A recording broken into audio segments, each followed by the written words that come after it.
I'm Mike Moses, Spaceline President at Virgin Galactic. These last 3 months have seen some amazing progress on building our next generation spaceships. I'm excited to bring you along on that journey in this episode of Galactic 10.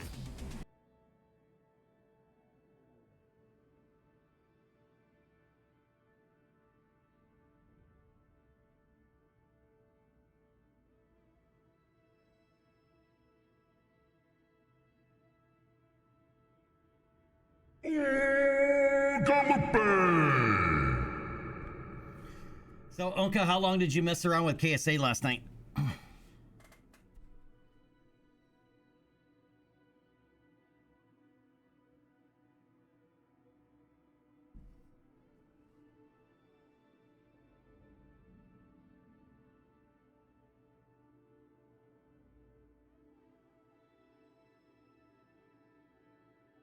Yeah, because I was exhausted. I was just like, man, my brain isn't on for this at the moment. Because there's no tools or anything in there really yet, so you have to wing it. Right, and it's, as I said, it's more of just like the core tech demo than anything else. Right, and they're clearly, like, RocketWorks is clearly looking for big sponsors or partners, as in like ESA, NASA, you know, or support, you know, from those, you know, the big spacefaring agencies, or like, or even, you know, space companies like SpaceX, Blue Origin.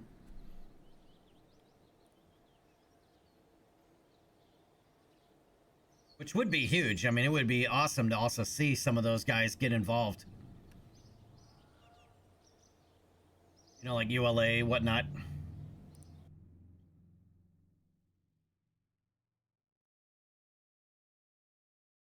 I keep forgetting to check the VOD, but I know when I upload these videos to YouTube, it strips the music out. Even the game music is gone.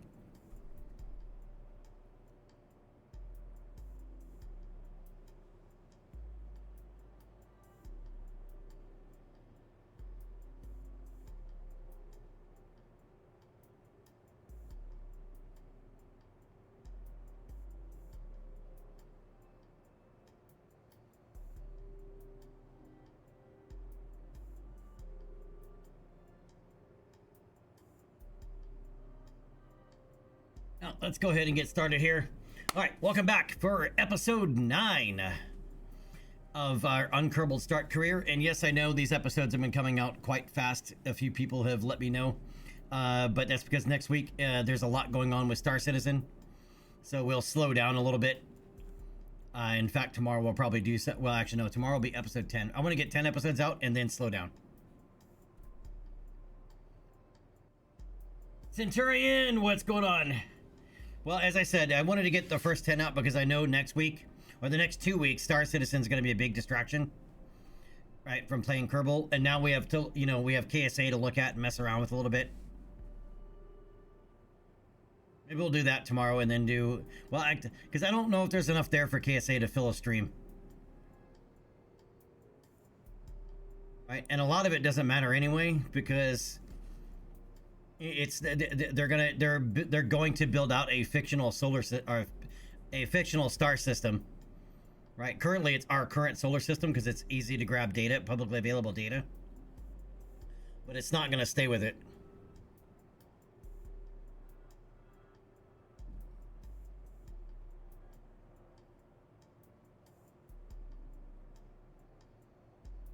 But yeah, as I said, it's more like just like a tech demo to kind of see, you know, to test the core of it. I mean, there's not even any maneuver tools or anything like that. You gotta do everything by hand. Or if there are maneuver tools, I didn't see them.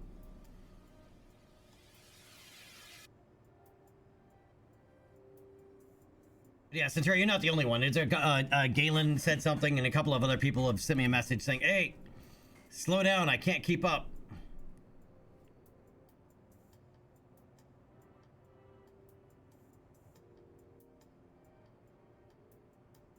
If there is, I didn't see where it was, but I only messed with it for like 15 minutes, and then I was like, yeah, I need bed. My pillow was, you know, yelling at me.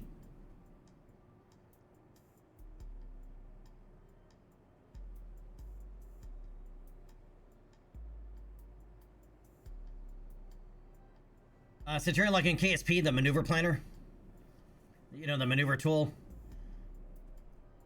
where you can set up your maneuvers. KSA doesn't, if there's supposed to be one in KSA, but I didn't see where it was. I'll have to dig into it a little bit more later. You also can't leave the solar system. I caused the game to crash.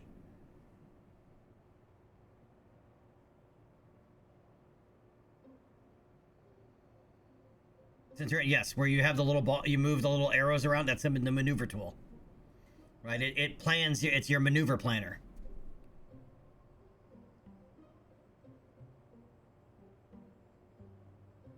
Oh, there is. I guess as I said, I didn't mess around with it for very long. It wasn't obviously where it was at, and I was just I was too tired to care.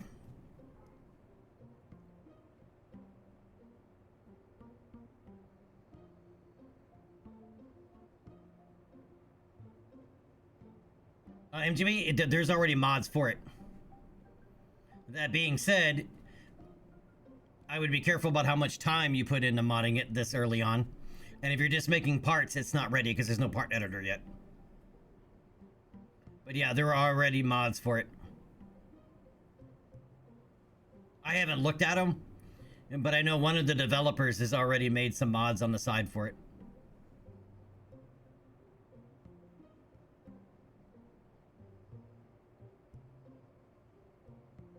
Yeah, MGB, if you're looking at making like parts though, I would not do, because as I said, there's no part editor and there won't be for a while. Right? I mean build editor. There would be no way to. You'd have to assemble them as a outside of the game and then import it already completed as a craft file or as a craft.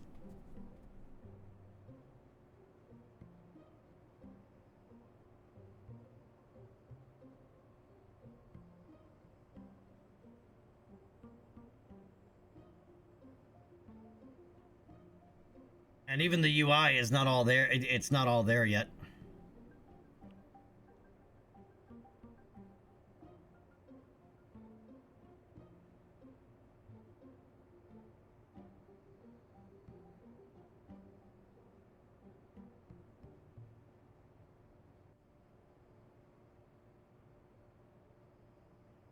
Problem is that even at this point, that'll change.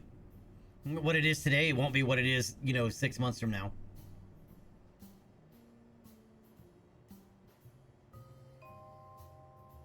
Because that pipeline isn't fixed yet.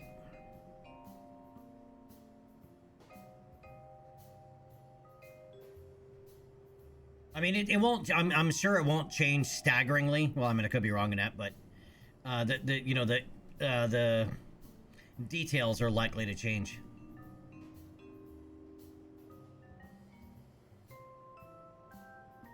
All right, so I've had a request for some craft files, but I need to take some screenshots first.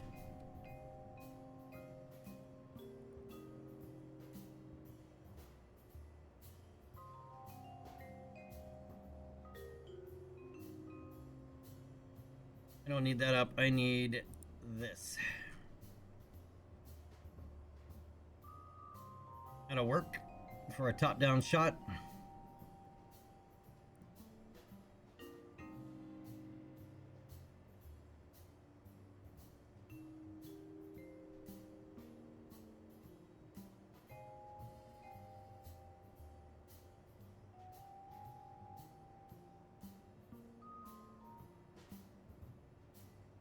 I gotta zoom in a lot further.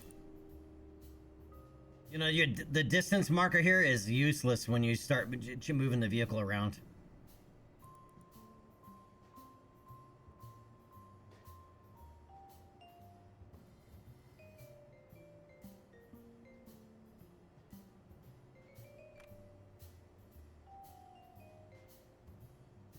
Still not big enough. Or close enough.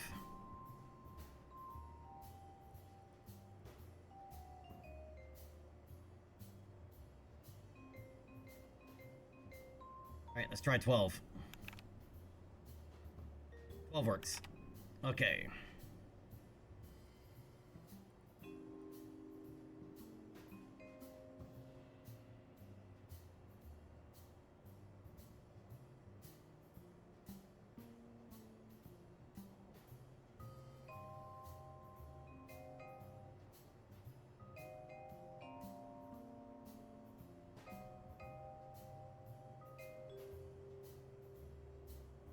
I bet that's too big. Oh no, actually that's perfect. Alright, now I need an oblique shot.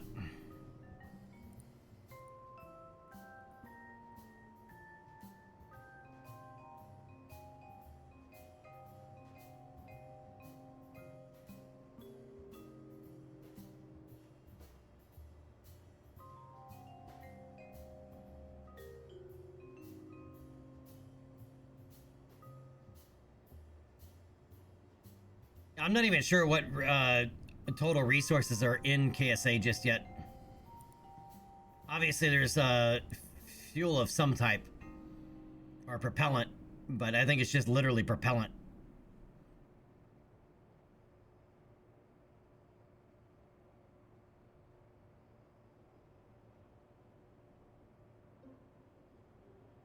It needs to be good judgment distance, but need to move it down.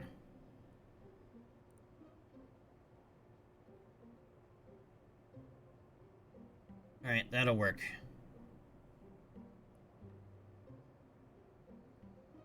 All right, now Discord.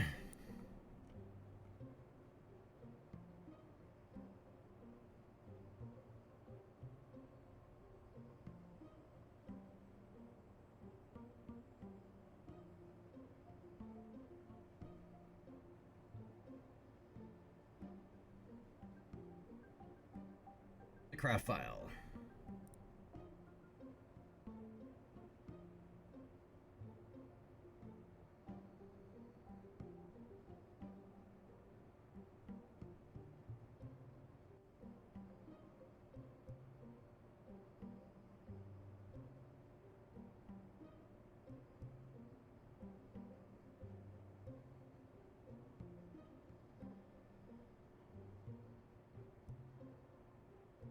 Up that.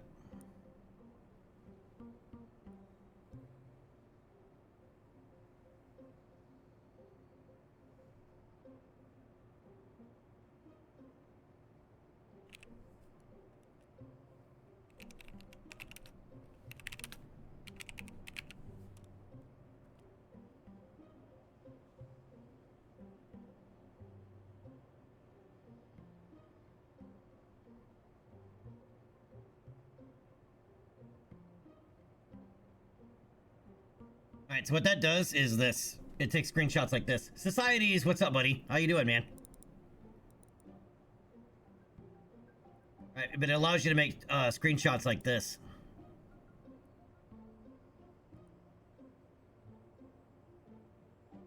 All right, Kona Vessel Viewer, I think, is an awesome tool.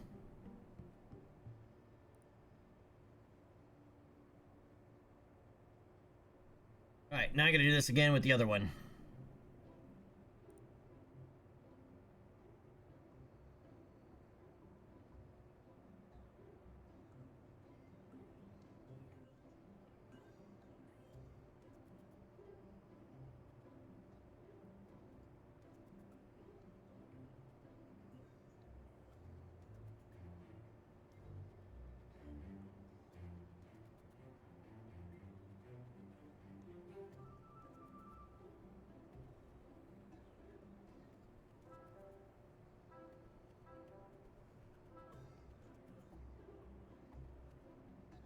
All right, that'll work for that. Let's get a good front view.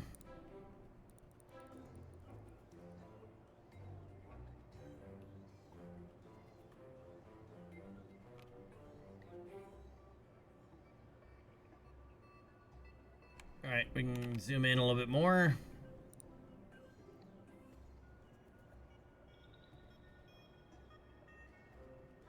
Society's not doing too bad. Just taking some of the screenshots from some of our creations so I could upload the craft file with the screenshots to Discord.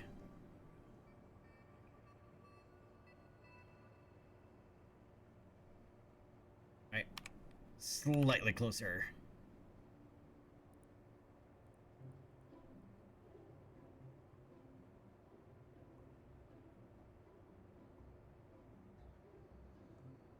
All right, Centurion, take it easy, buddy. Thanks for hanging out, man. I appreciate it. And yes, we'll be slowing down on these tomorrow.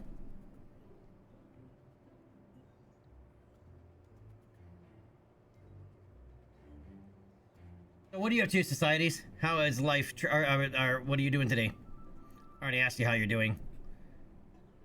I'm preoccupied. Sorry.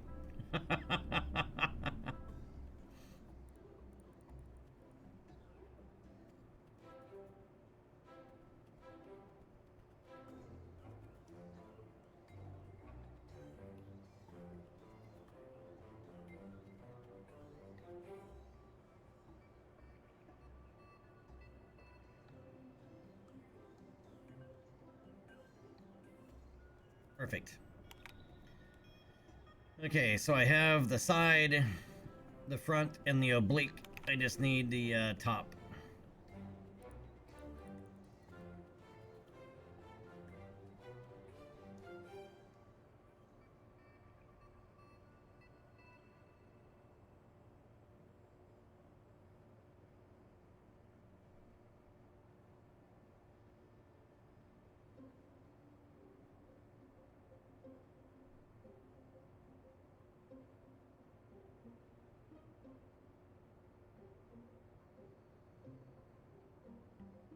Right. You're not gonna reset for me?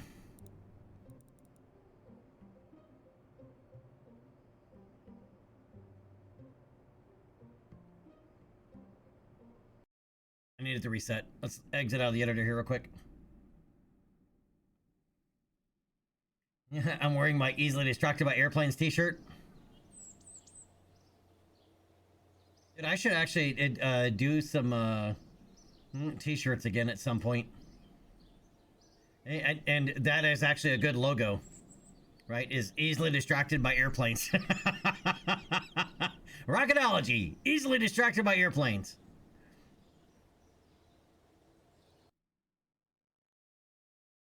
It's true enough, right?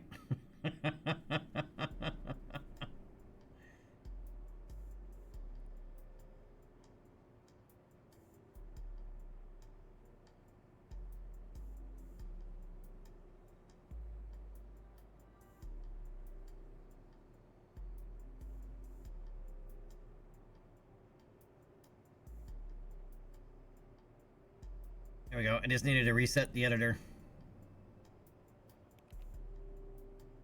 Perfect.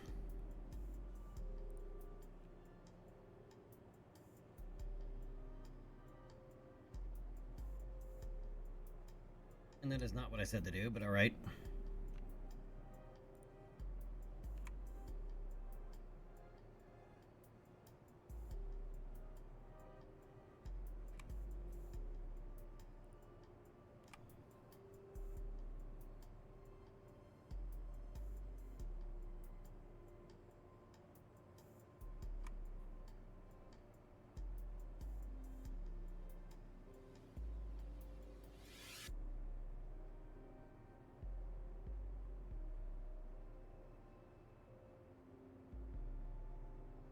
And let's go get the craft file.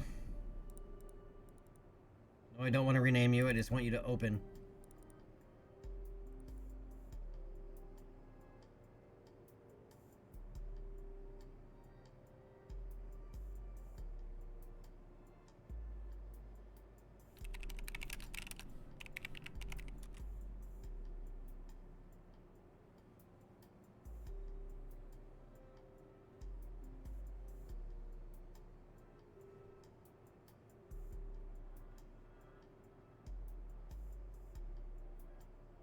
All right, that part's done. All right, so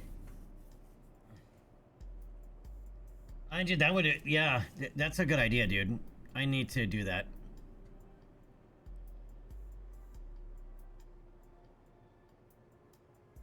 That is actually a very good idea. I definitely need to do that. All right, so last night I had before KSA released, I was messing around in here because I was off stream again. All right, but I made a few things that are we're gonna need eventually anyway. Okay, so first up is all right. So we made our mooner flyer. This is what we're gonna be using here shortly to do a flyby of the moon. Right, just a bare bones probe. I like my exoskeletons. Right, for doing our mooner flyby. But we made that on stream. And then I started with an auxiliary kicker stage. All right, so this one's smart. It actually does have a probe core and extra battery and everything in it. But essentially, this is a 2.3 ton device that you attach to something else to send it further away. Right? Think of it as like an extra stage for your rocket or for your payload. Right? But it's, it's a kicker stage or auxiliary stage. Because eventually we're going to end up needing those anyway to push things further out. So I kind of developed the basic chassis for one. We'll probably upgrade it later with better engines. This is the Mark 1 variant. Wait till you see my new satellite bus, which we're getting to right now. All right, so this is the Octocomsat. Oh, wait, not that one. That's the finished. All right. So this is my new Octo satellite bus, right? Based on the Octo probe core. Right, so this is set up as a generic satellite, right, with payload rails. So whatever you need it for, you attach to the rails, right? But it has everything the satellite needs. And if we open it up, because everybody likes the explodey views, right?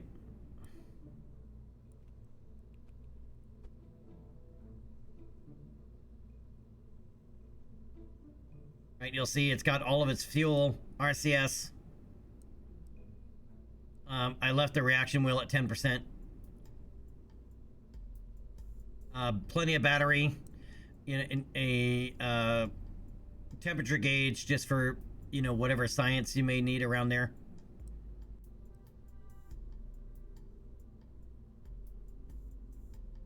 But essentially, it's a modular satellite bus.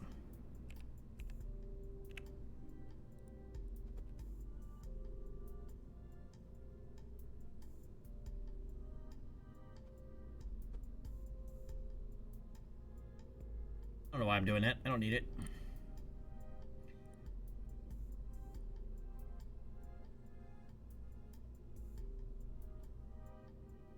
MGB, really? You did not realize that the Octo probe core is 8-sided?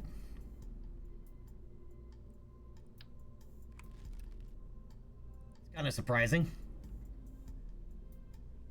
And the structural part that kind of goes along with it, the octagonal strut. Oh, you didn't know the octagonal strut was in there? I mean, I tweak scaled it because it's actually smaller than the Octo. I tweak scaled it. All right. Oh, I just pulled that. That's the generic bus. And then this is the full ComSat. Right, so you attach everything to the, to the payload rails, and you're good to go. The radiators are not really necessary, but why not? And I scaled the radiators down too. They're half size. And you got to go with the tweak scale rescaled, which is by the original mod author. Lysias went off on a weird tangent. Yes, it is.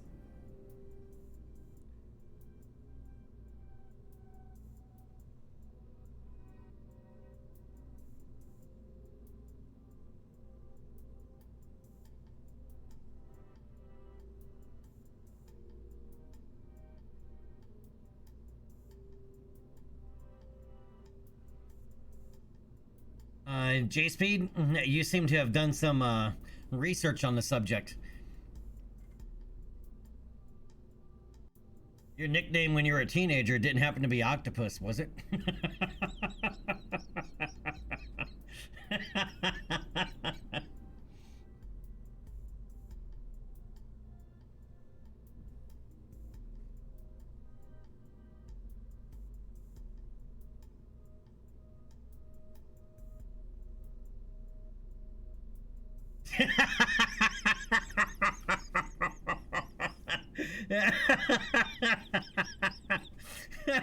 It was an octopus. It was can't get any puss.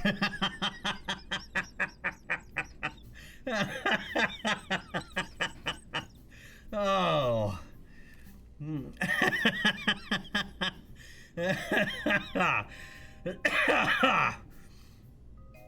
Damn, dude.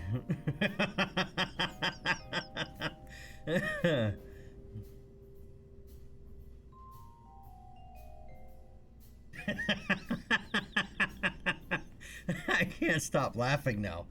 So how you doing today, J-Speed?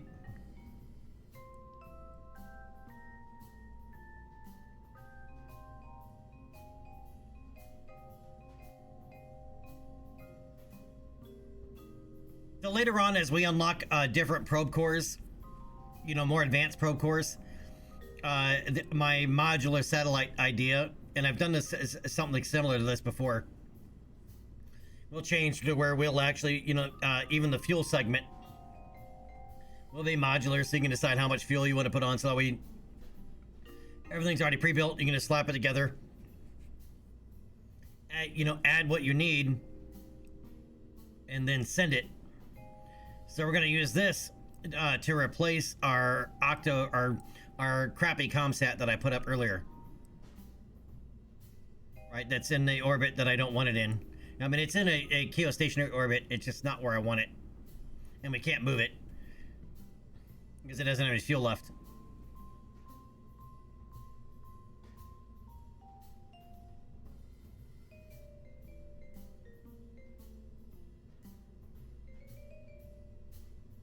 Yeah, the stock heating system leaves something to be desired.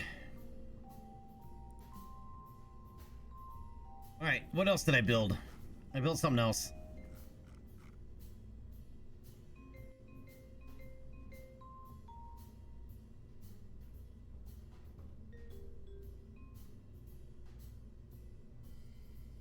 Yeah, I started building out our first family of launch vehicle you know, long-term launch vehicles, but I really need the Terrier.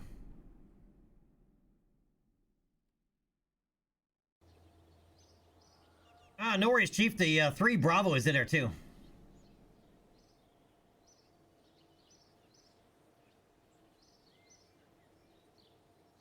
All right, we have 26.8 science because I went and I flew a couple more missions yesterday as well.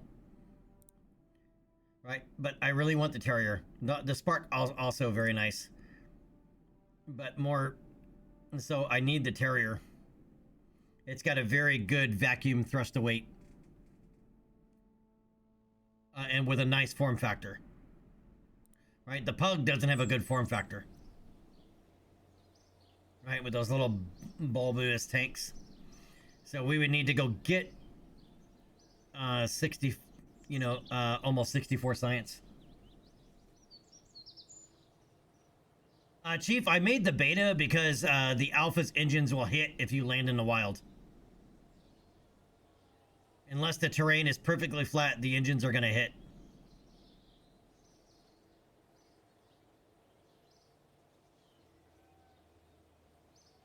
Yeah, I do that. I name stuff like that for stuff that I've already started working on, so I don't have to,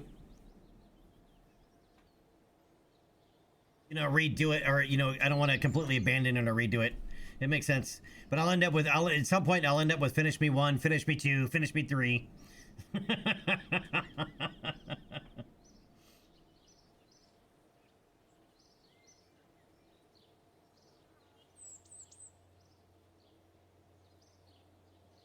Oh, MGB. Well, it'll be useless if we do it after everything else. All right, so let's knock out some contracts.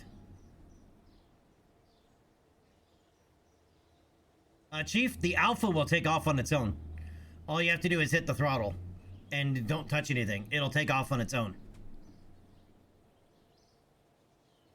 The thrust torque from the engines, but since they're below the center of mass, Once they build up enough torque, you know, or thrust, they'll lift the front end. And lifting the front end increases your angle of attack and the plane takes off.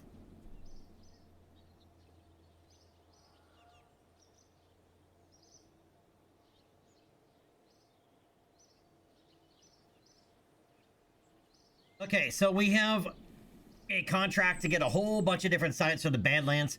We have not been to the Badlands. So let's take a look at... Oh, that's not where I wanted to go. I need this.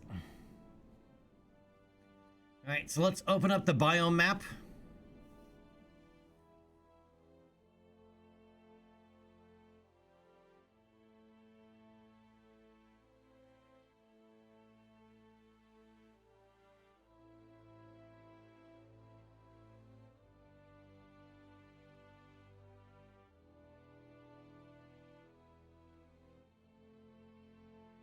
Come on. Okay, so all of this is Badlands. All right, so let's select there.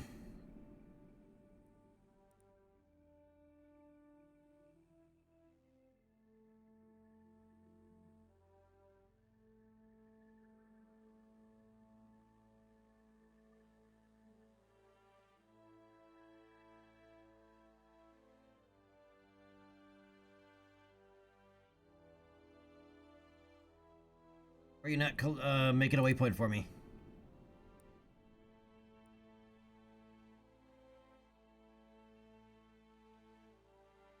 All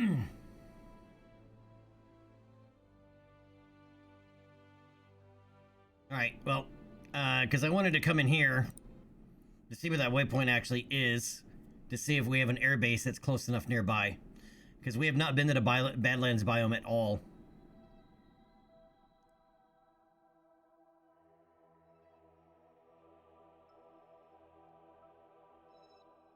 And it did not create a waypoint for me.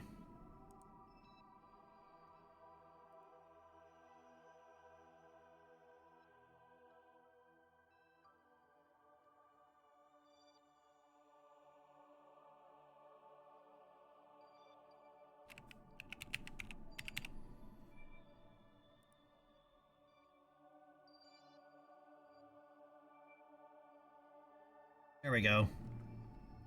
Oh, there's a airstrip right there that we can land at, but not take off from.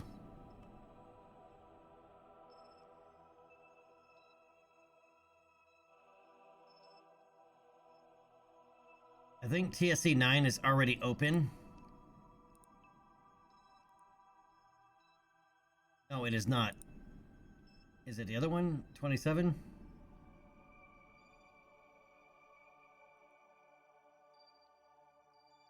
Oh, neither one of those are open. Okay. What about round range? Oh, round range is expensive. Holy crap. And Denunda is even ridiculous. Is just stupid expensive. All right, so we're gonna open up.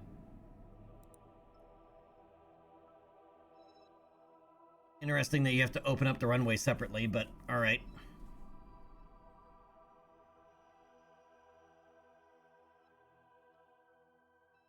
All right, so we're gonna open up runway 9. So we're gonna have to fly from here over to there. But let's go ahead and time warp here, so that we're flying in daylight.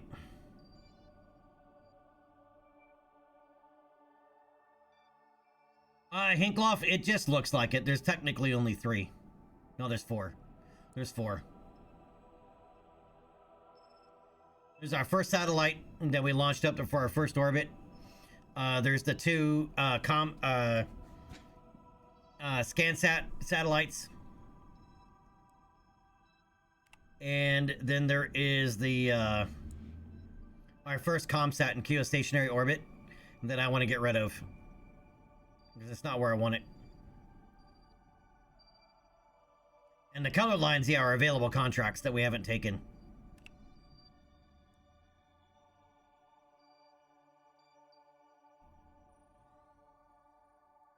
All right, so we're going to be taking off from the TSC runway.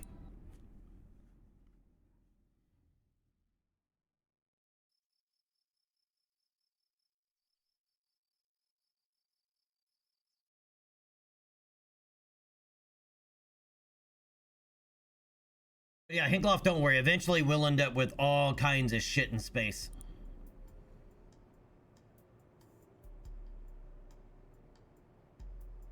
All right, so we're going to take the KP-3 Bravo out. I need a pilot and a scientist on board. All right, so we're going to let Gimbal Kerman and Bob fly this mission.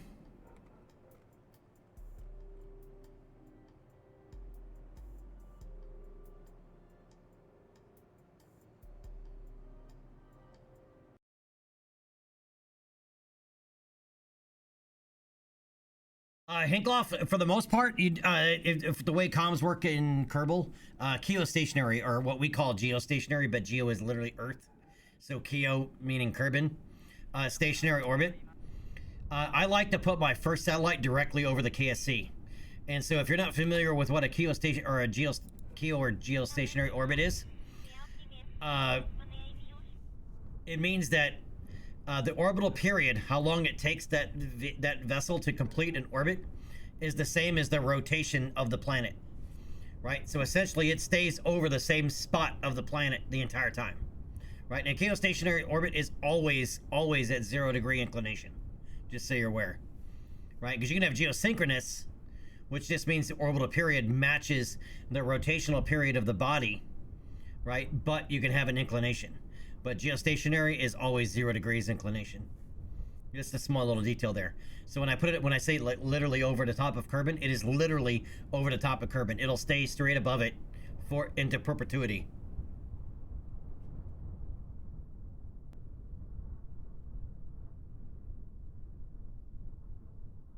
Hinkloff, yeah, for the most part, it's a fairly circular orbit. It's not completely circular.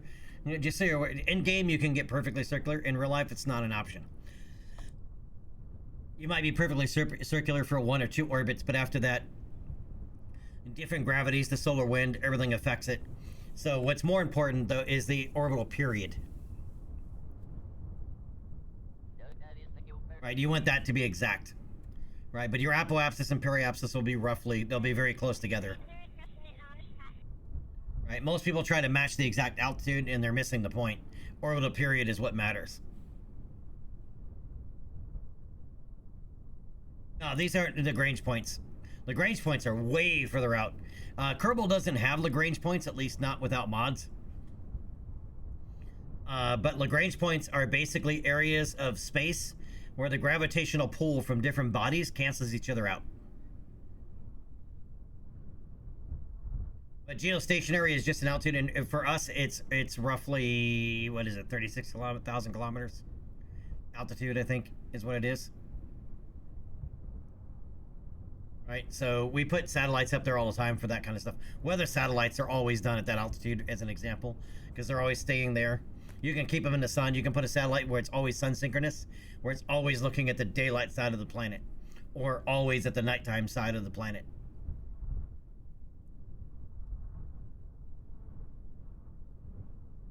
It's easier to explain when we actually launch one. We'll be launching one later. For now, we are off to the Badlands, as we need a whole bunch of Badlands science. Hinkloff, thanks for the 200 bits, my friend. I appreciate it. Yeah, and Hinkloff, there's other, like in Kerbal, there's other contracts you'll get for like a Tundra orbit or a Molnia orbit. And when you're doing them, it's like, okay, what's the reason for this? But they generally have different synchronizations relative to the planet, right? Like the Molnia orbit was invented by the Soviets, right, for their spy satellites over North America, because you remember satellite technology wasn't all that great yet. So they would actually, it was if you look at the ground track of the orbit, right, it's at the optimal height for its cameras and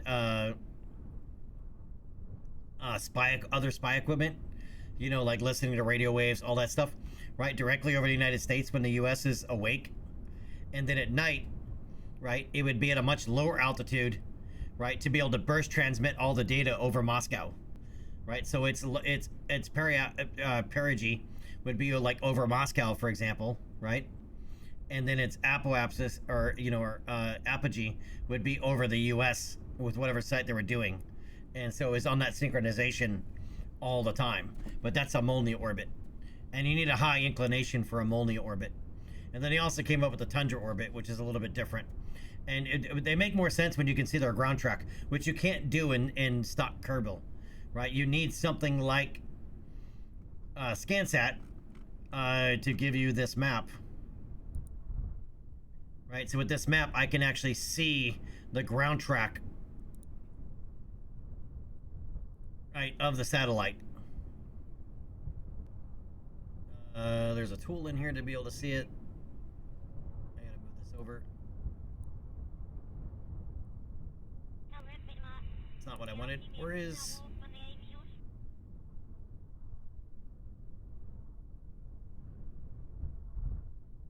Unite Terminator... Yeah, orbit overlay. Why is it not showing the orbital overlay?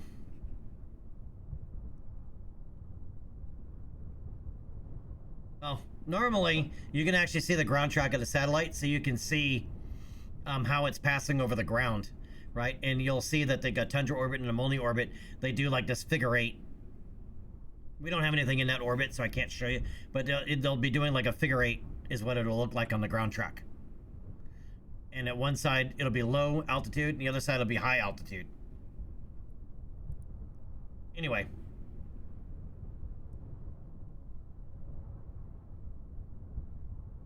Hinkloff, yeah, it is. Oh, I need a set. I thought I had one selected.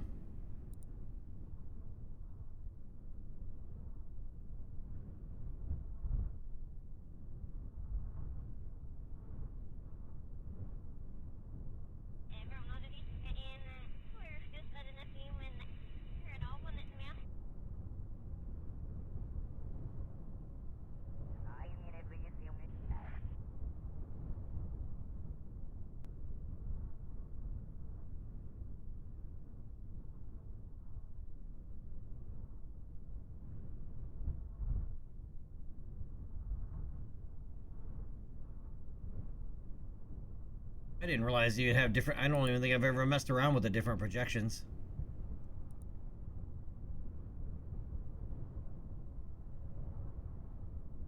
That's nice.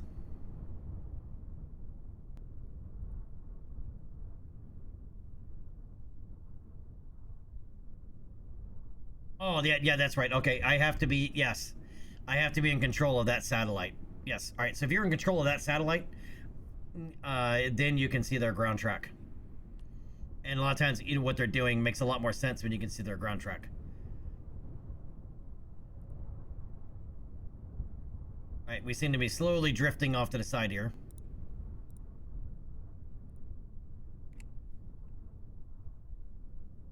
Alright, and we're off to the Badlands for science.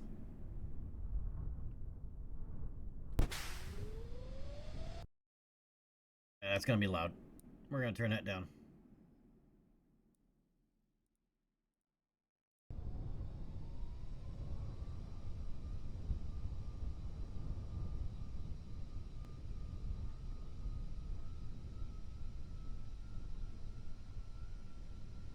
Alright, get realigned here for takeoff. Alright, Gimmel, you are cleared for takeoff. Hit it.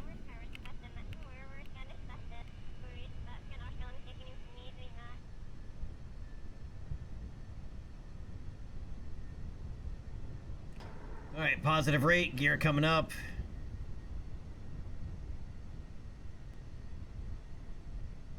Oh, that's kind of ugly. Oh, there's another spot I found yesterday flying. There's a dam. I did not know. I don't know if it's from from a mod or if it's in the original game, but there's a giant ass dam.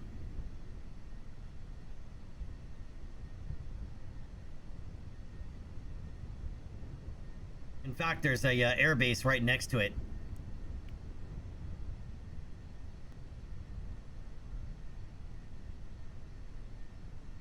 But I saw it at night. I was looking at it. I'm like, wait, what is that? Because there's like two different colors of water. And then I'm like, what is that thing? And it's a giant ass dam.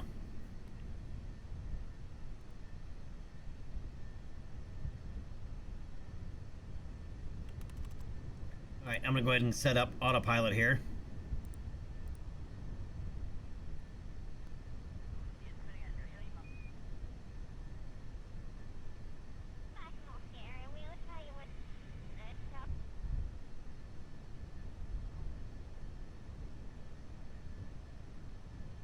And now we can go into Fizz Warp.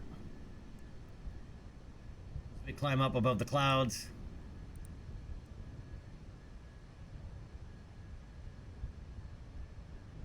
Continue our climb up to cruise altitude.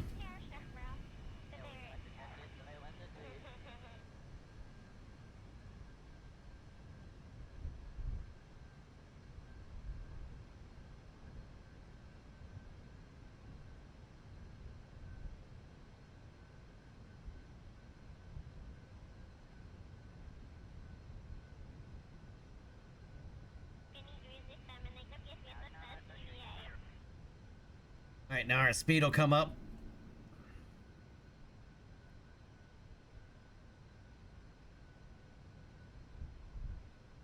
Okay, yeah, I'm curious about that though, because it changes the terrain too.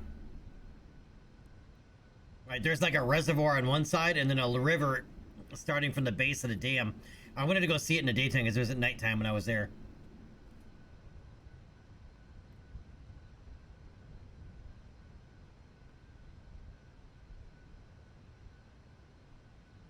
That was my guess. It was originally Kerbin side, but then I'm like, well, why is there two different bodies of water with the dam separating them?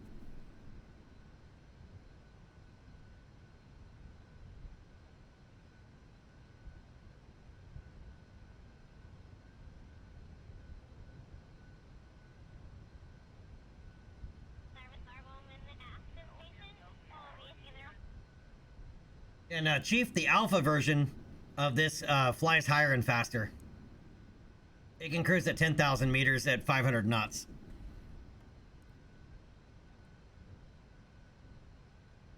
We actually have a thrust torque going in the opposite direction, wanting to push the nose down. So we have elevator deflection, so our cruise altitude is lower.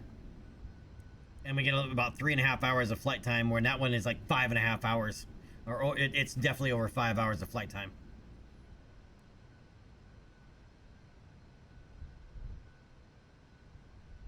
That is a ginormous ass lake. Is that even a lake?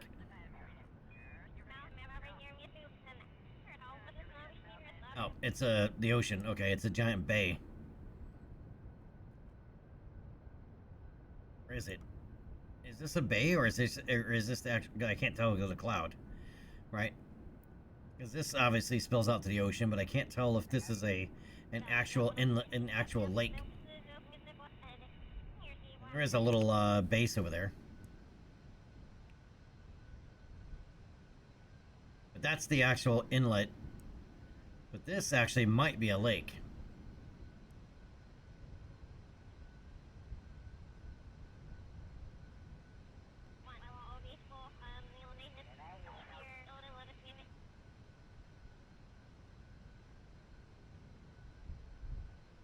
Longfellow, what's up, buddy? How we doing, man? It's not really a Learjet, but yeah, the engine placement, I didn't have a choice. They were originally under the wings, which is a better location for them. But they kept smacking the ground if we landed in the wild.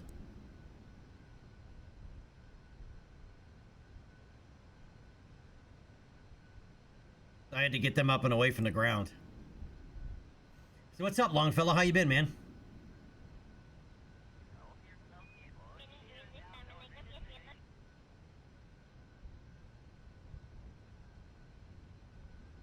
We got about 6 or 7 minutes of flight left.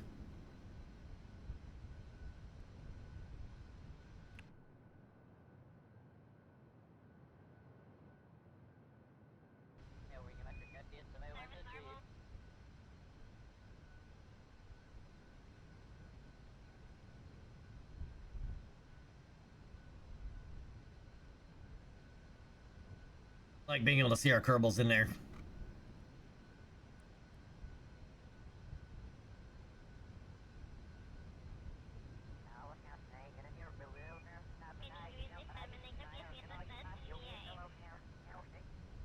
Hey, Longfellow, have you seen BlackRock's new volumetric clouds? They're gorgeous.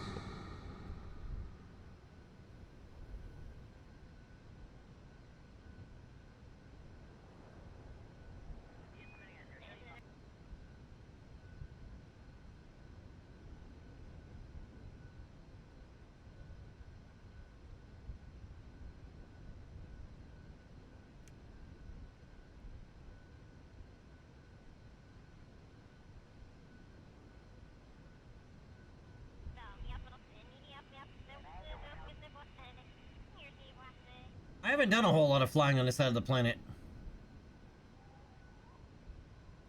Oh, sorry, Longfellow. I'm doing good, man. Here I was talking to you this whole time, and I was thought you were just being rude. I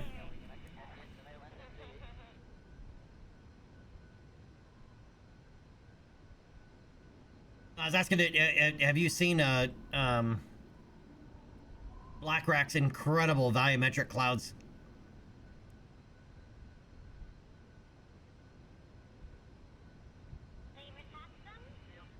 Which, as you can see, we're actually between layers.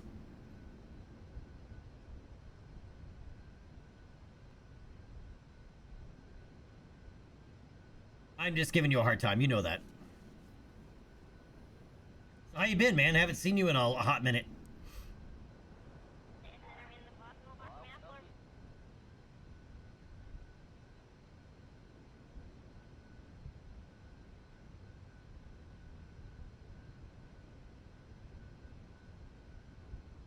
Chief, it doesn't bother me that much. It's not where I would prefer them, but under the wings, you can't land. The ground has to be perfectly smooth to be able to land.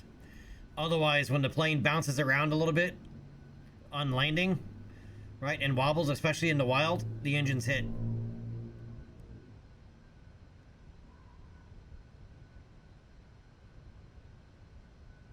I mean, if you're landing on a perfectly smooth surface, you're fine. But if you're on a rough surface where the plane wobbles back and forth like this, yeah, they're gonna smack.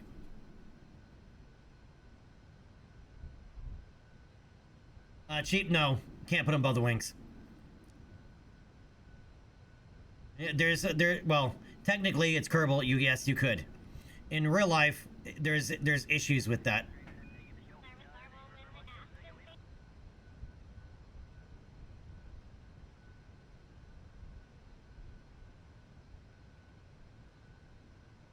Right, if you put them above the wings, then they have to be way forward of the wing. The Russians did it on one of their planes for extremely short takeoff and landing, but it flies, when you see it flies really weird. I can't remember the name of the aircraft, but it flies nose down, like almost like a helicopter, because of the placement of the engines. It even lands that way.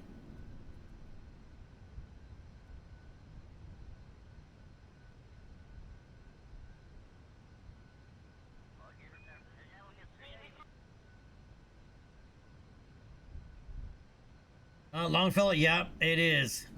So, Longfellow, have you been following any of the new developments? Obviously, with Kerbal, the mods. The mods have come a really long way because I took a long break from Kerbal. And then also Kitten Space Agency, which I think we'll be looking at a little bit more in depth tomorrow. I messed with it for about 15 minutes last night, but that's about it.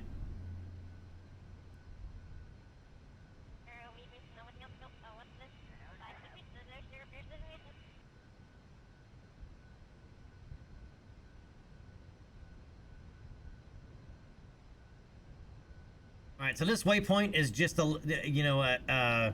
marker, so I know where the Badlands biome is. It's not necessarily where we're gonna land. As long as we're over the Badlands, that's all that matters. These are some tall ass mountains over here, man.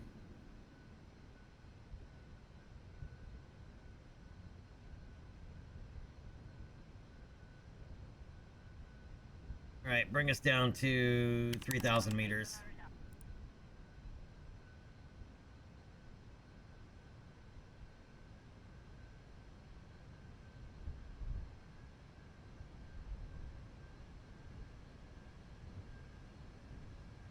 Glove, yeah, well, the mountains are ahead of the Badlands. We're now over the Badlands. In fact, I can get some science flying over them.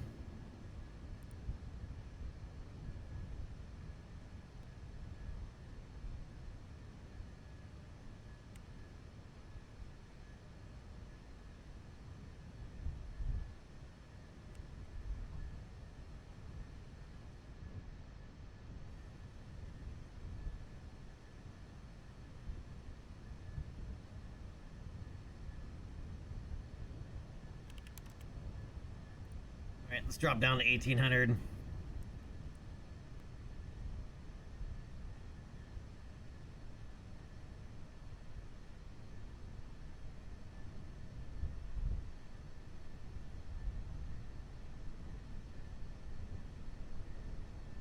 Over here actually doesn't look that bad.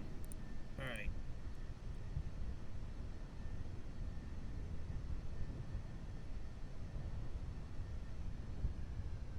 Let's go ahead and start slowing down here.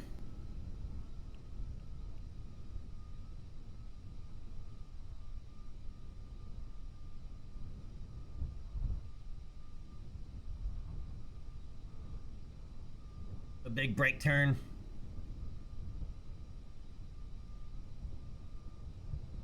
Yeah, and that's where those mountains are pretty damn tall, because we were at 8,000 meters and they weren't that far below us. I've been to the tallest mountain in Kerbal at some point.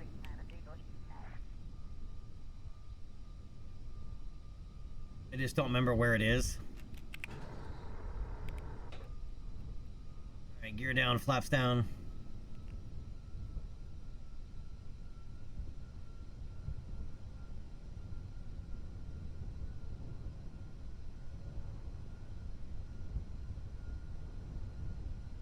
Yep, we're gonna go full flaps.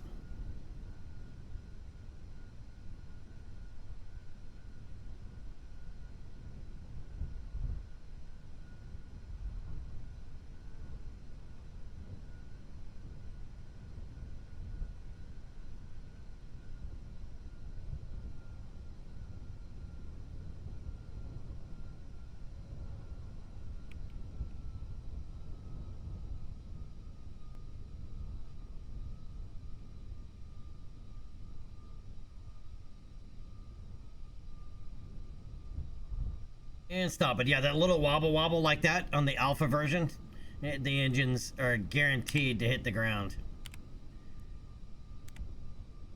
Alright, let's go ahead and open it up.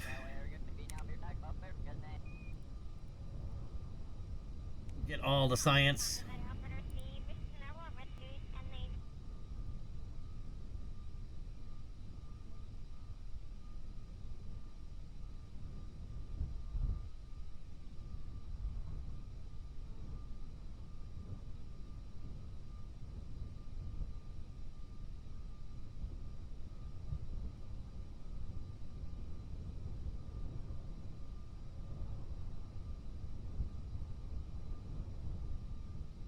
And yeah, love if you're not aware, like Kitten Space Agency is available for download for free to try it out. Right, it's early technical phase, but it is available. All right, Bob, give me an EV report. Give me a surface sample.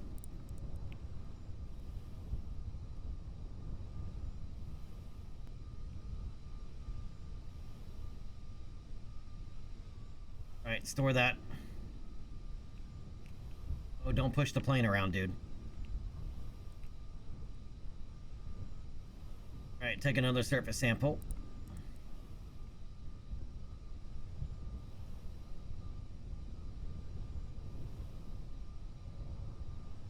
Pour it in there.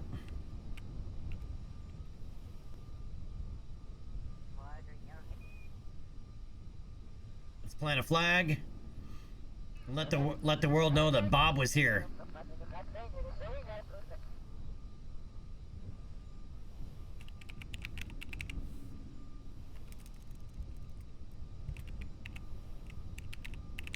All right, Badlands. Bob was here.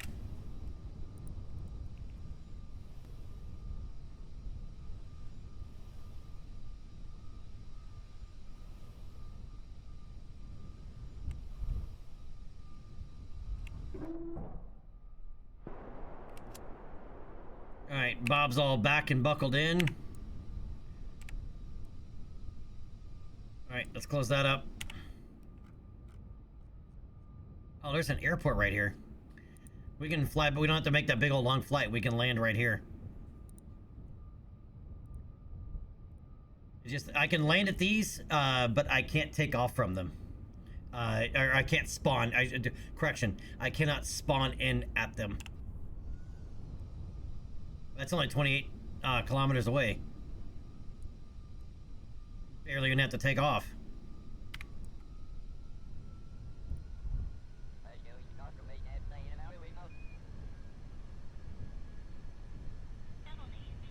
Let those engines spool up to decrease our takeoff run here. And release the brakes.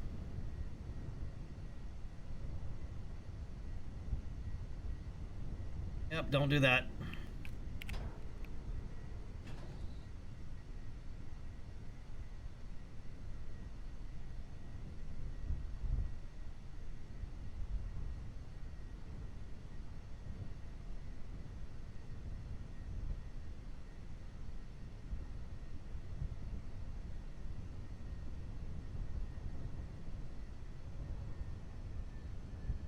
All right, no point in going full bore. This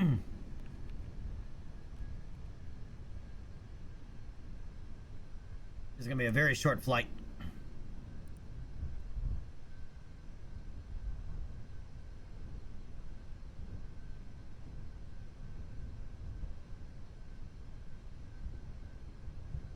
Well, yeah, it depends on Hinkloff. It depends on which one you're. Like this is the water is over sea level. This is what you're gonna use 90% of the time.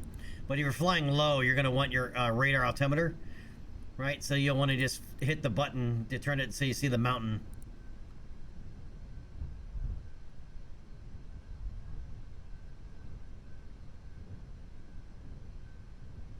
Yeah, Longfield, the link is in the, if you're not in their Discord already, the link is also pinned in my Discord.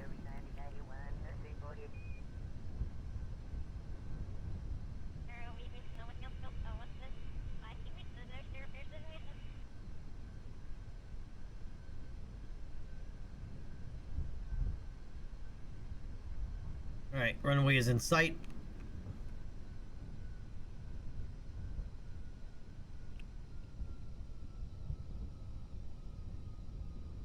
All right, time to slow it down.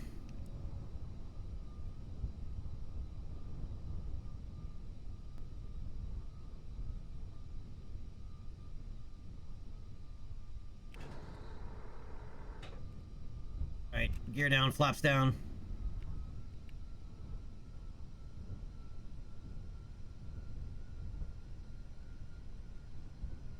This is a very shallow approach angle.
So this should be like butter.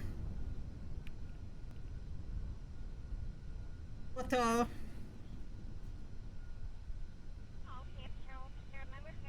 Chief, also the alpha version of this has a much lower landing speed because it's not struggling to keep the nose up against the torque of the engines.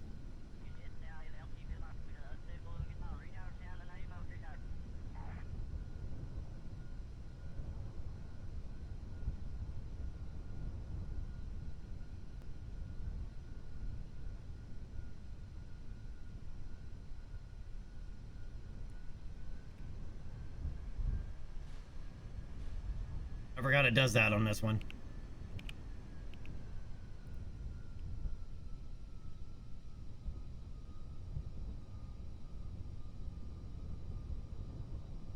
A little wobbly on the brakes, but there we go. I hit the wrong key. And I forgot that you can't really use the reverse thrusters on this version. On the alpha version, you can use the reverse thrusters all day. This one, it makes the tail hit the ground because of the thrust torque. But there we go. We are landed and back at the airfield, so we can shut her down and collect our science.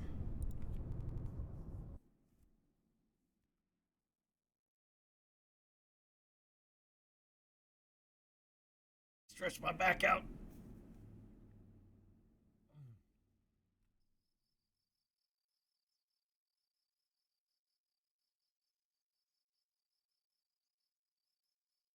All right, 21.8 science is what we brought back. And Gimmel got a Research 1 ribbon, and Bob got a flag on Kerbin ribbon. All right, and science from new biomes, 25 grand. All right, gather data from Kerbin's Badlands. Gather data from surface at Kerbin's Badlands. All right, so we got some contracts complete for that.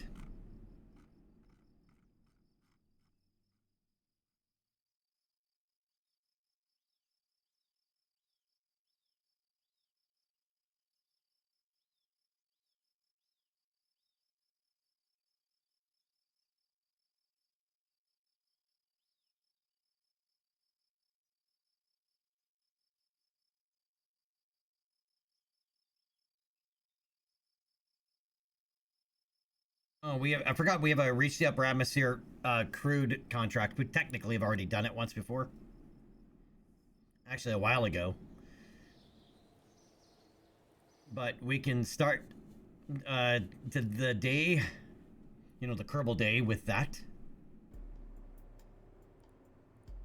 We do actually have an experimental rocket plane.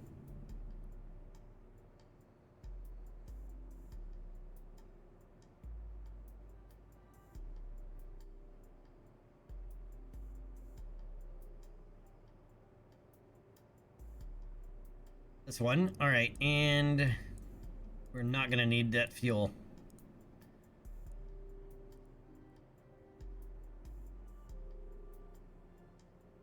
So we're gonna empty that fuel tank.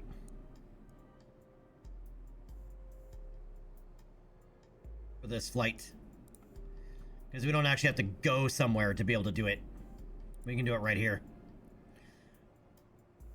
Alright, so we'll let Valentina fly this one. Alright, so the goal here is a crude flight above 18,000 meters.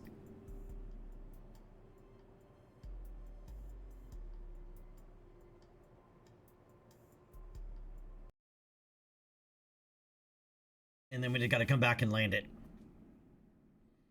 As I said, we've done this before for a contract, for a science contract, but this is part of the career evolution path. Right, for a crude flight.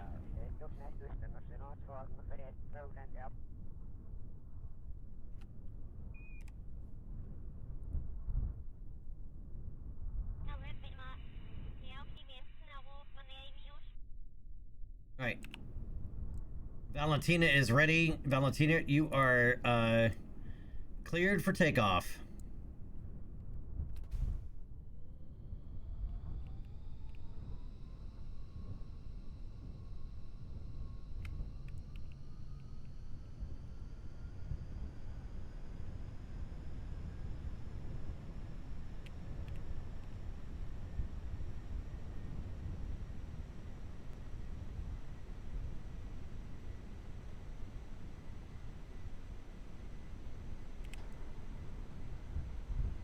Valentina is airborne. Let's get the climbing.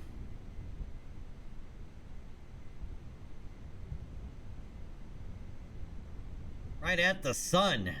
Well, she can't see it. Her view is blocked. So that's good. She won't go blind.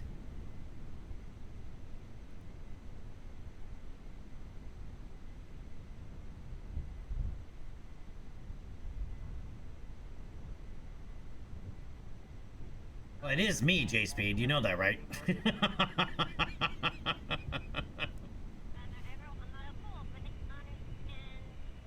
But yeah, we've been kind of lucky. Well, you know why? The other reason we have so many reds or more before is playing in 1/4 real scale. The terrain tiles are more likely to be off, right, due to the rounding. And so you'll run into a terrain tile seam that you can't see. And this is at, you know, stock scale. All right, let's drop the nose down to 10 degrees.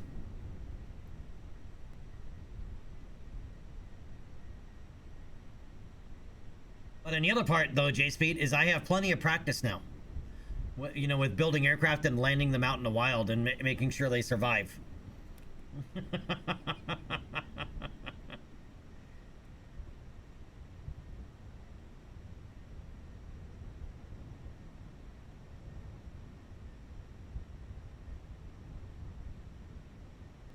Right, and as they say, practice makes perfect.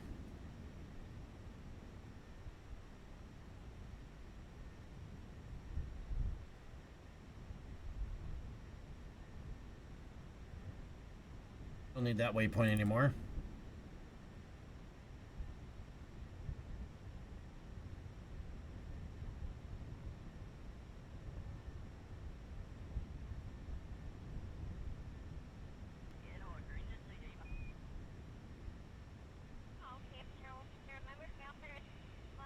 Alright, so we're going to keep climbing up here in a shallow climb.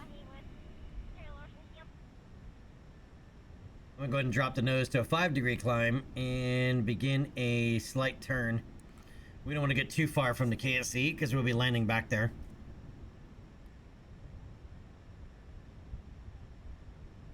But we want our speed to climb and we want our altitude to continue to climb. Trying to get up close to 8,000 meters before we punch the rockets.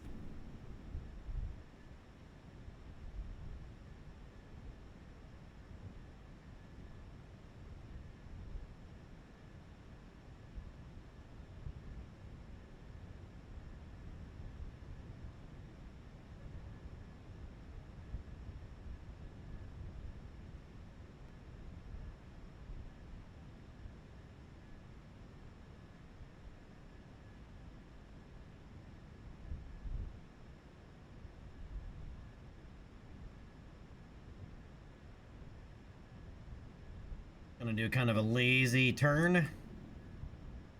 Coming around back to the west.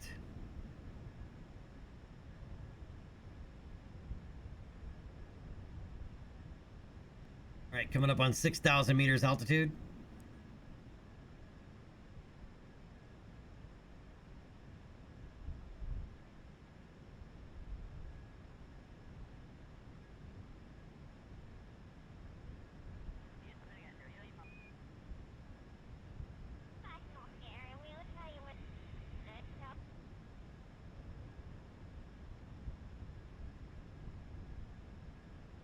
There's 6,500.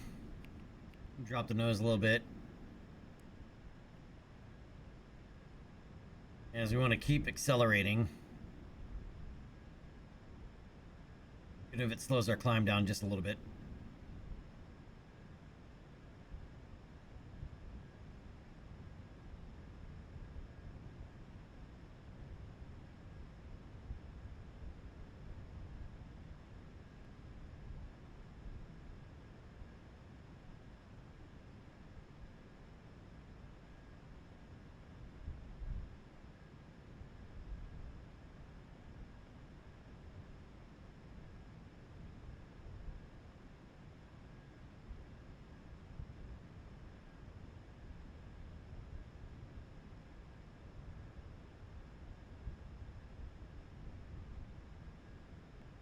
Longfellow, it's debatable. Very debatable.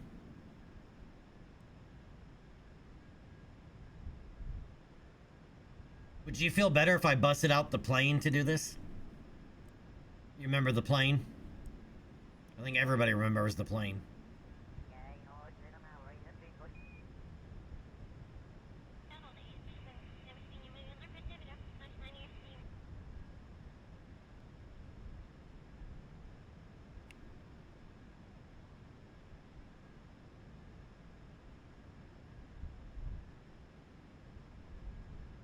Yep, passing through 7,000 meters, still continuing this shallow climb and turn.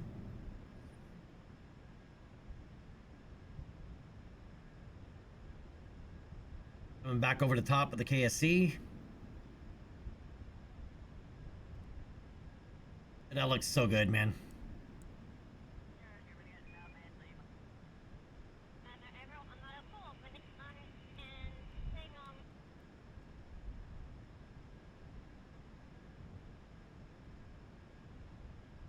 All right, we're up to almost 460 knots.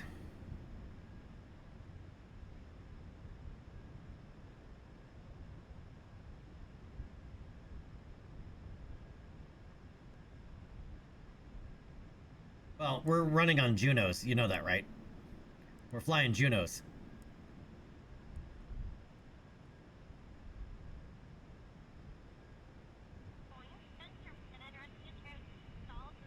Right, if I had Panthers or Whiplashes, it'd be a different story.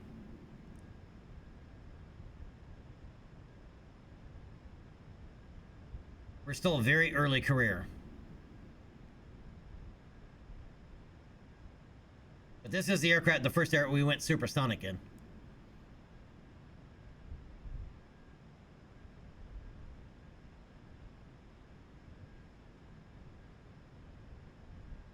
Forgot we're still in time warp. All right.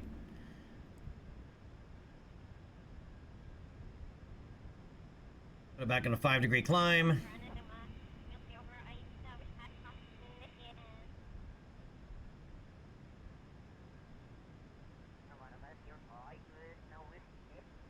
All right, it said 400 knots or 8,000 meters, whichever comes first. We're going to pop the rockets.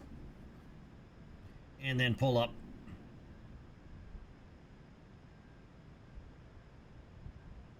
Looks like 8,000 meters is going to happen first here. So, all right, so here we go. Rockets in 3, 2, 1. Punch it.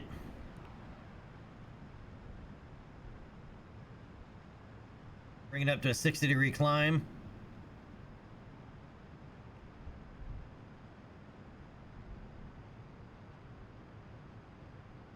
All right, passing through 10,000 meters altitude.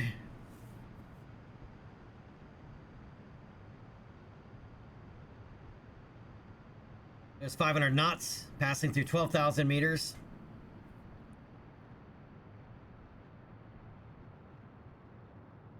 $14,000 meters. There's 600 knots, Mach 1. We're supersonic. 16,000 meters.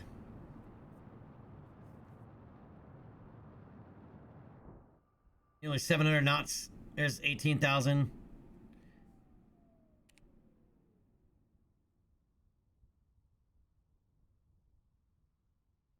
Engine flame out.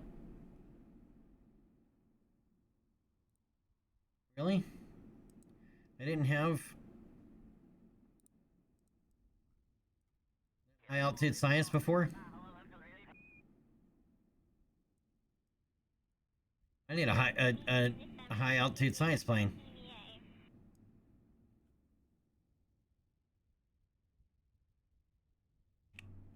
All right, and we have reached stall, but nearly 23,000 meters altitude. So Valentina Kerbin has officially flown higher than any other Kerbal.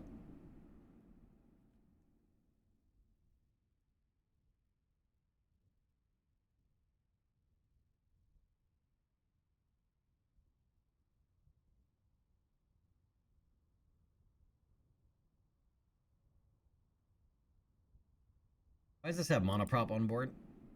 I don't even have a crew report. From high altitude? What have we done with the science from this? I know we've done this before. I didn't get any science? What a dumbass.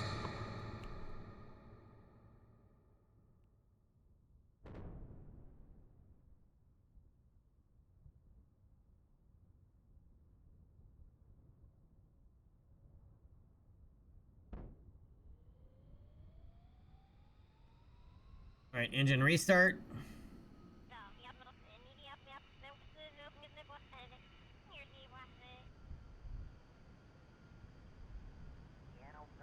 I need to add some more science experiments to this, like a mystery goo and whatnot. Because I have a feeling there's other science up there that we don't have yet. And I missed it.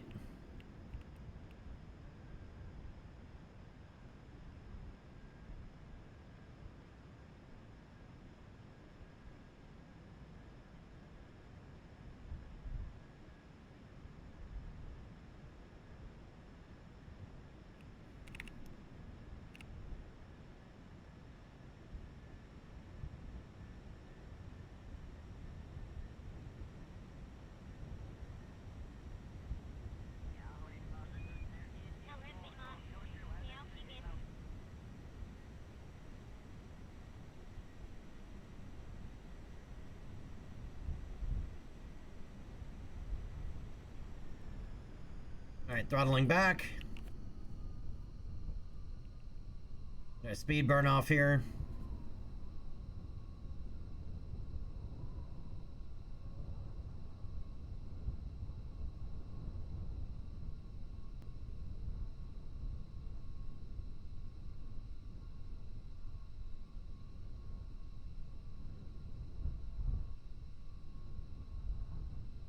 And we're gonna have to slap some more science experiments on this and fly this again, just to get the science, because we need 90 science.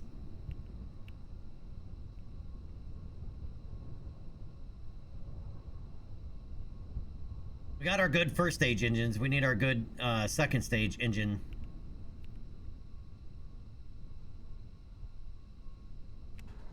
All right, gear coming down. All right, flaps coming down. They are wicked high.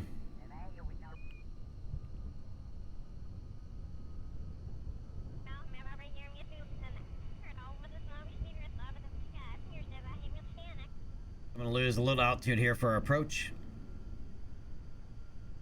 Intercept a better approach vector.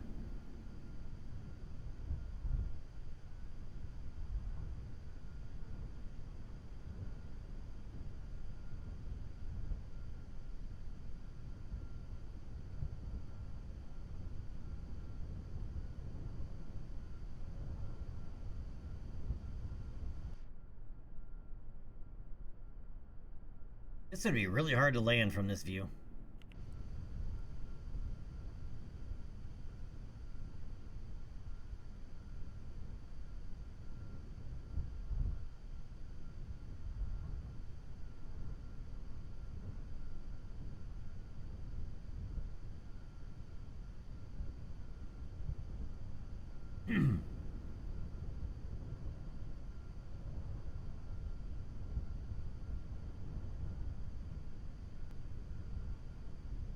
Alright, Pappy even says we're still high. Pappy, I'm referring to the Pappy lights.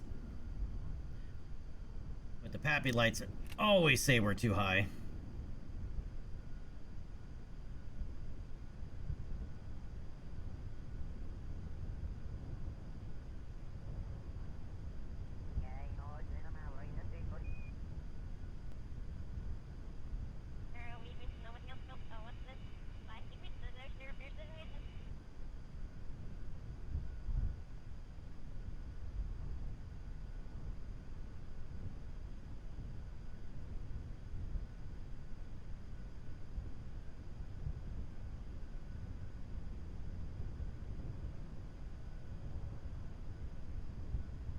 Alright, flare it.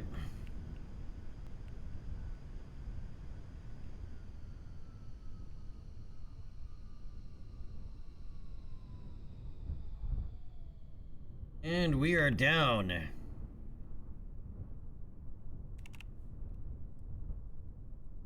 Hit the brakes and recover.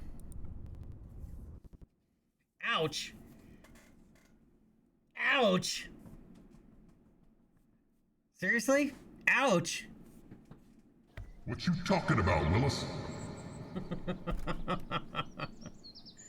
Alright, we brought back 13.5 science. All right, we're at 63, so we need another 27.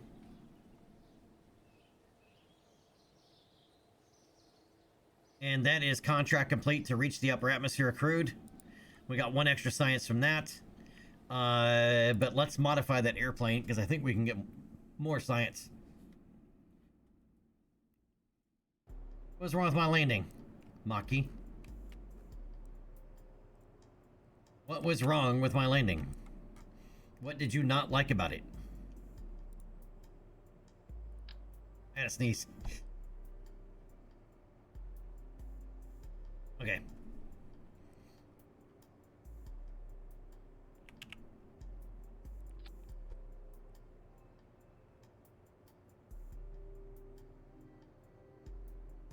Damn. Sneezy sneezy.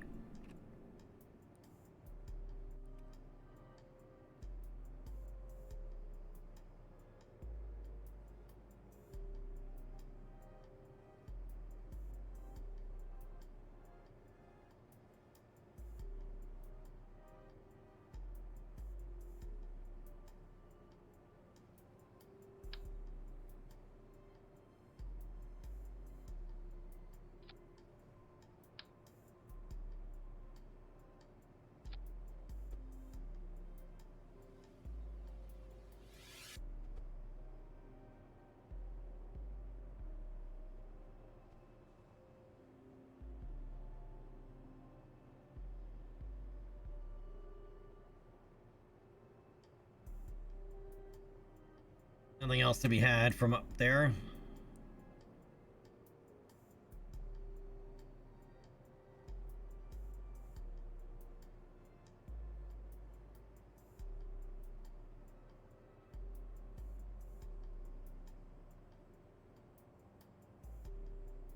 Oh, you don't need to be in symmetry.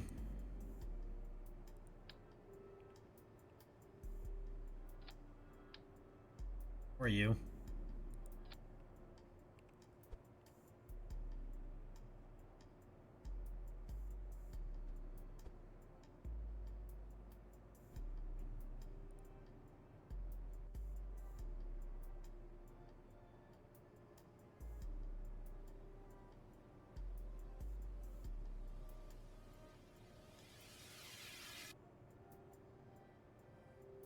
Alright, so that'll allow us to get a little bit more science. Alright, Jeb is gonna fly this one.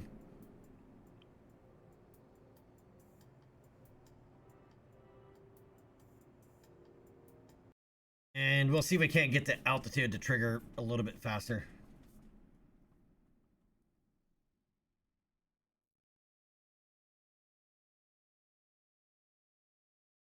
Need that science, man.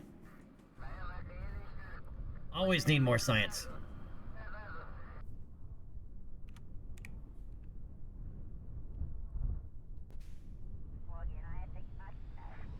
Alright, Jeb is clear for takeoff.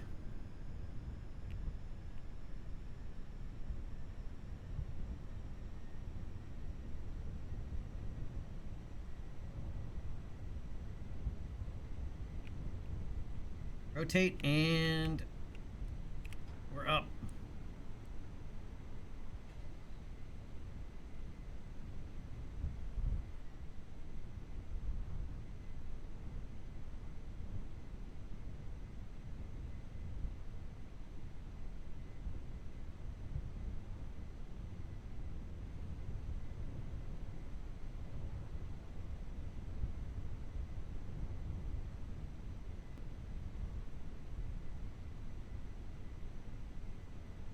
If I activate those rocket engines this low, I highly doubt we'll get high enough.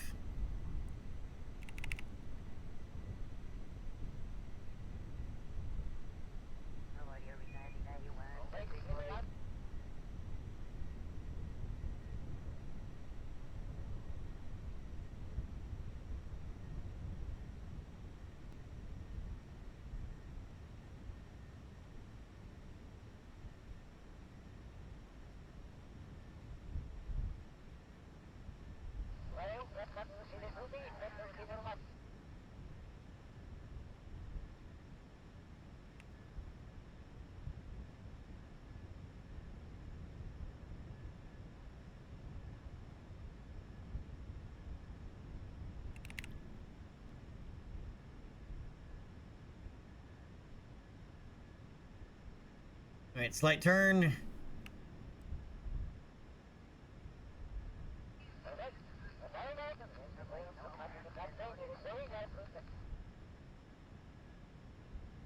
Alright, coming up through 400 knots and 6,000 meters.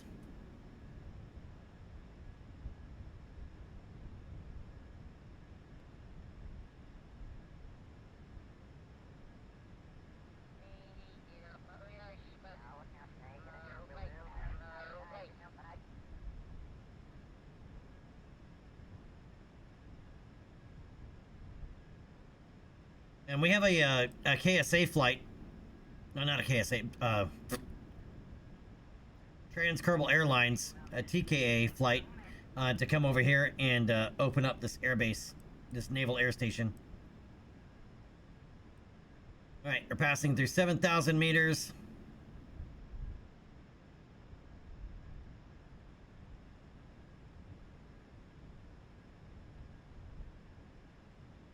All right, let's roll wing. Oh, come on, a time warp. Roll wings level. And in 3, 2, 1, punch it.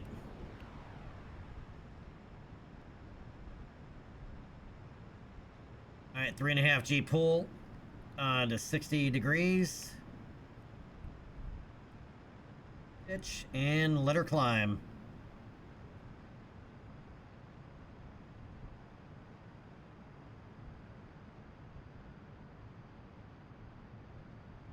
Going up on 11,000 meters.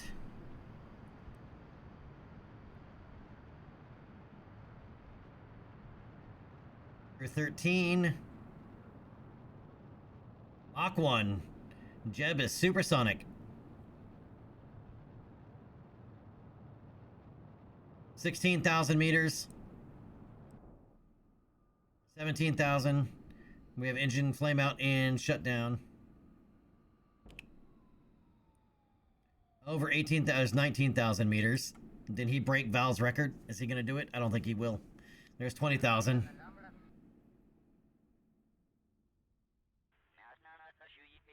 Oh, he's not going to break hers. All right. Mystery goo, material study. The other mystery goo. All right, close the doors. Oh, he made it to 21,500 meters. She made it higher. But Jeb is bringing back more science. And that matters more.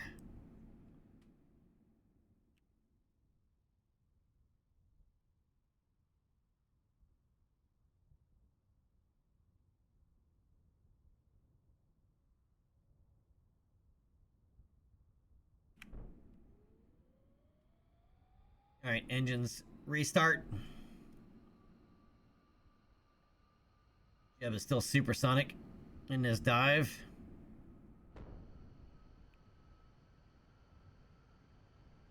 Still don't have that much control authority.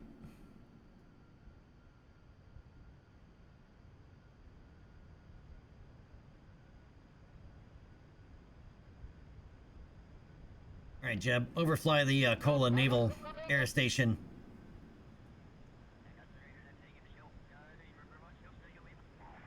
Jeb's got to do Jeb things, because it wouldn't be Jeb without doing Jeb things.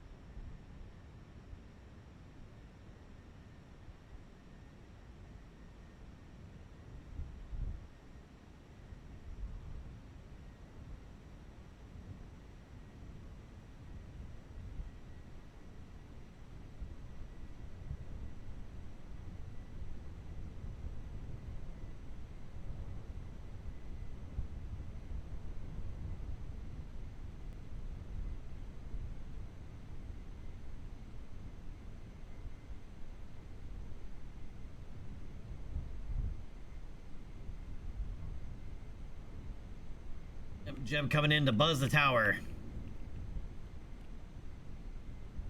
Zoop. Make him spill his coffee.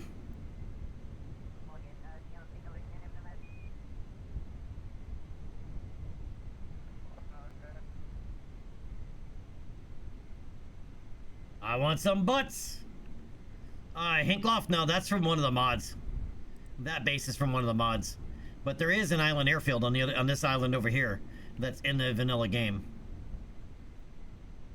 Here, I'll swing back wide and we'll overfly it.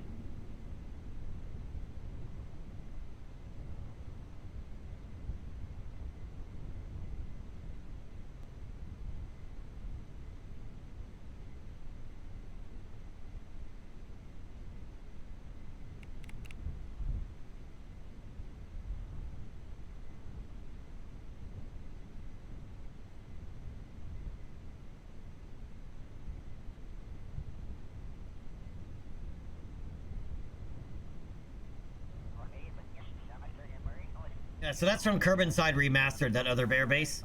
But this one is actually in the vanilla game. It's off to our left here.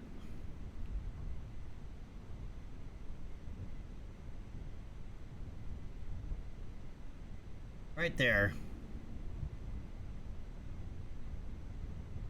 But yeah, this island airfield is in a vanilla game.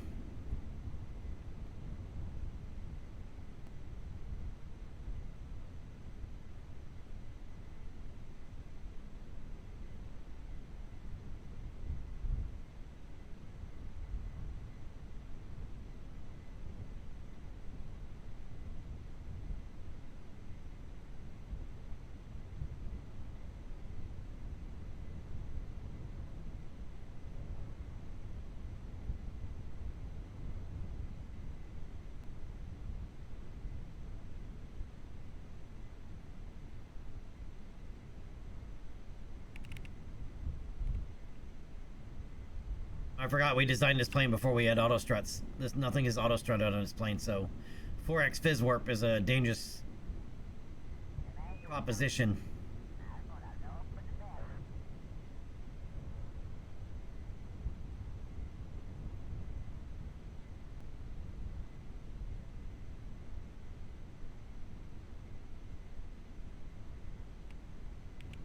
All right, let's come on a fizz warp and hit the brakes.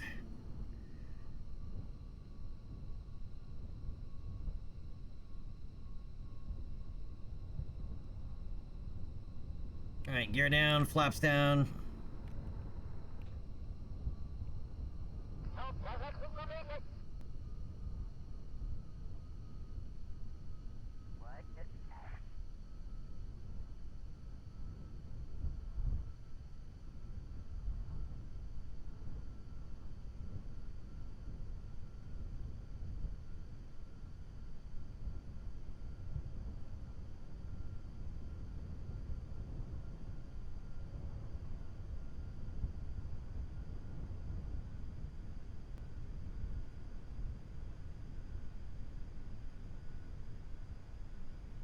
Now Pappy says we're on course.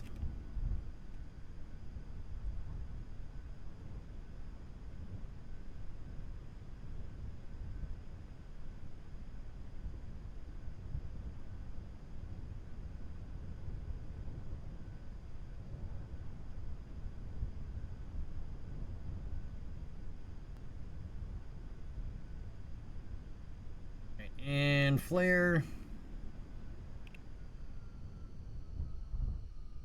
Smooth as butter.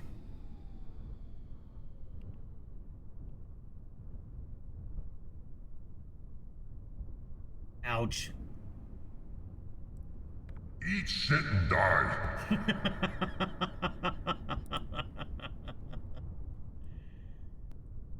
All right. Let's recover that. Let's see how much science we picked up.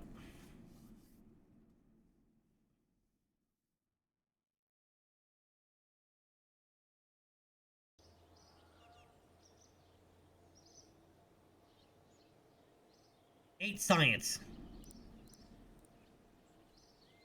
All right, that gives us 71.1 science. All right, let's warp to the morning.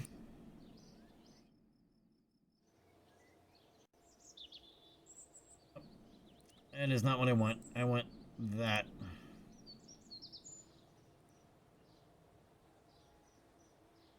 Still only 85% done with the altimetry. Dude. Alright, so our altimetry satellite, we still have not transmitted its science. Right, because I was waiting for it to get above, at least above 90%. And it is taking its sweet time. It's got a very narrow scan band, so it takes a long time to get to 100%.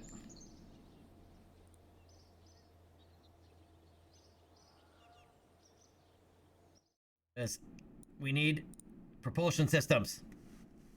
I need that engine right there.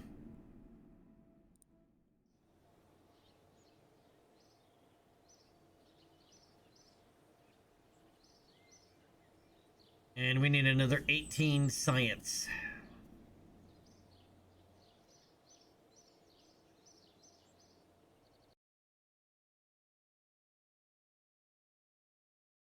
J-Speed. It's made by ScanSat.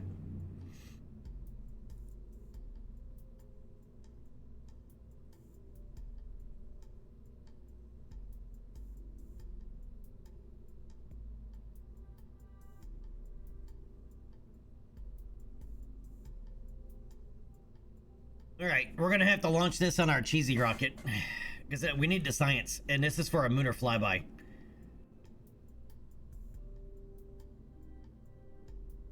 We're gonna have to put this on board our cheesy rocket.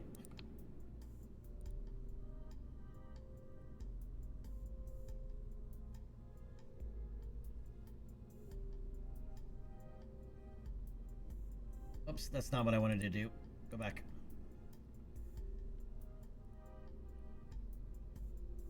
That was the wrong launch vehicle anyway.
Yeah, we're gonna have to launch it on the our cheesy rocket. All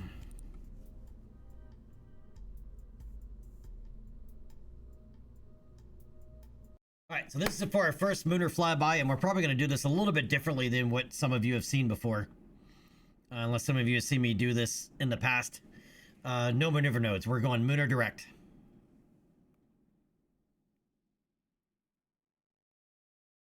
Zero Bit, what's up, man? How you been? It has been a minute. How you doing?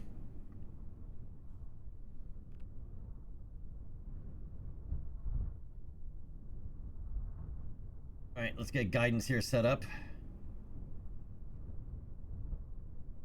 It'll allow us to track our downrange distance.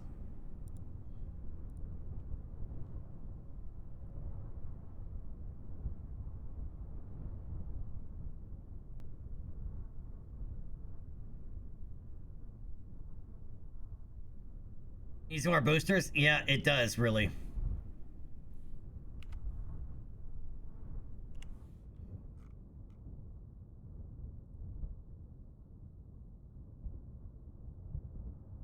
Alright, we're gonna set Moon as our target. Scientic, yeah, I messed with it a little bit last night. I was gonna take a look at it more in depth yet tomorrow. But I mean, for only a year of progress, for only a year of work, they're pretty far. I mean, they've done a decent amount of work in the last year, but they still have a very long way to go. 0-bit, it did last night.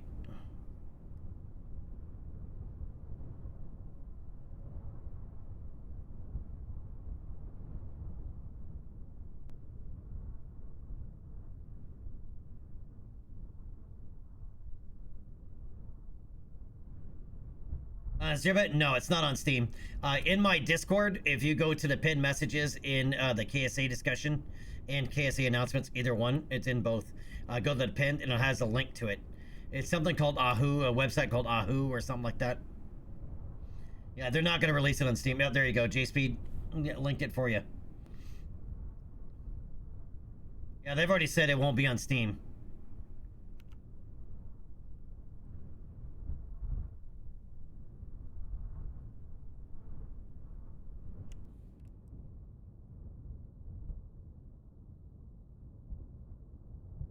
Alright, so what I do here is we got a time warp.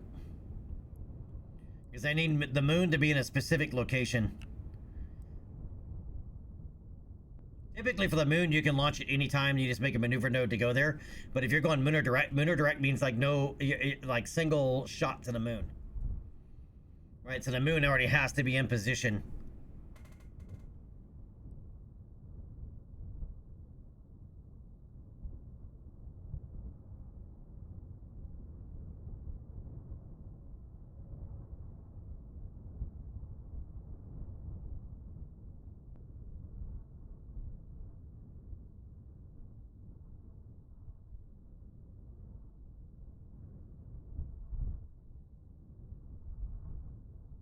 Right, and I need it to be just below the horizon.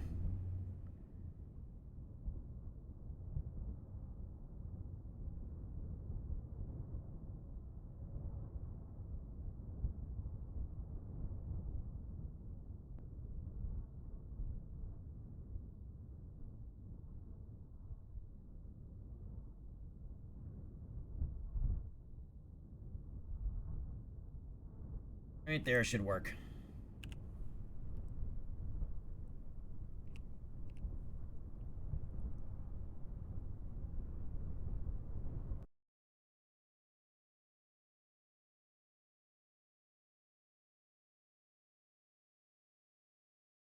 Well, right now there's not enough of a game to even be able to charge any money for, really.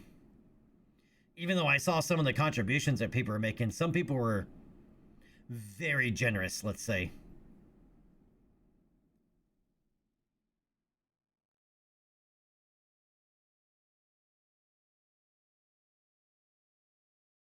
JSP, we'll have to see in the long run because I mean they're only a year in development. It's going to be years before they're a full release.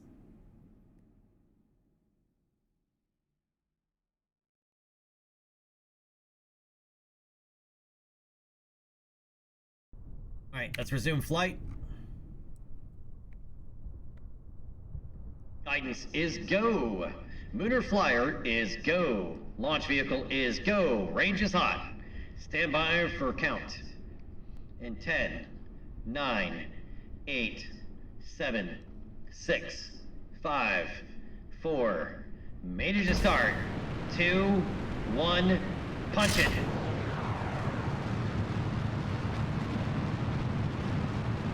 We are go for pitch and roll maneuver.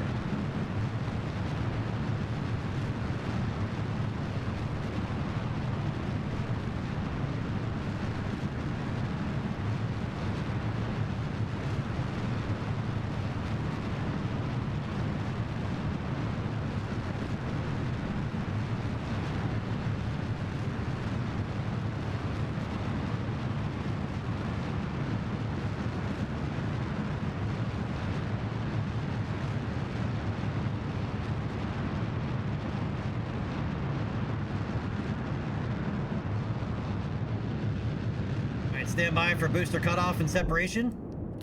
All right, we have good booster cutoff and separation.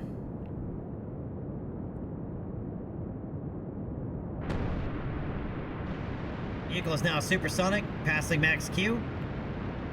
Passing altitude of 13 kilometers, and we're now 14 kilometers downrange distance from the KSC.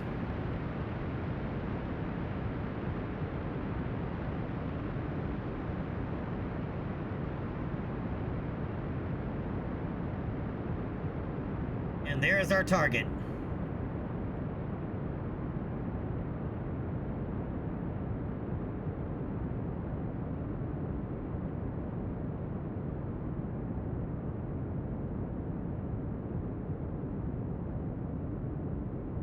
All right, passing Mach 3 and 30 kilometers altitude.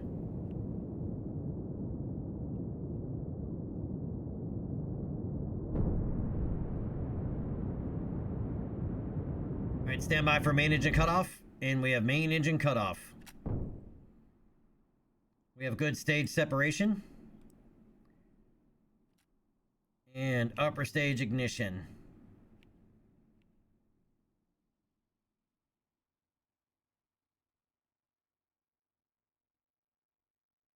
Another reason why we need better upper stage engines. These don't have any sound effects.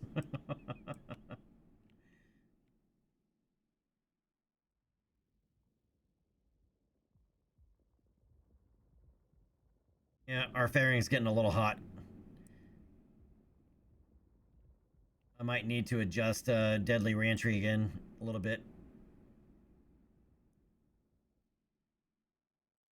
All right, we have good fairing separation.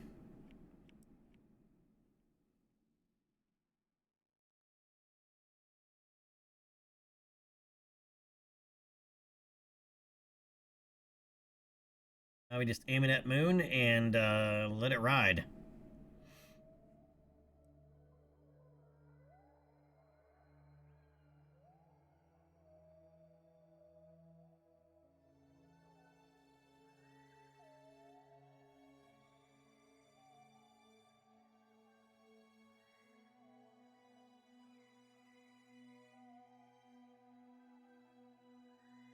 All right, we are now passing an altitude of 83 kilometers, and we are 151 kilometers downrange distance from the KSC.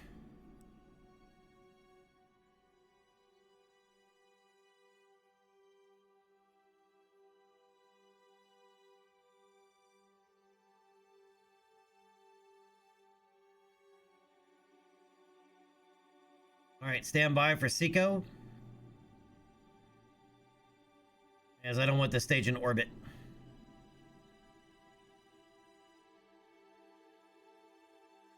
And shut down. All right, go for payload deploy.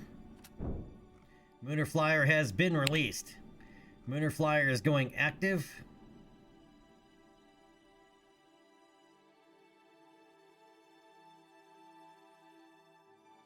And firing in 3, 2, 1.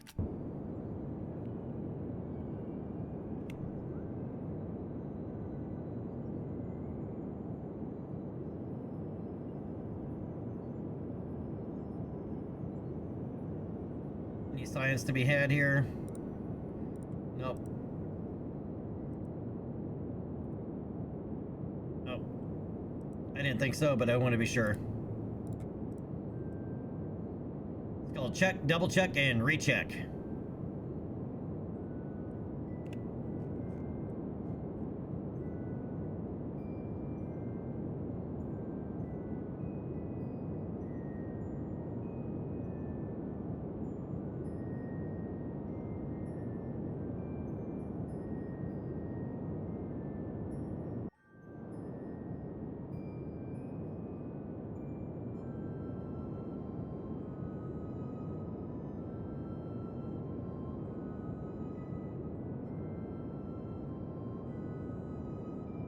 I haven't gone Mooner Direct in a minute.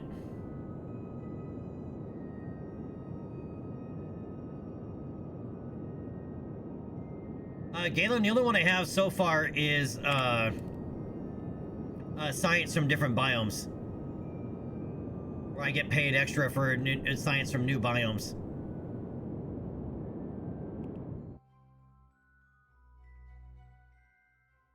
and that'll give us a high altitude flyby with a return to Kerbin.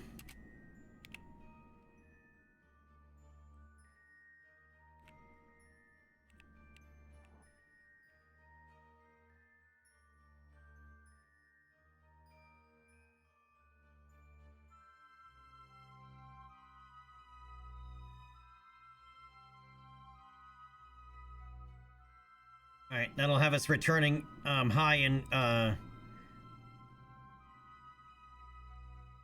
atmosphere. That way this won't be space debris.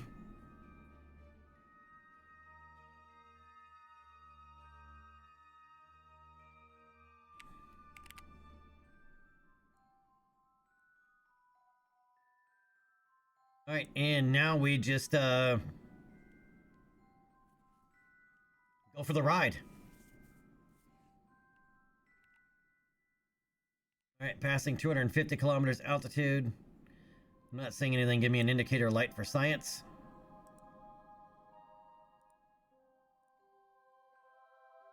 Can't use a mystery goo.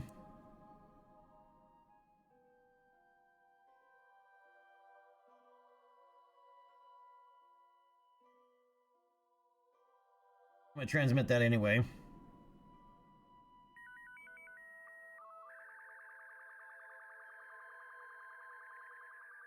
Oh, we had something about this.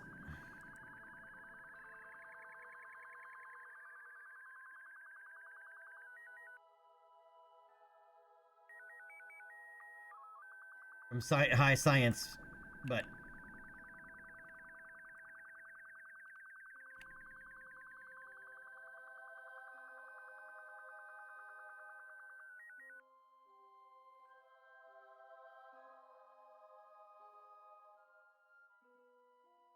low in space, low in space.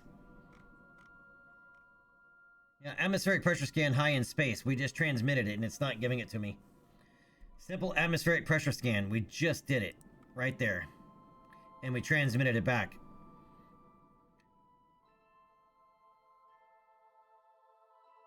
Right, and simple temperature scan from high in space. We're there. We just did it and transmitted it, and it did not, and it says recover or transmit. So for whatever reason, this is not going to it's not registering our experiments.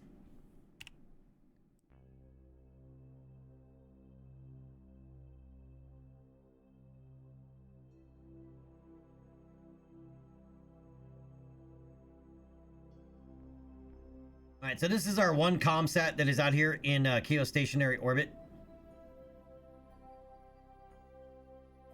It's not where I want it. It's a and it's out of fuel. So we'll be replacing that later once we get science for better upper stage engines.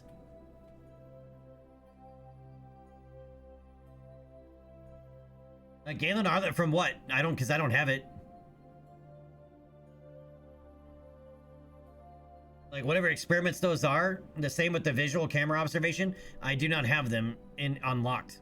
So it's weird that they would give me the contract for them without those experiments being unlocked.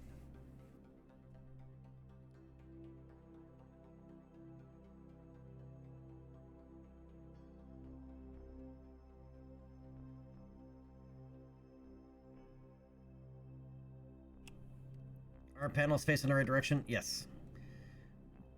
Just double checking to see if I needed to roll the vehicle 90 degrees.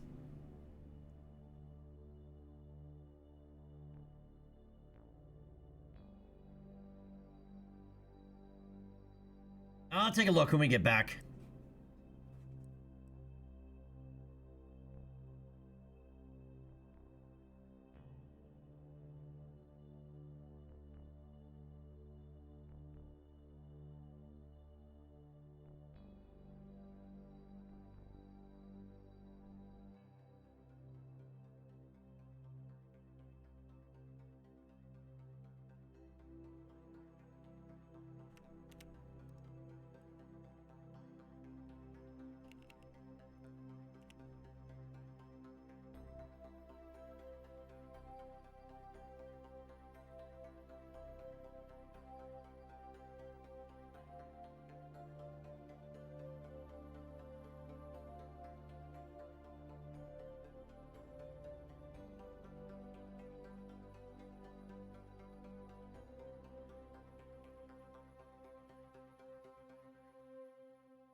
All right, so then we're about to get grabbed by the moon's gravity. As you can see, we're actually way out ahead of it. It's going to pull us into it.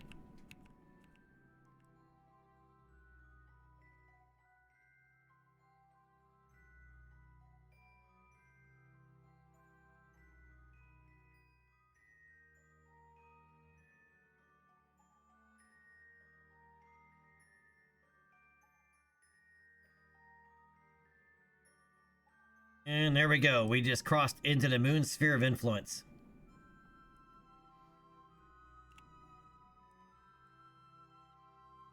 So let's get all of that science that we can.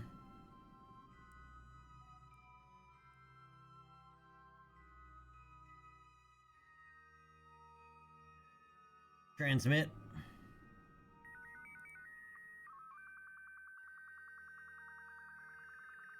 All right, magnetometer scan. A weak magnetic field indicates that the moon may have once contained a molten iron core. All right, transmit that. All right, temperature scan while in space high over the moon. Measuring the temperature of space appears to be quite impossible, as there is no matter around to either be hot or cold, except the spacecraft and the thermometer itself. This is probably going to give the R&D guys something to think about for a while. All right, transmit that. Atmospheric pressure scan while in space high over the moon. This instrument reads 0 as if it were in a vacuum. Transmit that.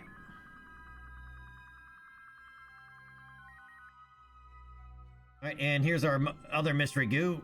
And let's go ahead and transmit it, even though we'll only get partial science off of that.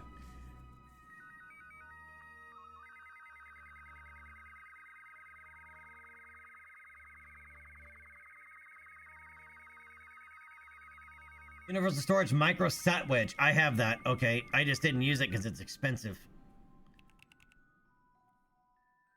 I'll have to look at it, Galen, when we get back. But thank you for looking it up.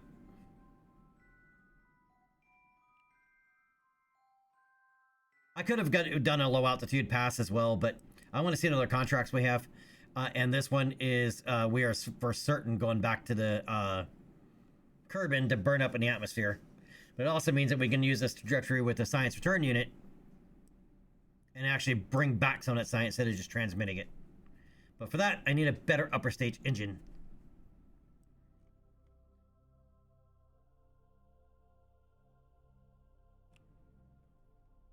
But for now, that is as close as we're going to get to moon.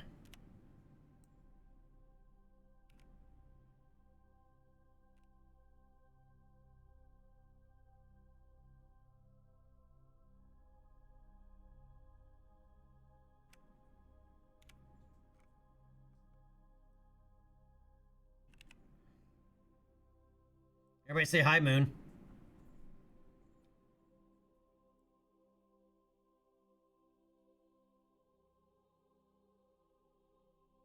See you again soon, buddy.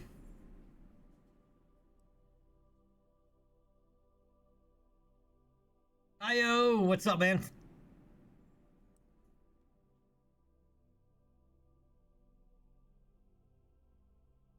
Yep, later, moon.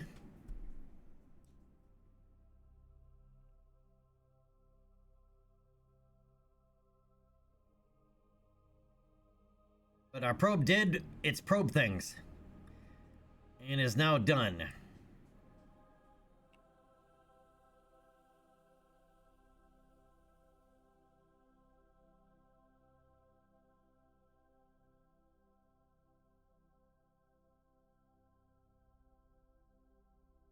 All right, and we are now back in the sphere of influence of Kerbin.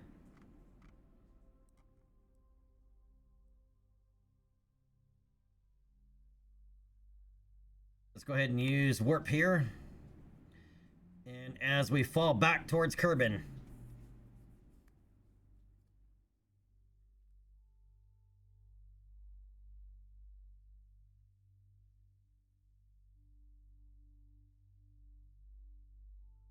And I did it this way so this would not be space junk.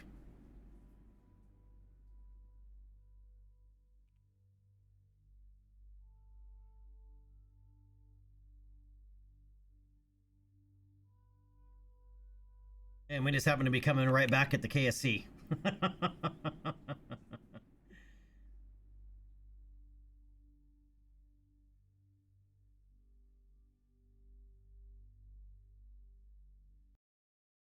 And we have atmospheric interface.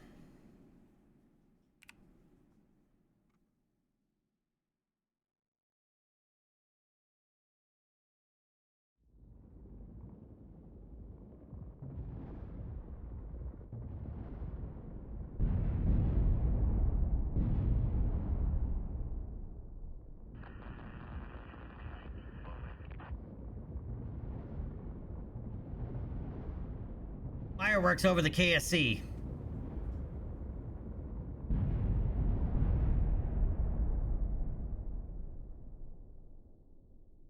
And that's all she wrote.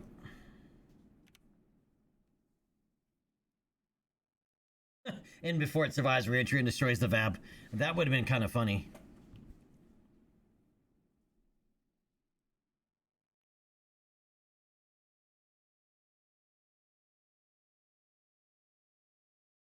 All right, back to the Space Center.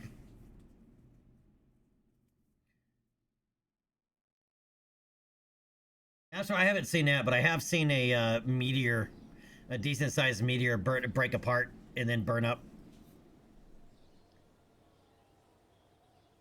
All right, world fire first milestone's complete. We have initiated the first flyby of the moon. We have escaped the gravitational influence of Kerbin. We have gathered the first scientific data from the moon. We have escaped the gravitational influence of the moon. So lots of money, a little bit of science. All right, fly by the moon. 1 science and 57,600 credits and 10 reputation. Huzzah! There's no such thing as a final frontier. Right, start exploring the moon for our first flyby. 132 grand, 4 science, 18 reputation. Thought we had more contracts than that for flyby a moon.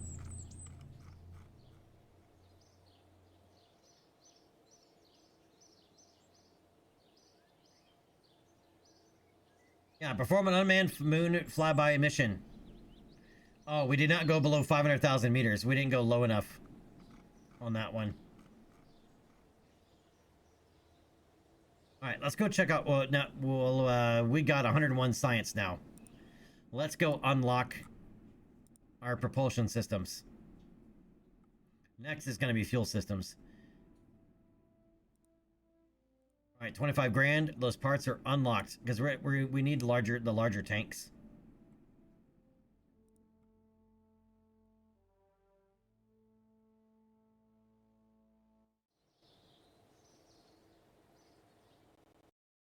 And the thing is, I think I have that probe. Problem is, I don't think I'm going to put it in. I don't have the other stuff unlocked. I think it needs that other advanced construction.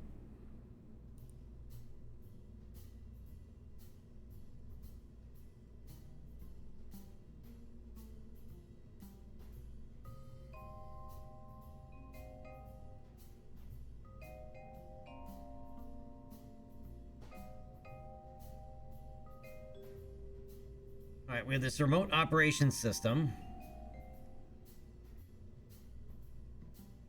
This is all I have unlocked.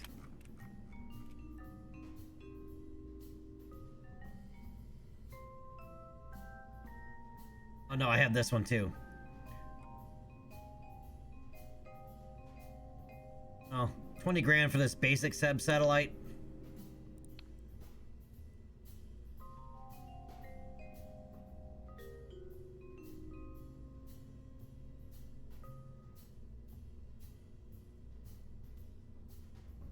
Enviro sensors.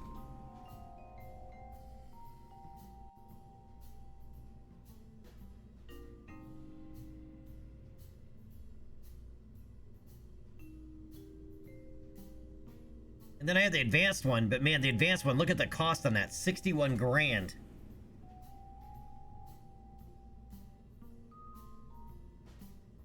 All right, what does this one do?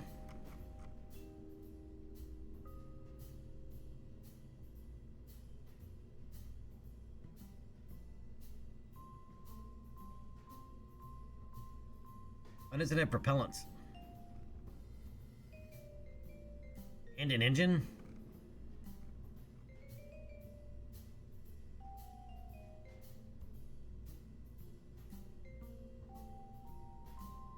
Magnetometer, solar particles, visual camera observation. So that's the camera it's looking for. That's the camera that other contract is looking for. Shit, that's expensive, man.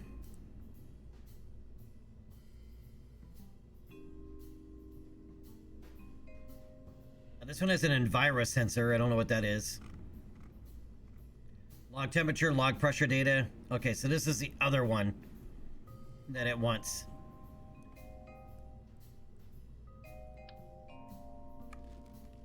So that is what it's looking for.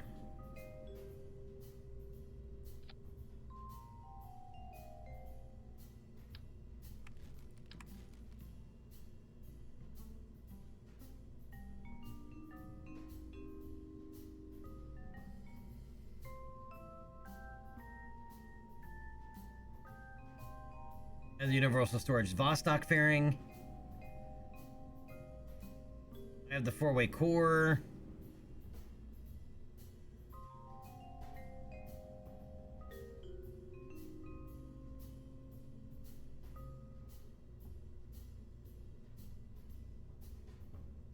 So those are what, that is the contract. That's what the thing is looking for that contract, is those from Universal Storage. Okay.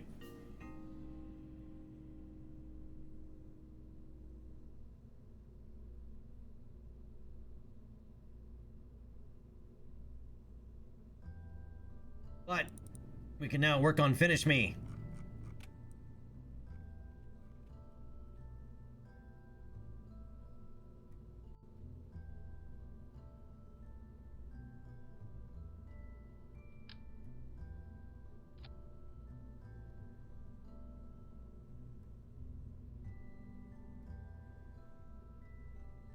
Right, what tonnage do I have in here again?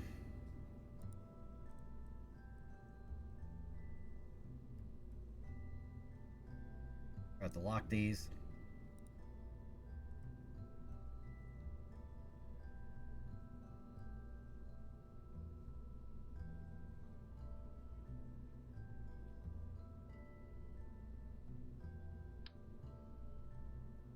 Two and a half tons, basically.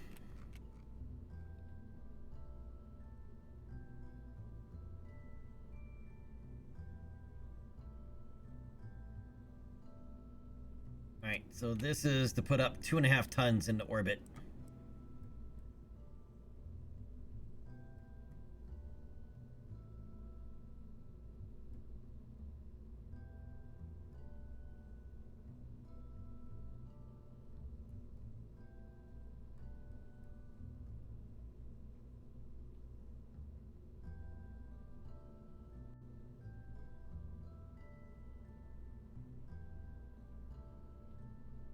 I don't think this gives me a fairing in compact, does it?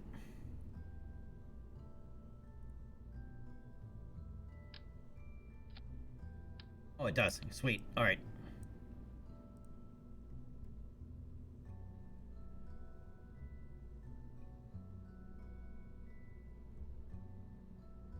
Buzz.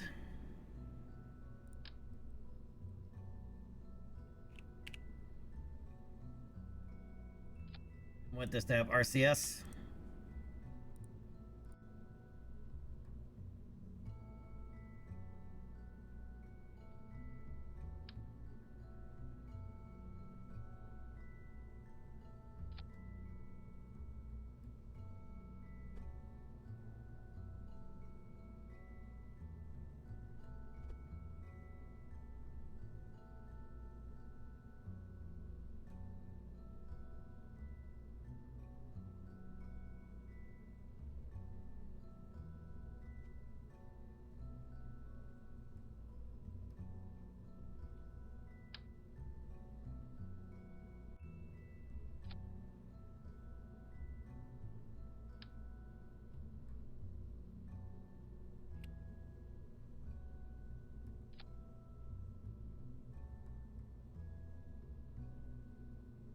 Go with 3-horn.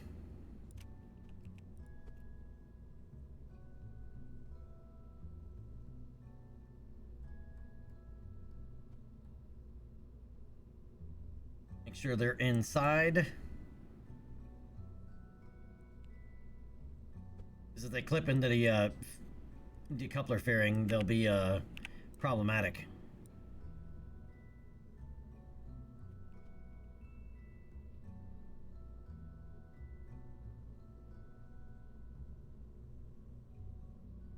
Fuel tanks. Gotta give it a pair of balls.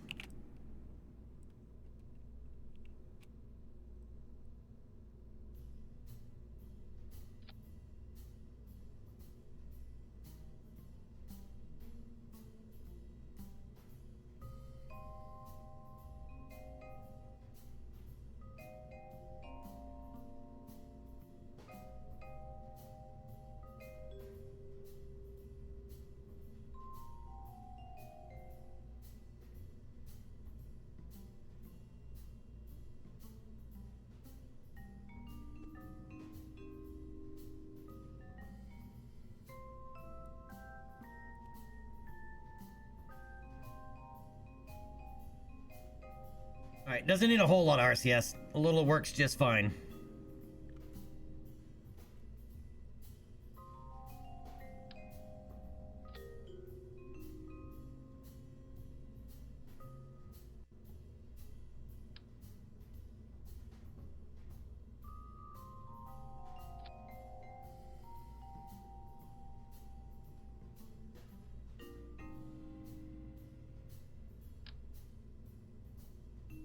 Alright, so now we can work on a decent first stage.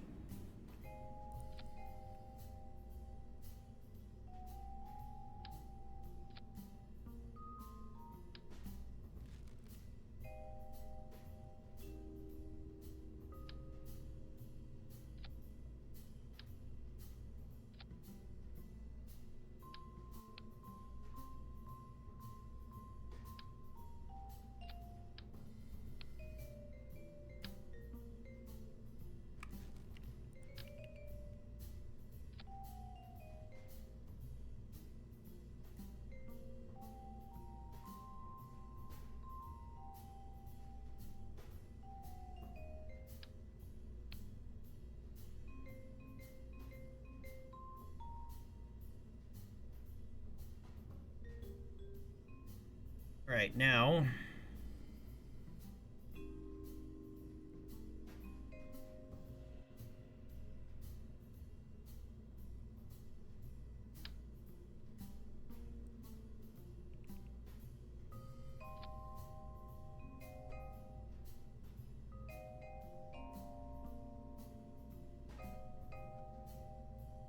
because I know it'll take at least 2 engines to lift this up.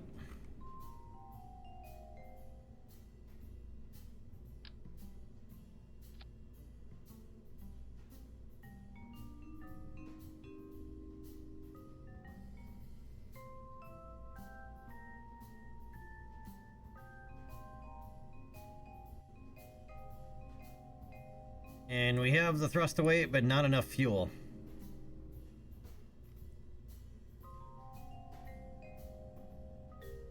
This would still be too shy of getting 2.5 tons into orbit.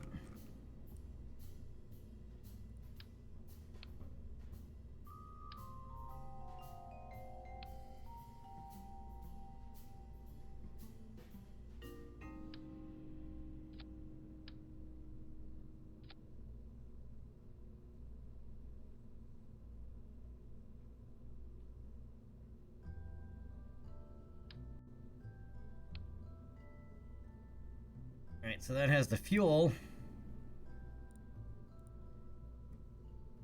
Maybe, because it's a really low on the thrust to weight part. But this would be like max tonnage.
fairing is just to clean up, to make it cleaner looking.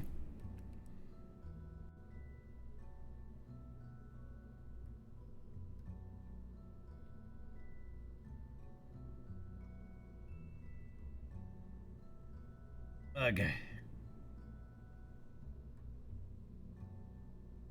It needs boosters. To be reliable enough, it's gonna need SRBs.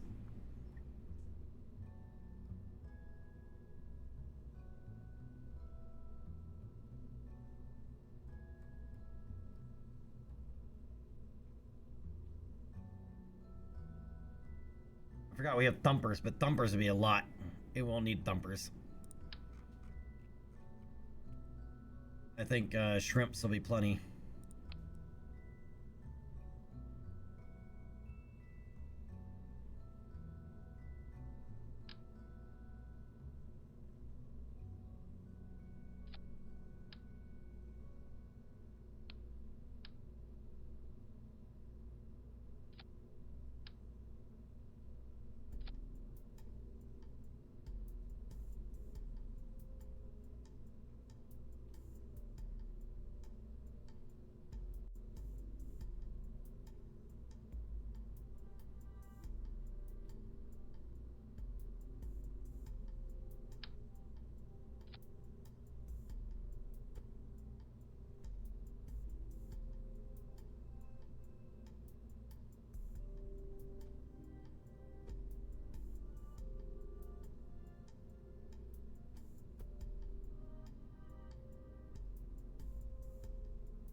Still slightly low. We could double this up. These don't cost us that much. Alright, let's get this strutted in, and then it'll be easier to copy over.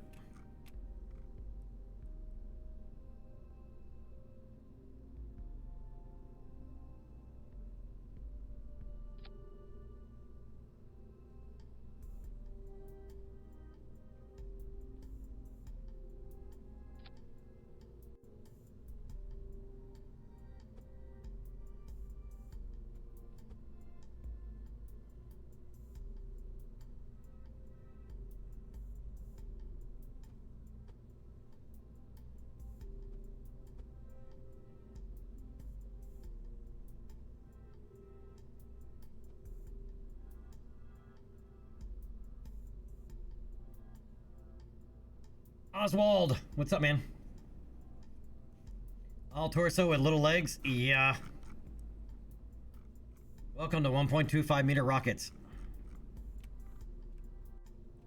And to be fair, we'll probably never need to launch something this heavy with this rocket. We have 2.5 tons of ballast on board.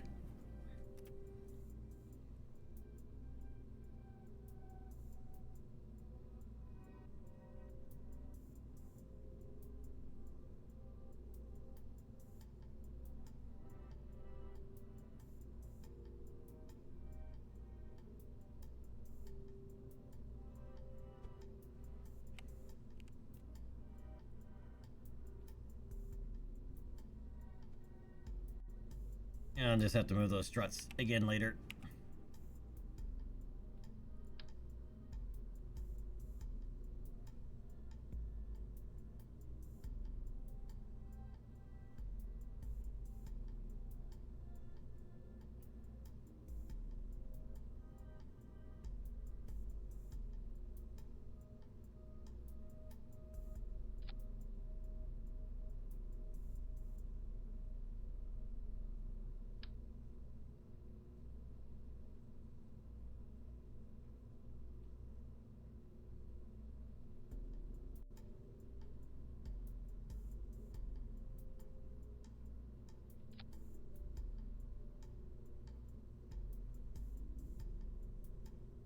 What did I attach to?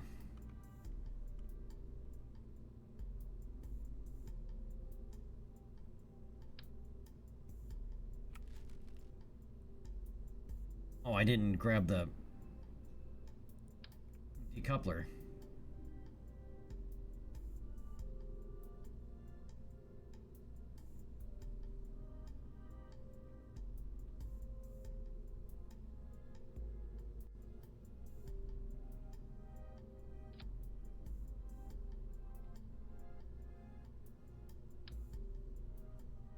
Back.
There.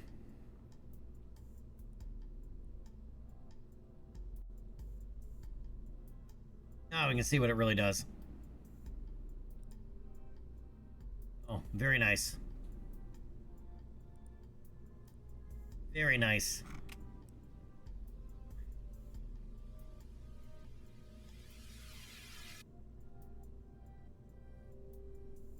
All right, now we're going to be ready for clamps. And we need a rocket family name other than something other than OR1, like Orbital Rocket 1, which we already have. Yeah, if we're not pushing the planet, we're not doing it right. All right, but I got to punch the bladder reset button. Think of a name of what we can call this family of rockets, and I will be back momentarily.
I'm back.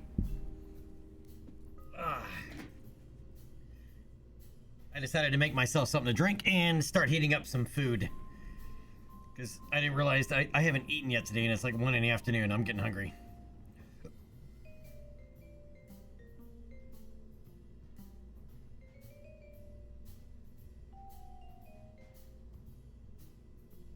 Oh yeah, again, that's because nobody accepted it. But yeah, there's probably something better, better names out there, Galen. Yeah, you realize that you know what you just did though. This is now the Galen family of rockets.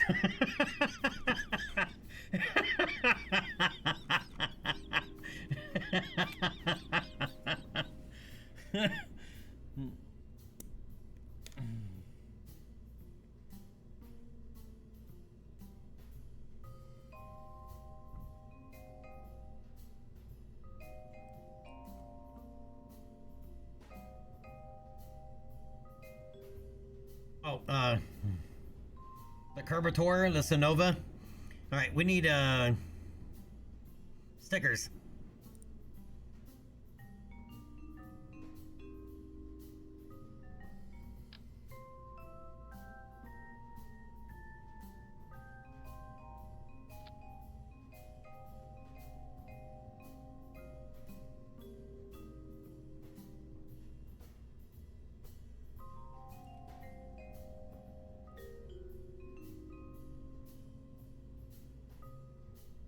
Well, there's a way to stick these on the fairings. Is there an option? An option on here to...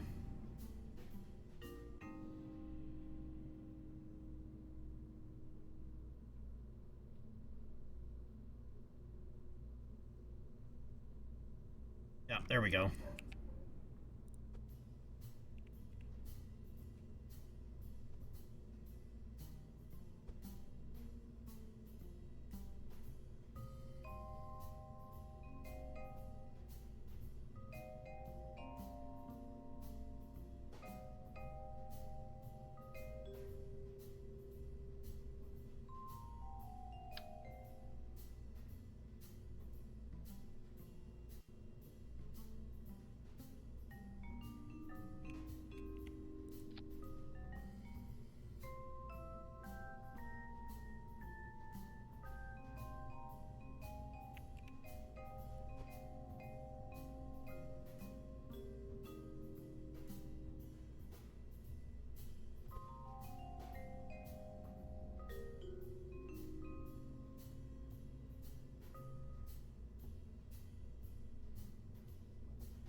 All right, gotta represent, right?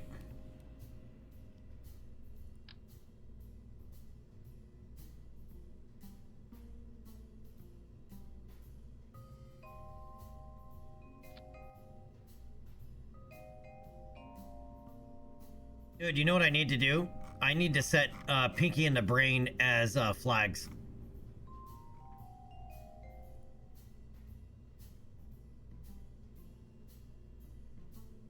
We need to accept Pinky and the Brain as flags.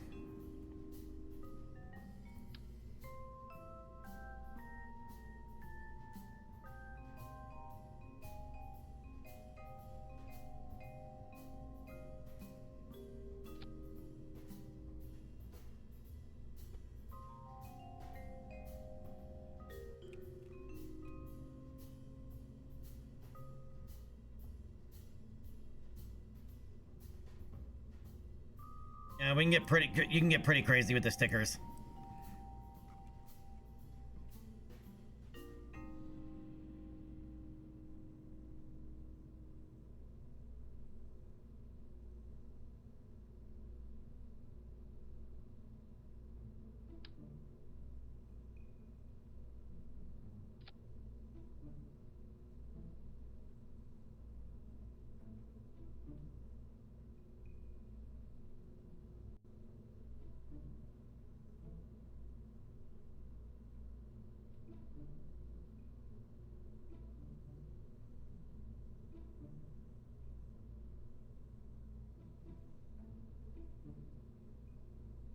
I forgot, what do we have that's Rocket Lab inspired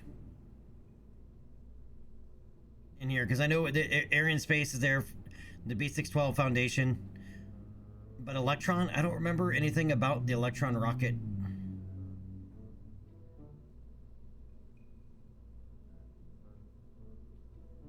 Having any partnership with a squad with Kerbal, like the ESA and NASA did.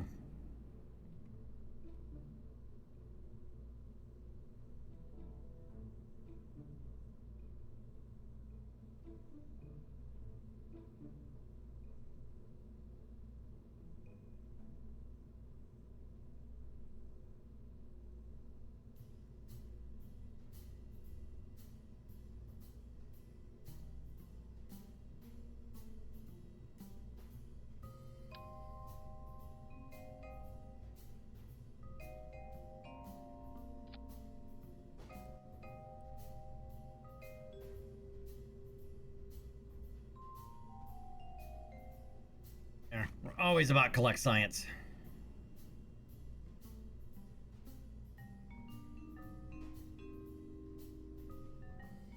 So Nova and Kerbator, that's it? That's all the best you guys got? Nothing else?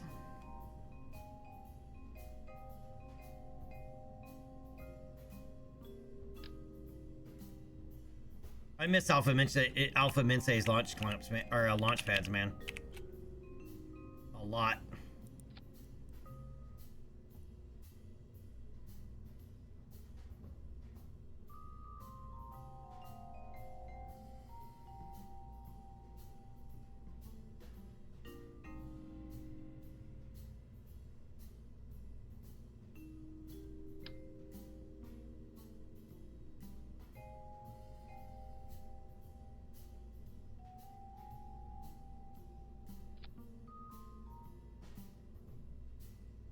Batteries, because believe it or not, when you actually disengage the rocket when you launch it, there's no power. The power stops immediately. So if you want to do lights, for example, like I'm gonna do now.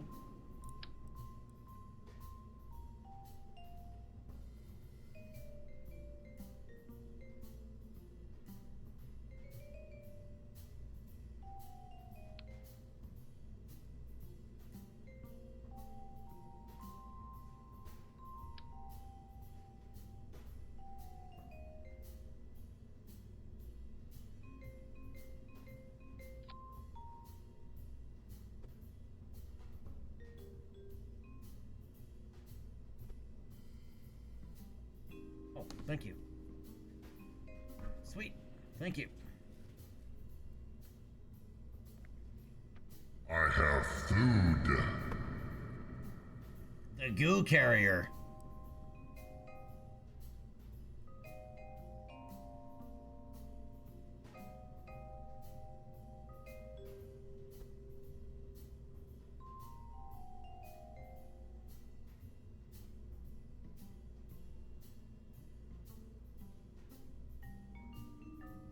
This way, if we launch at night, the rocket will be lit up. It won't look so plain. And why did these slide? Why did these move?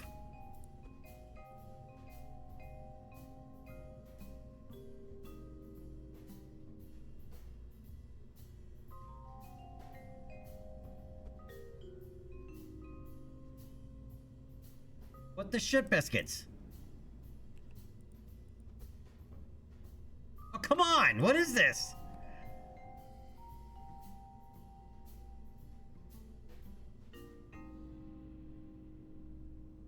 Alright, if I move that one down and then select this one, watch this one. Watch this one over here. It pops back up. What the shit are you doing?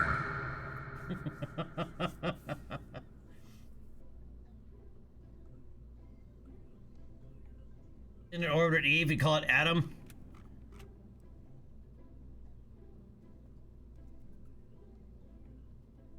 And we call it Adam Smasher.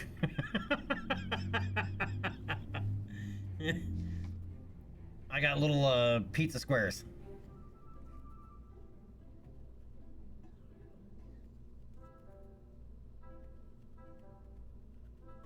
Ah, damn.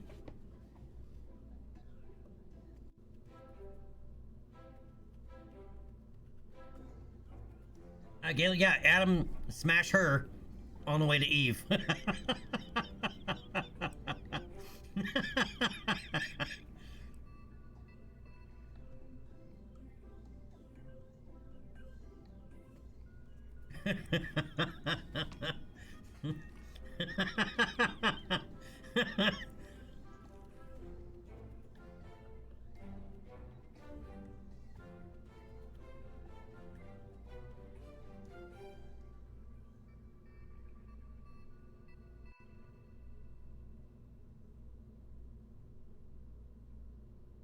All right.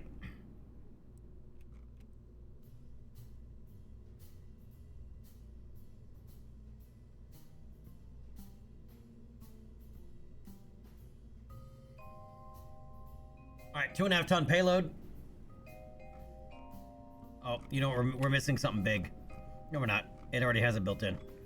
I already built it in. Right there, it comms.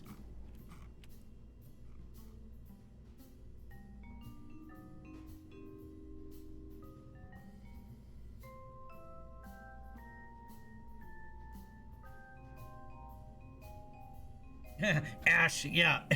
The ASH. Adam smash her.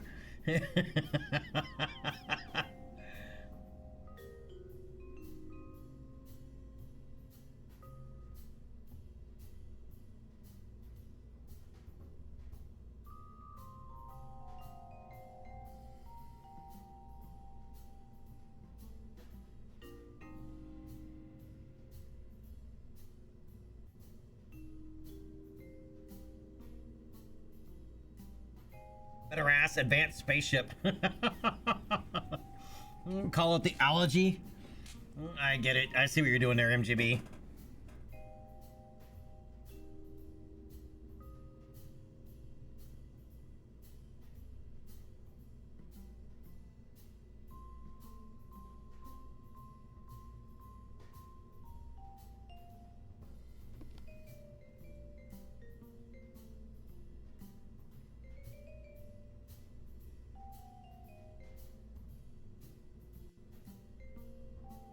Or just leave it as finish me.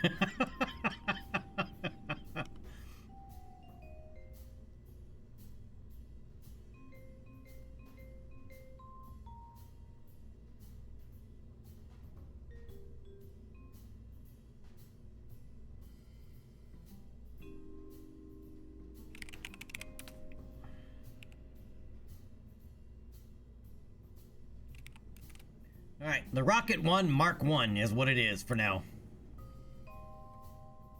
Your ass is so big, it's in orbit. Yep, your ass is so big, every time you turn around, it's New Year's. Or your birthday.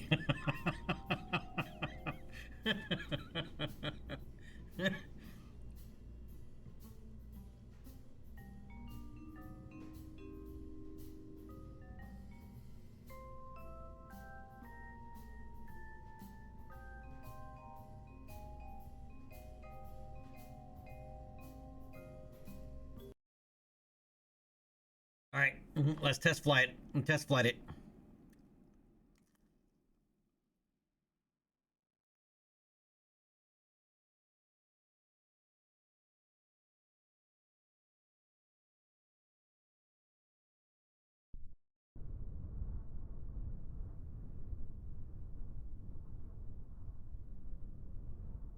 I don't know if it was a a movie or a TV show that I was watching, but yeah, one of the actors is like, Antonio, when you know your ass is so fat every time you turn around, it's your birthday. And I died laughing.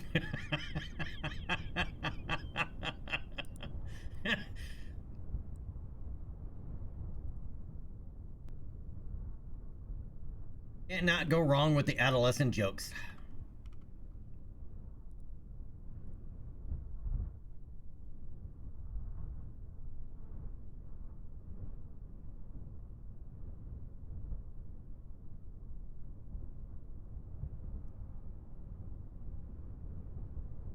All right.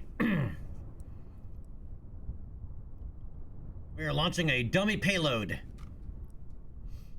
Just to ensure rocket performance. Guidance is go. Payload is go. Launch vehicle is go. We are go for launch. In 10, 9, 8, 7, 6, 5, 4, 3, main to start. 1, and liftoff.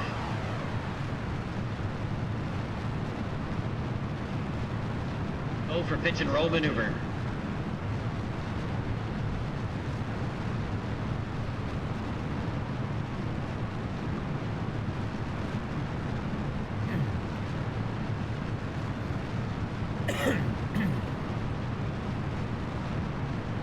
Excuse me.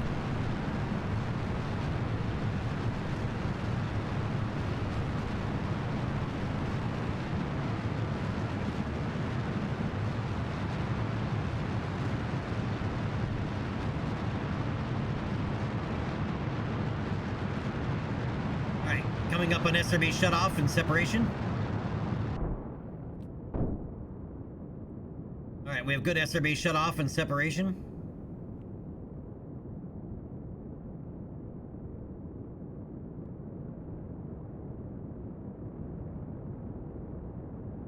All right, passing 12,000 meters altitude. We are 14 kilometers downrange distance from the KSC.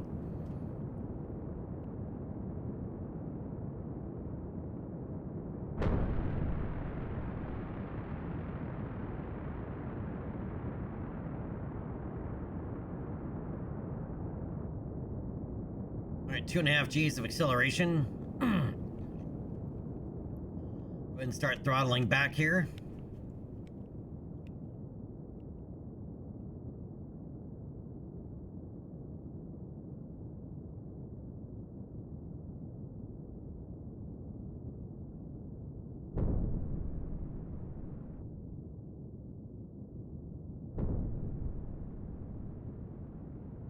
On the money. All right, passing altitude of 40 kilometers, now over 50 kilometers downrange distance from the KSC. Fairing is starting to get a little warm. Throttling down yet again.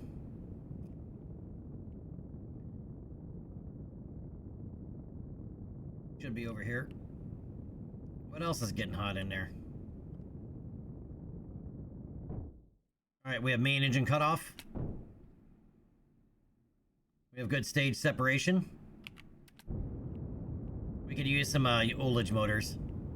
All right, we have good fairing separation.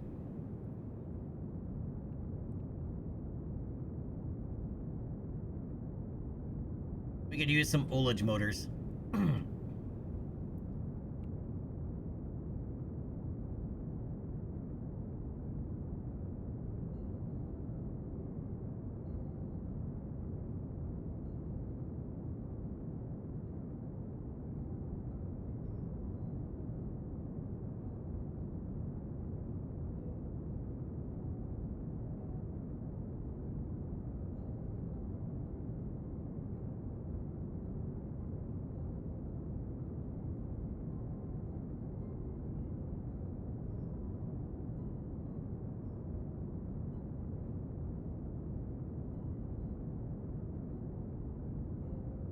Maki, 2.5 tons.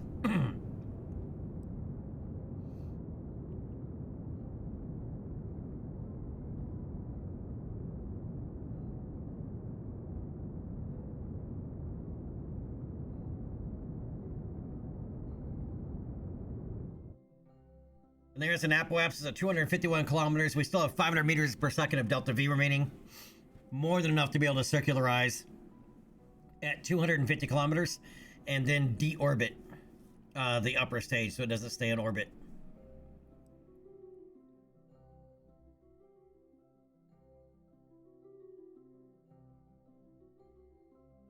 All right, so we know it can easily put 2.5 tons anywhere in low Kerbin orbit.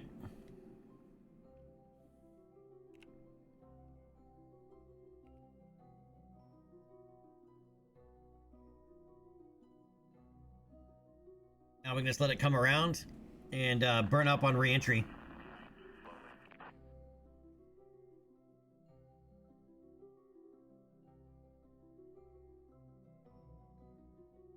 It's a small rocket.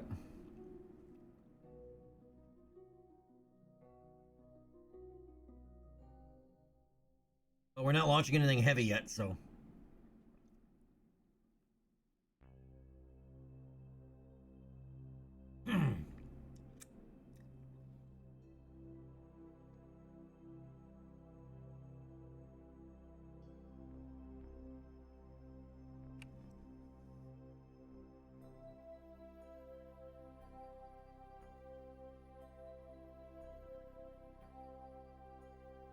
I'm also thinking about maybe once we go get everything unlocked is actually build out different upper and lower stages so you can mix and match.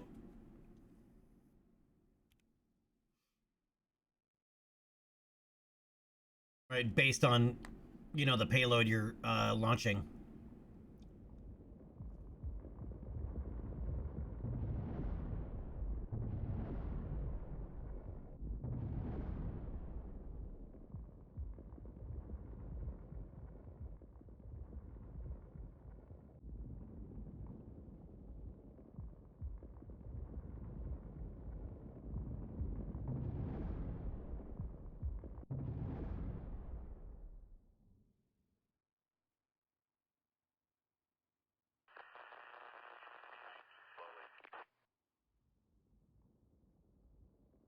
Better not survive re-entry.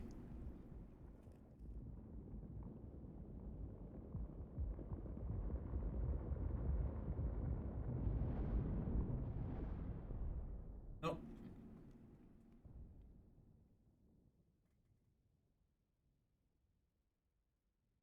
No survival.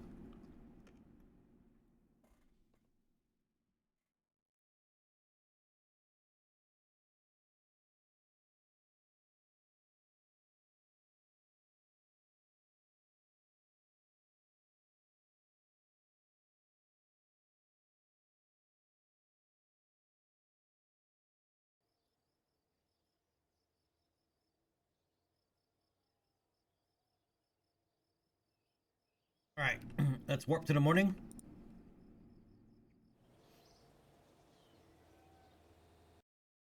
And let's take a look at our ComSat that I want to launch to replace the one that is in the wrong orbit. Over the KSC. All right, but first let's go ahead and save this. Open this up.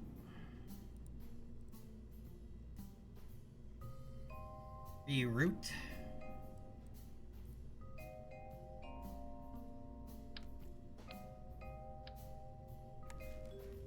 All right, lose the payload. Save it.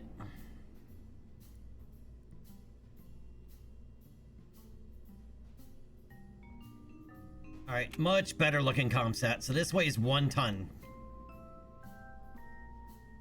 That we need to put into geostationary orbit. So if we attach our auxiliary stage,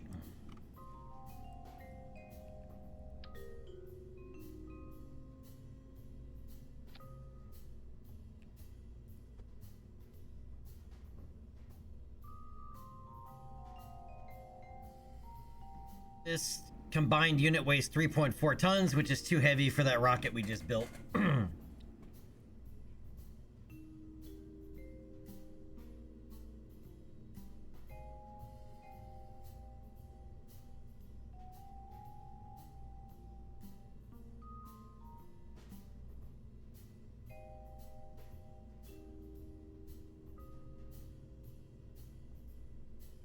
up.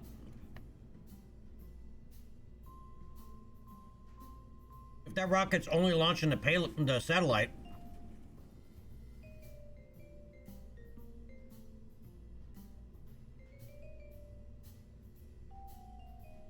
This only weighs 1 ton. No, 1.1.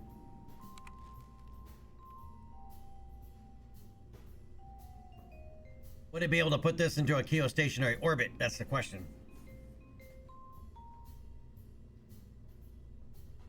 Where? Hildebrandt! Check Discord screenshots channel.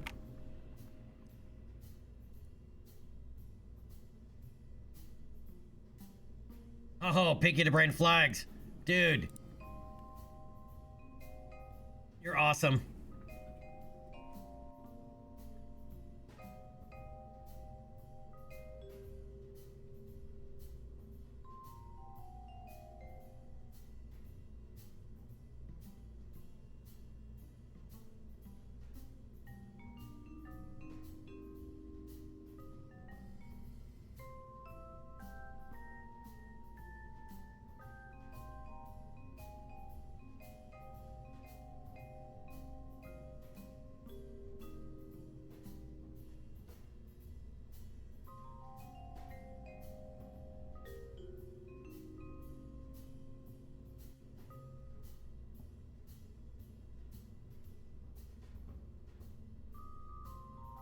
Thank you, Onka. Guys, can I get a thank you for Onka? He just made some Pinky in the Brain flags.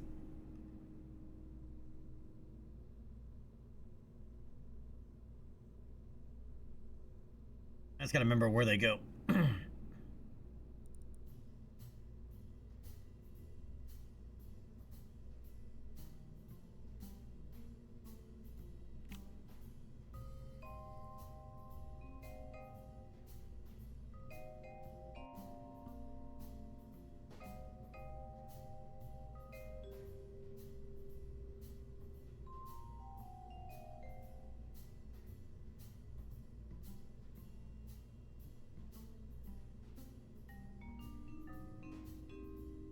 Hey, that works, the Onka. It's something I didn't have to do. So thank you.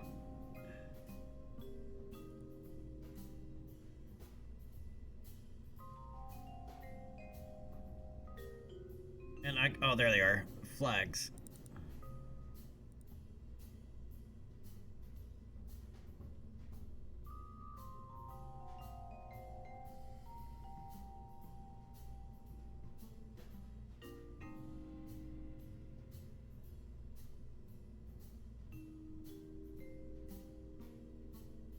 I could have also just put I can just put these in rocketology. What am I thinking?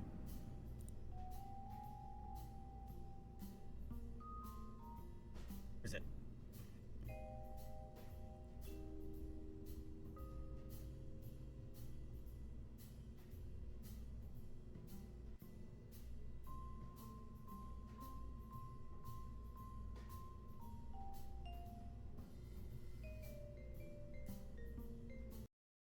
Now I should just need to leave the editor and go back in, and it should capture them.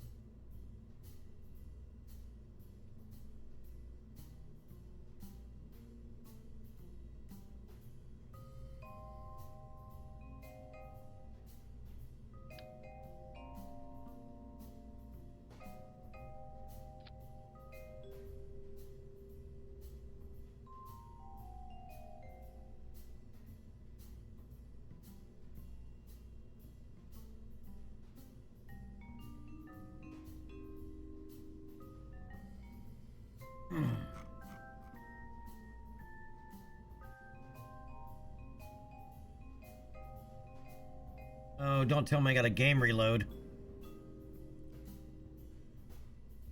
Shouldn't have the game reload for that.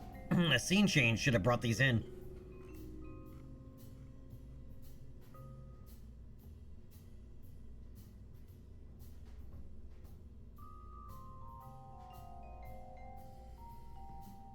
We know they're in there.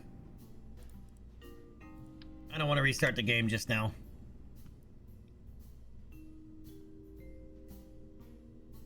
But while I'm here and I'm thinking about it, we need...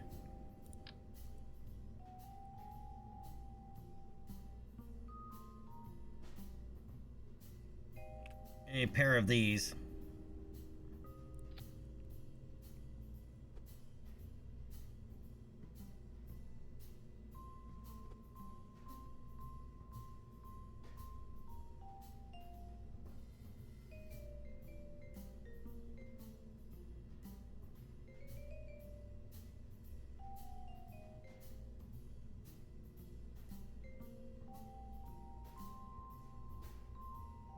All right, save it.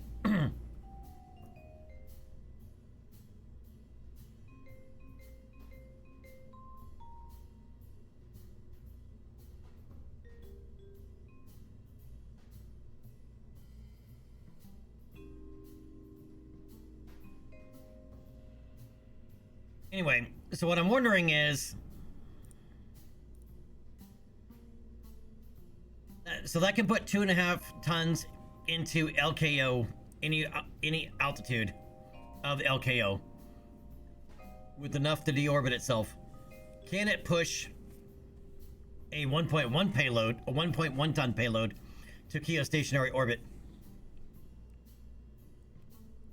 Let's run a test and find out. Or am I gonna have to, because they're also gonna end up building out a 1.875 meter rocket family. I was just hoping to unlock other tanks first.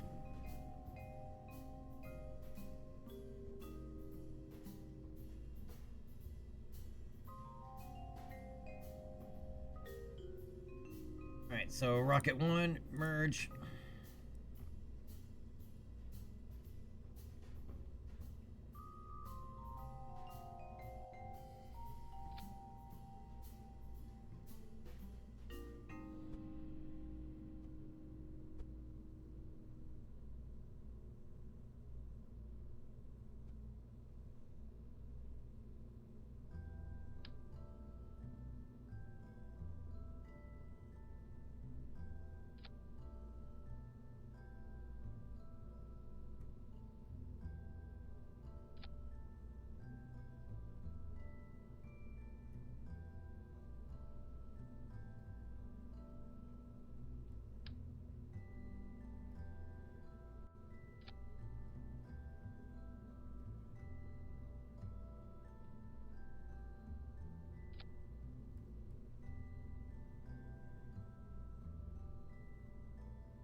It's a good looking satellite.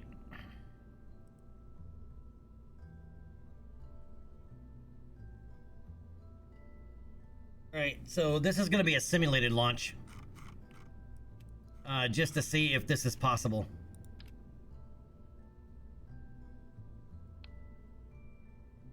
Right, can this put 2 ton or 1 ton, 1.1 tons into a geostationary orbit? I also realized I want cameras and everything on here too.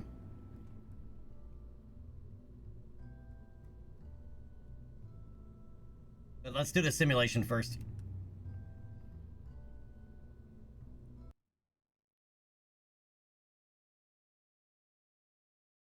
Gnome. Send a little rat my way if you want.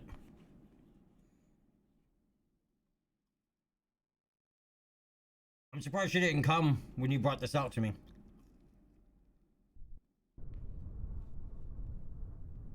She must have been still sleeping.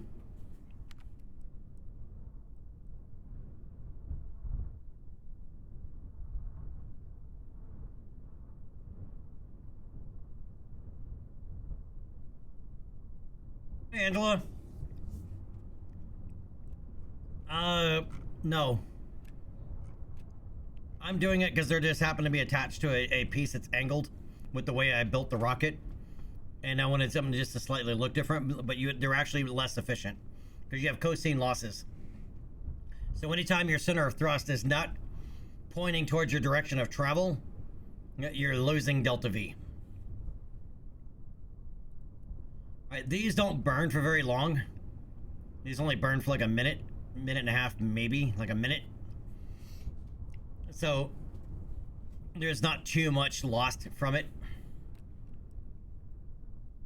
But generally speaking, especially if it's going to be a long duration burn, you're going to lose quite a bit of energy if the center of thrust is not aligned with direction of travel.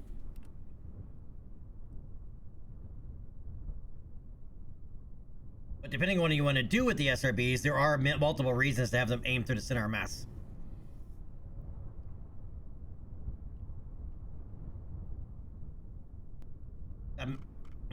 Answer your question. For the most part, no, it's a bad idea. You want them aimed with the direction of travel. However, like say for example, you were building a large cargo plane and you wanted to give it a radar system, you know, a rocket assisted takeoff, right? Then that you would want to have them angled through the center of mass. Otherwise, they're going to cause the vehicle to pitch in a direction you don't want. All right, so this is a simulated launch, and we are go here in 5, 4, ready to start, 1, and send it.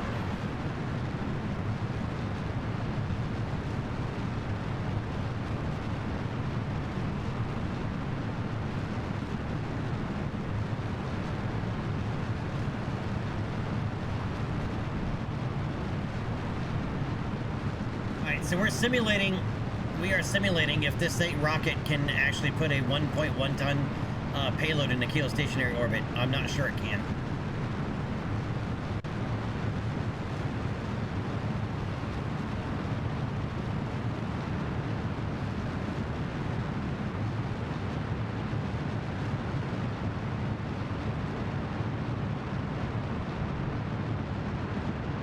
All right, stand by for booster cutoff. That wasn't supposed to happen.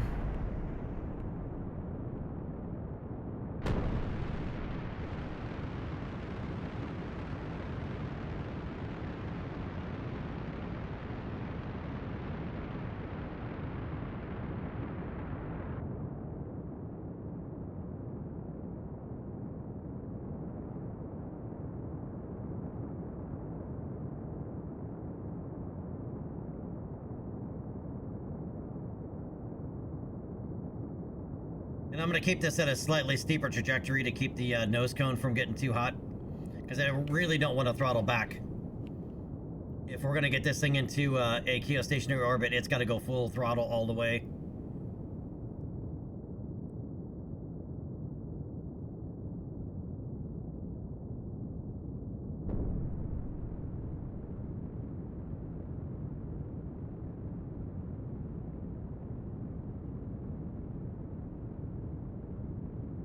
I'm gonna have to adjust,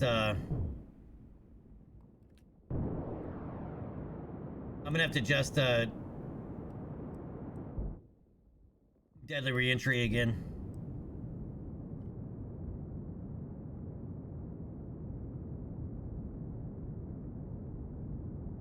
Alright. Deadly reentry is getting a little too hot.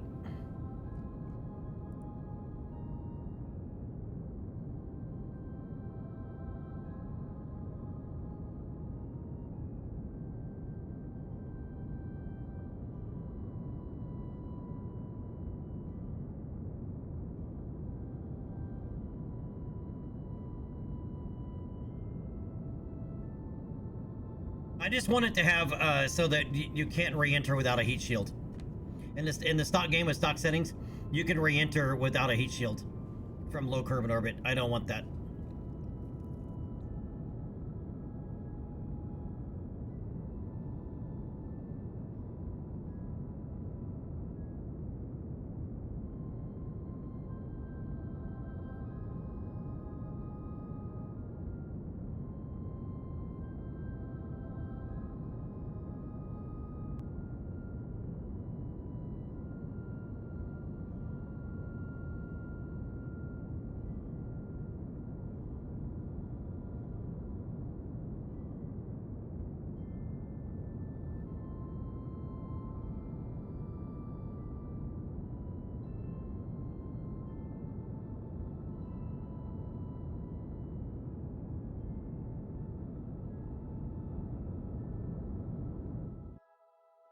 Yeah, well, what am I looking at?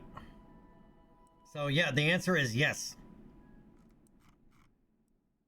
The answer is absolutely yes. Well, I was looking at the wrong number. But the answer is yes, yes it can. Because it can put it onto a solar trajectory. It could send it to Eve for an Eve flyby, so. And we still have energy remaining, so yes. Yes, it can put this ComSat up into a geostationary orbit.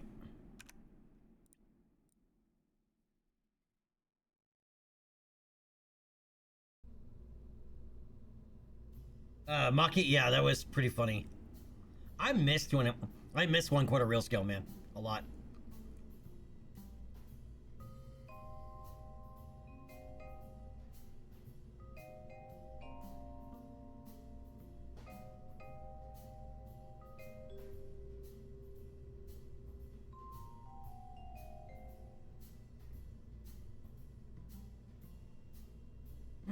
All right, more things we want to do here.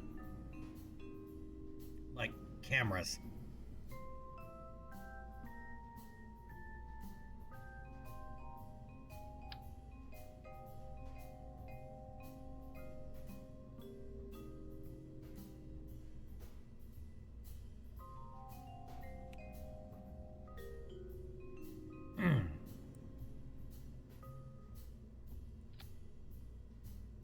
And all it's gonna see is the SRB there.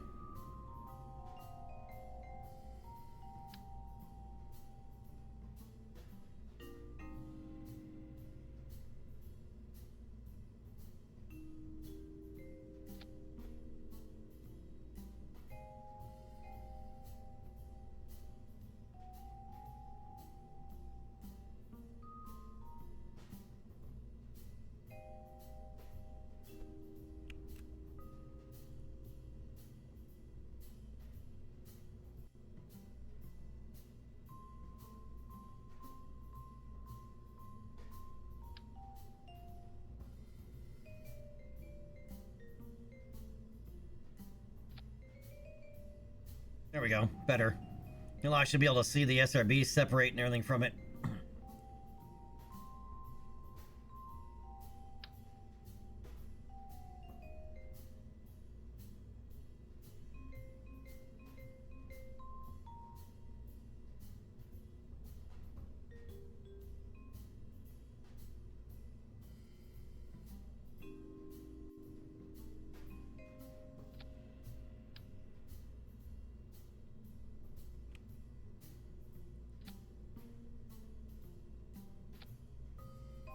These will just have to be reset with the payload, which I do anyway.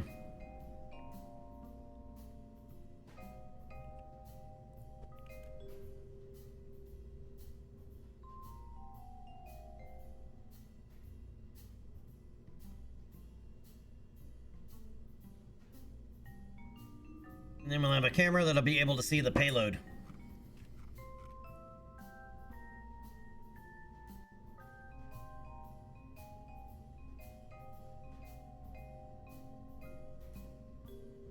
Alright, save it. Marilith, we already did our Mooner flyby.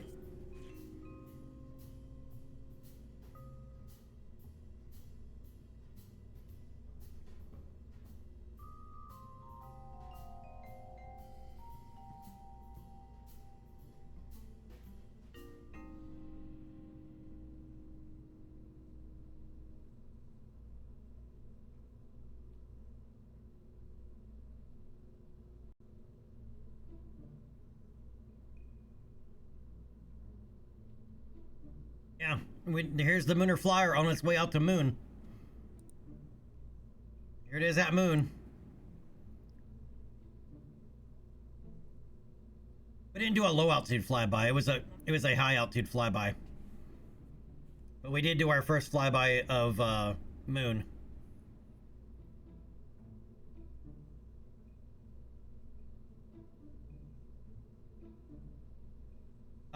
Not sure yet. We'll have to check contracts. But I don't have any other active Moon contracts.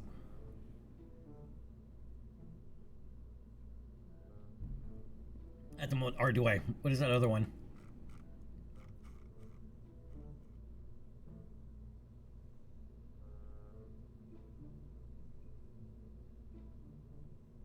Yeah, this unmanned flyby of the moon. We already did this, but it didn't give us a. Oh, because we didn't go low enough altitude. So we'll have to do a low altitude flyby of moon. So I guess technically we still do.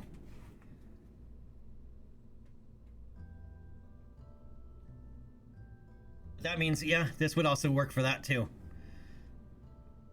We could do a low altitude flyby of moon.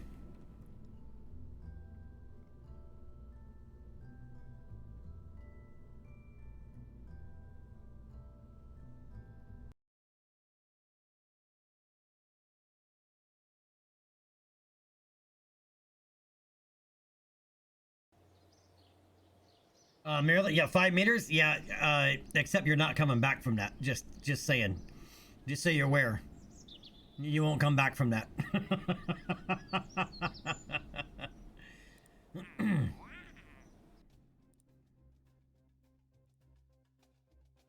Yeah, so here's your lawn dart mission that you wanted. The impact the moon uncrewed.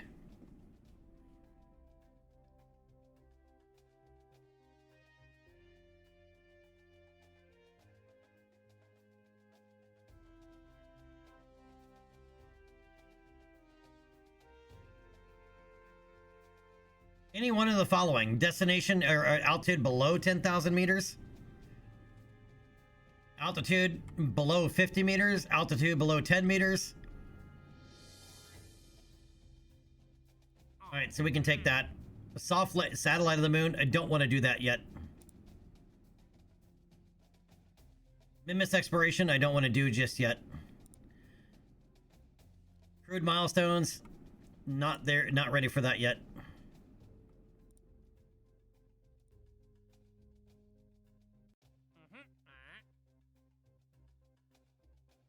Landed at the cold ocean. I don't even. That's not possible.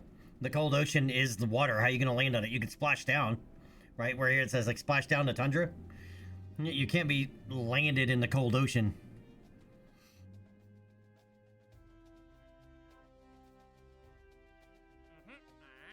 The cold shores. Where's what biome is the cold shores?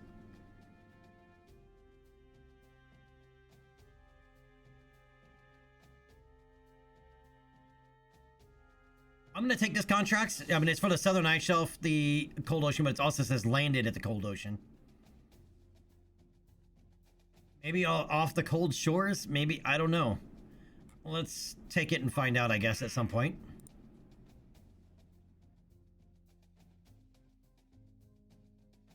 All right, a material study flying high over Kerbin. We can do that.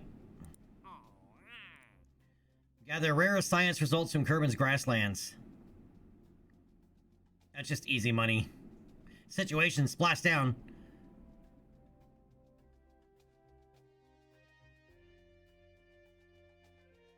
That means we'd have to find a lake or water somewhere in the grasslands to do that one. Won't hurt to take it.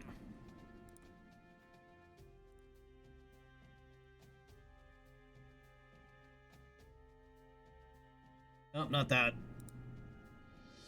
Bring Moonstone back with you. Nope, we're not ready for that. Not ready for that either.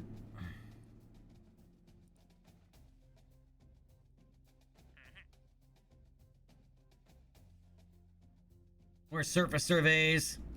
These give us a decent amount of reputation and quite a decent amount of money, but... Wow, this is a lot of money. And we get science from it. I'll take that one.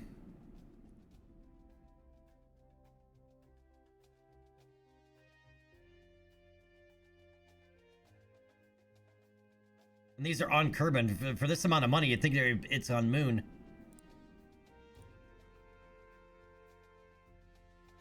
Land a probe on the moon and put an orbit, a probe in orbit around the moon. Put a probe in a polar orbit at the moon. Not ready for those yet. Okay. So let's knock out some of these low-hanging fruit contracts. So we have a test contract for a wheel. Yeah, that would still be splashdown. We have a helicopter that can land in the water, but I haven't turned any of our airplanes into a seaplane yet.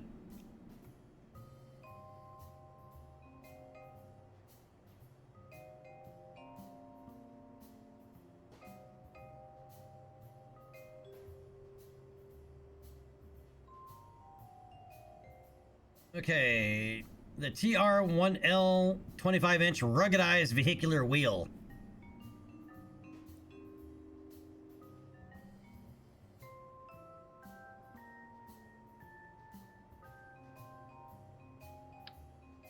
Yep, that would be this guy.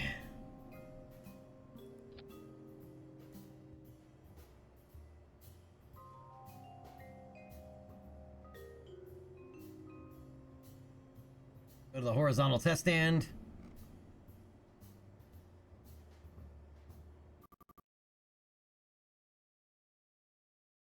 Chief, yeah, that's what I was thinking.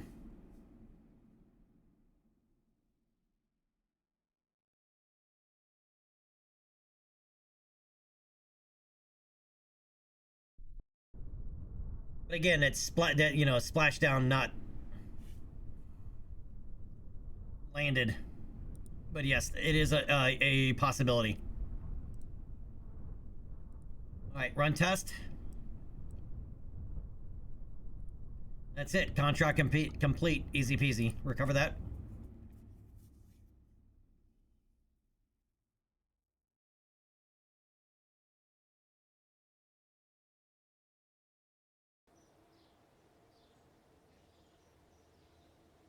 Is there any water in the grasslands near Kerbin?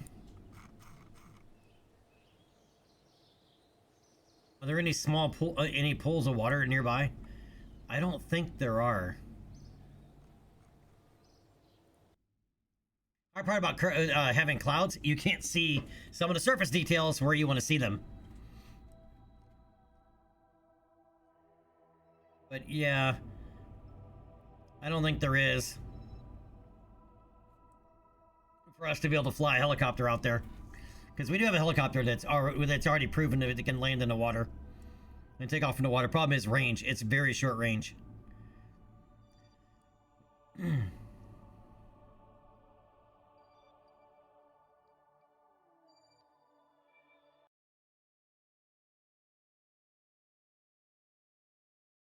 Yeah, that's true, don't I? I don't use this map enough. Dude, it's only gotten to 88.8%, and that's even with the, multiple day moon mission. But even so, do you believe it or not, we're only 38 days into our space program. Like 38 Kerbal days in. That's it.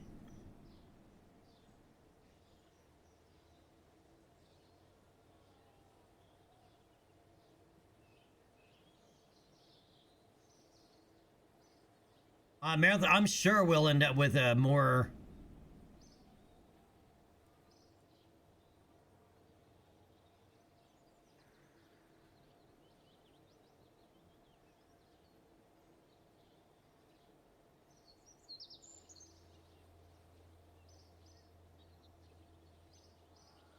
Yeah, I don't think there's any small bodies. I think you gotta be on the other side of the planet. I planted a flag up here in the ice caps, and then we planted a flag over here in the Badlands earlier today. But I think you got to be in one of these waters over here. There is nothing like that over here. Maybe up here.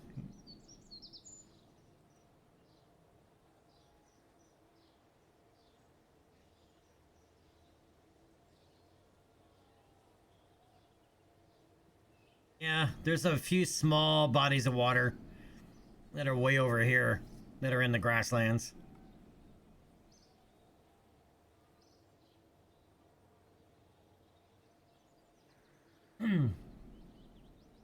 Oh, that's true. They give waypoints, don't they? Yeah.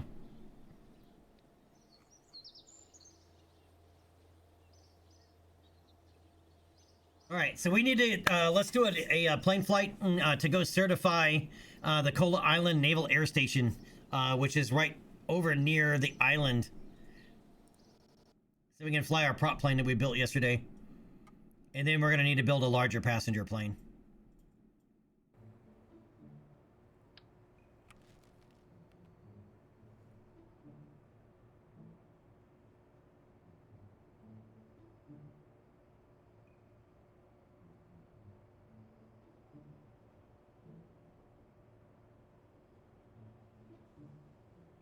Alright, so I installed World Stabilizer. Let's see if this stops the bouncing.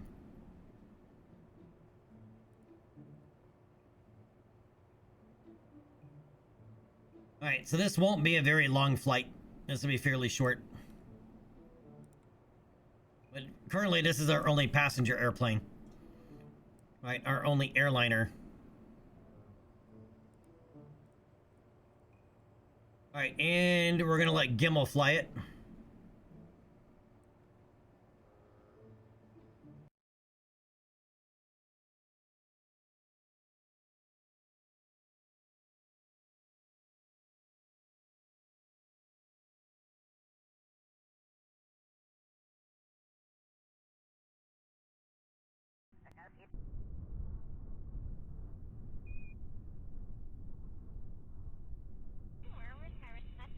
Oh, very nice. Yep, we want this one for the 4 passengers.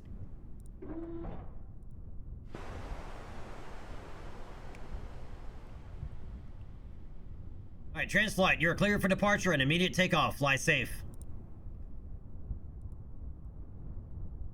And we are sliding.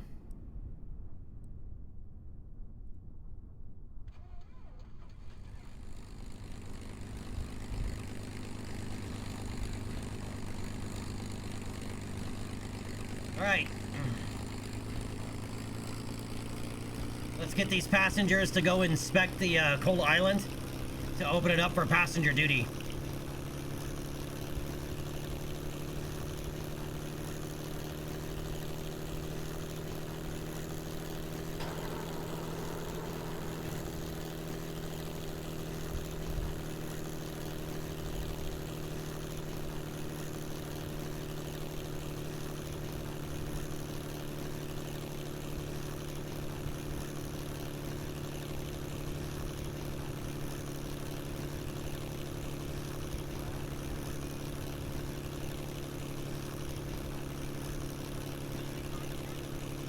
Alright, so Coal Island is... I think it's either that island or that island.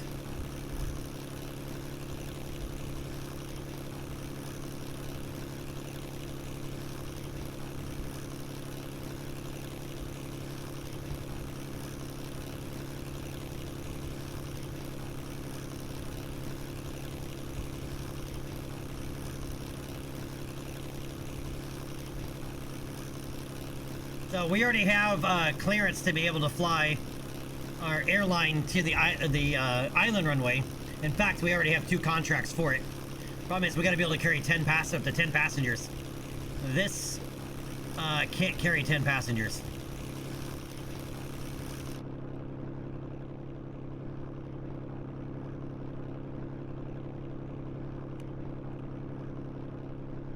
I mean, we're currently carrying 4, but I think the most I can carry is 6.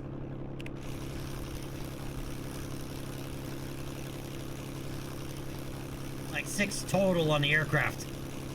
So 5 passengers at max, with 1 sitting in the co-pilot seat like there is right now.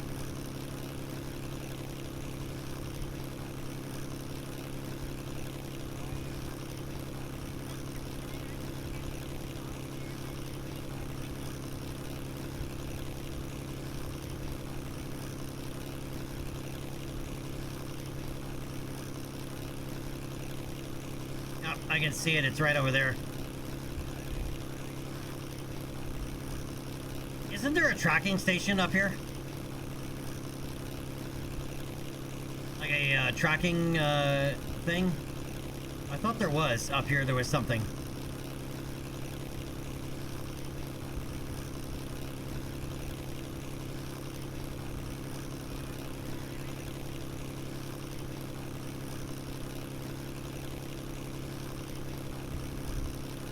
Yeah, this island is Coal Island.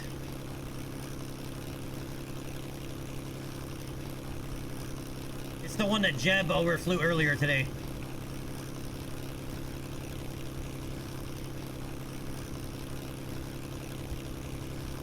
Alright, Transflight, we have you on approach. You are cleared for landing. On touchdown, proceed to the indicated airport terminal. Directions have been transmitted to you.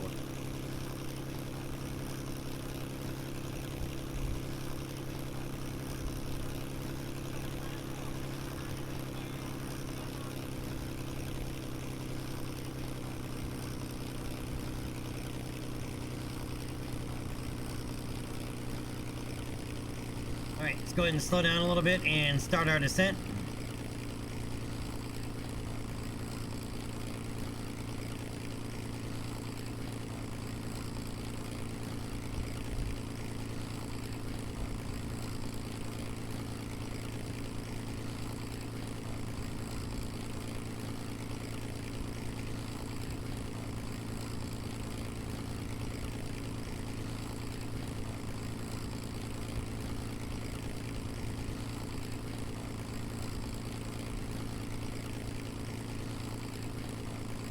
Alright, gear down, flaps down.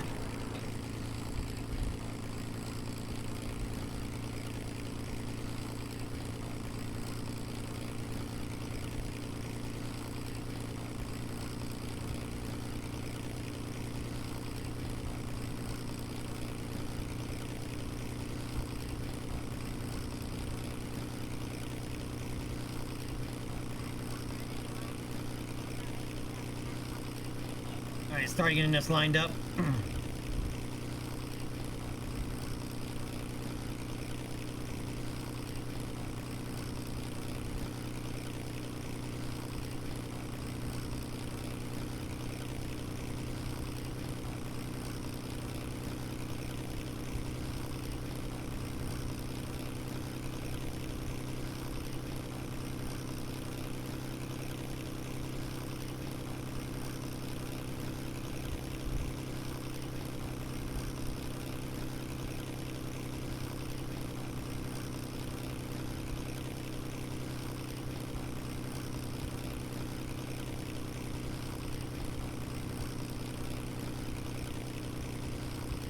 The humble raft.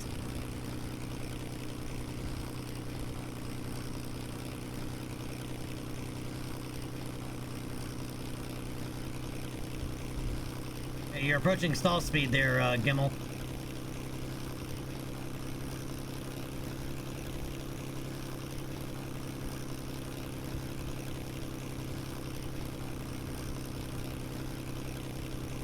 It's Gimmel's first time landing a tail dragger, so she's a little nervous.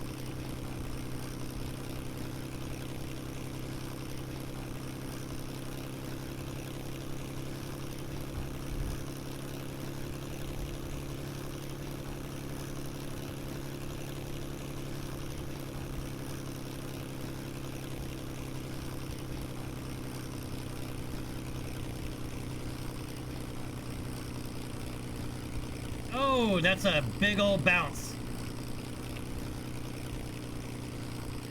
Gimmel. Gimmel, Gimmel, Gimmel.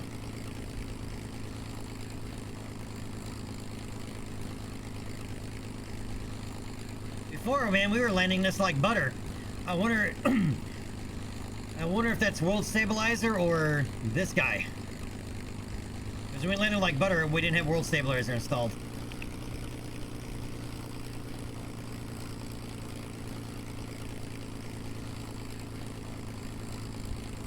Ryan here applauds that landing.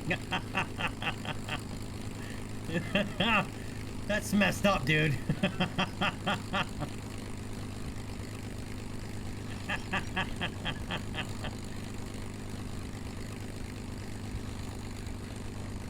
It's kind of funny, though.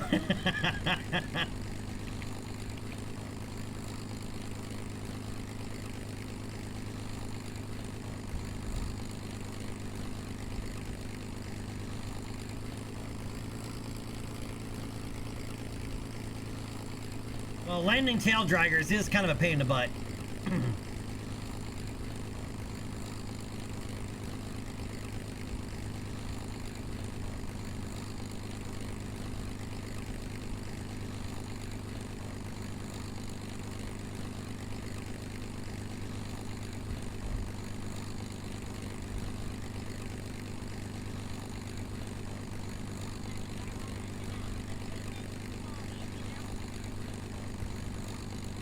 Galen, I did. SXT and QuizTech Aero as well.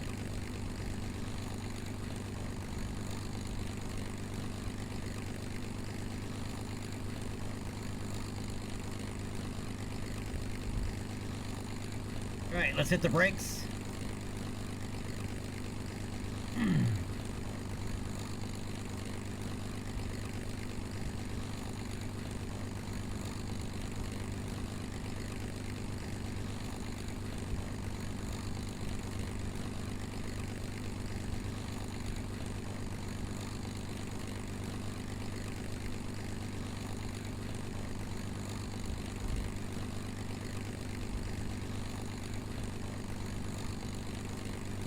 All right, where is the right contract?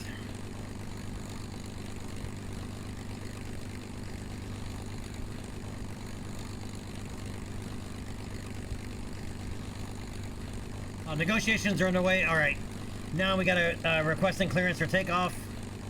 Because they're sliding around. I was thinking about maybe, there we go. Test flight. Our trans flight, you are clear for departure. Please proceed to the runway for immediate takeoff. Good, because the brakes are having us slide around. And I'm pretty sure that's world stabilizer, because we did not have that issue before. Don't clip your wing.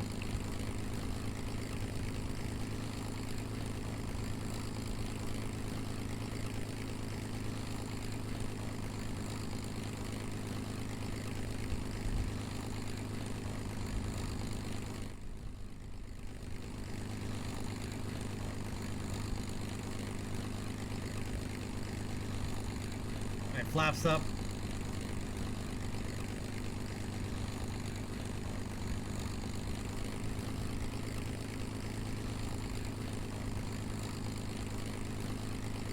All right, taxi to the other end of the runway.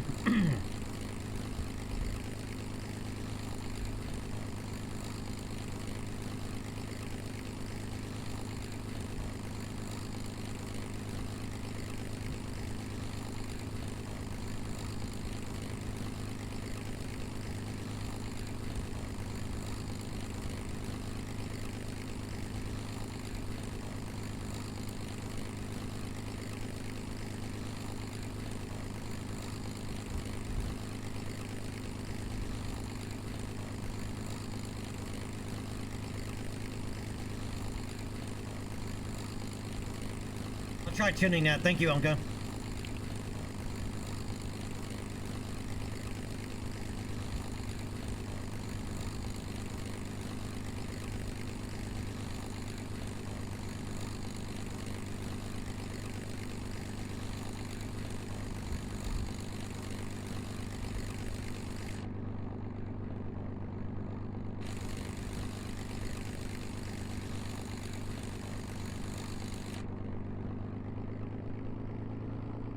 This might be a bad idea. Because I can't see. Until that nose comes up.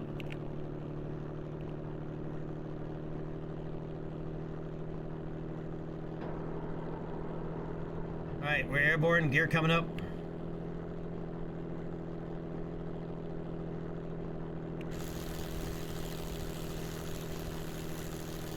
Up a little too steep. Oh.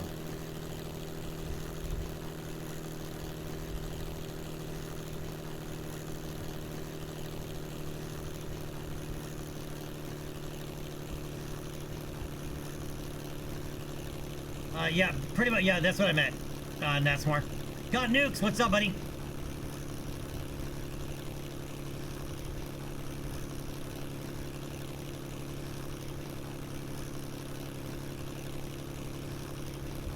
I remember building something out on a long time ago.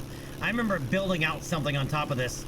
I thought there was used to be a tracking station or something on there, but it was either that or I remember building something up there. Mostly because it's like directly downrange from KSP. I'm pretty sure it was one where we did without, we didn't have any ground communication stations. I think I had to build a communication vehicle, or we had to drop a communication vehicle or something out there.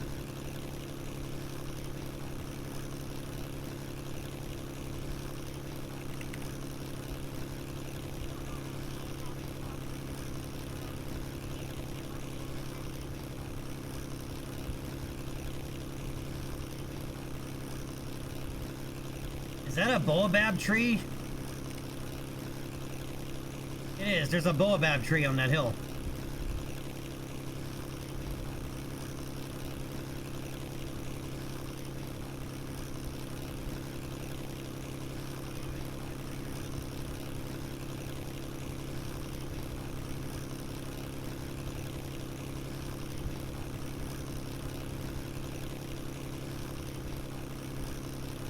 All right, Transflight, we have you on approach.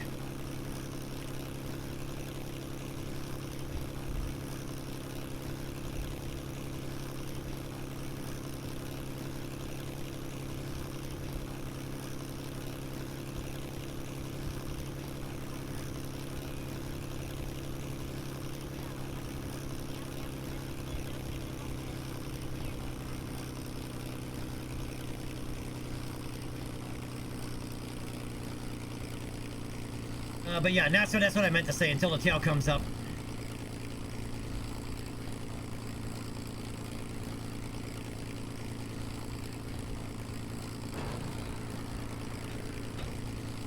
All right, gear down, flaps down.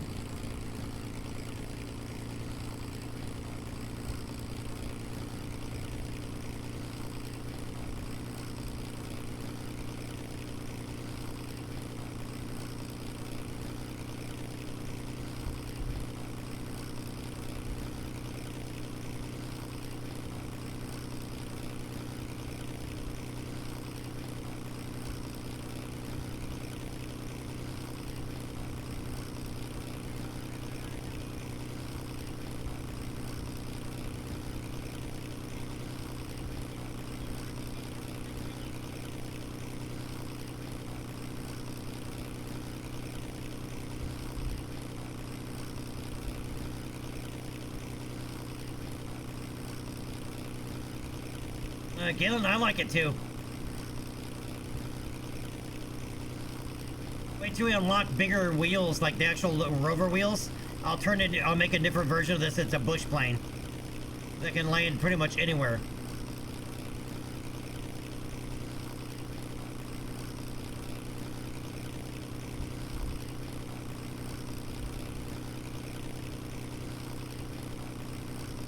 We're a little high. More than a little high. We're quite high.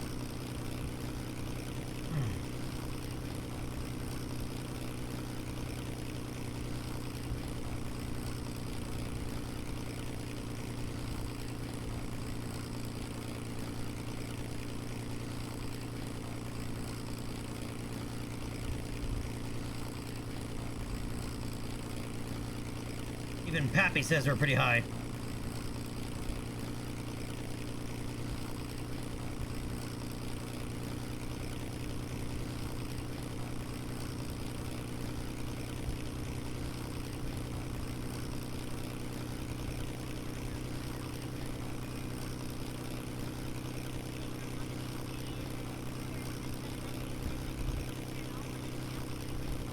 There we go. Now Pappy says we're on a glide slope.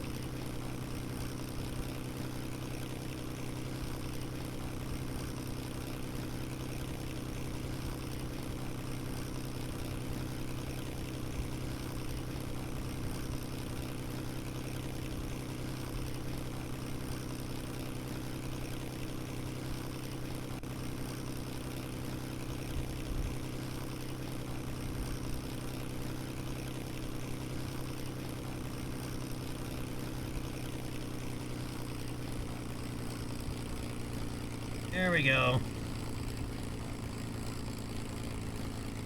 That one was like butter.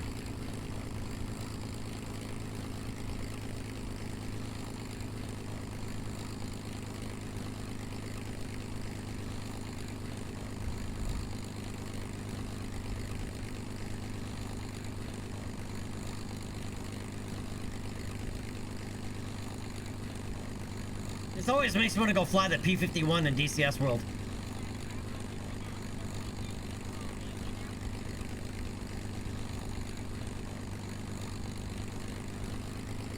Alright, now we just gotta taxi over to the terminal.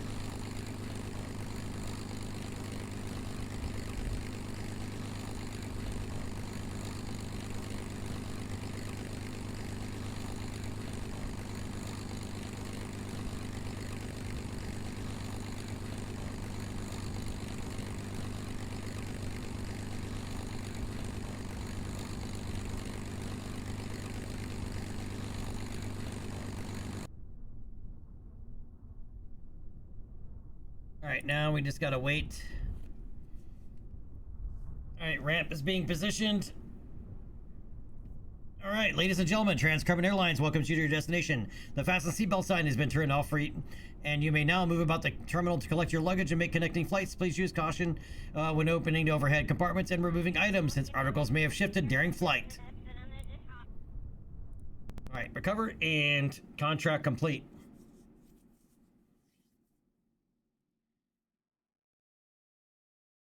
Maryland, they do not have a P-38, nor is one in development to my knowledge.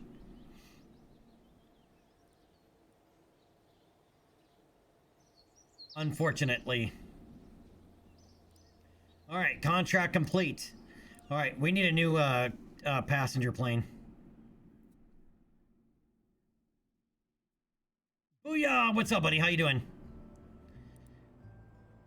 We need a 10-passenger aircraft.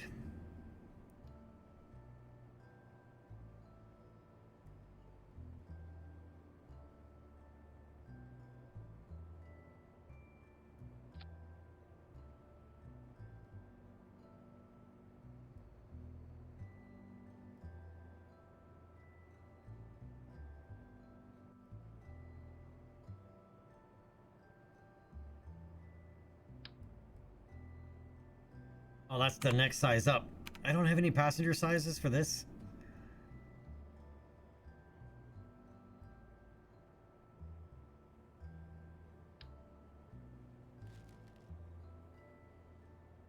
I have the Mark I crew cabin, but that's a lot of people to shoehorn in. Oh, not that one. That one.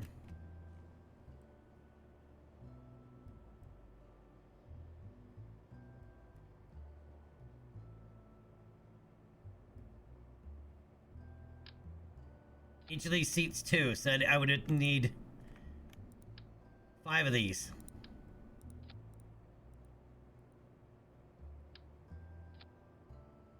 Yeah, that's redonkulous. Oh, wrong one. Redonkulous.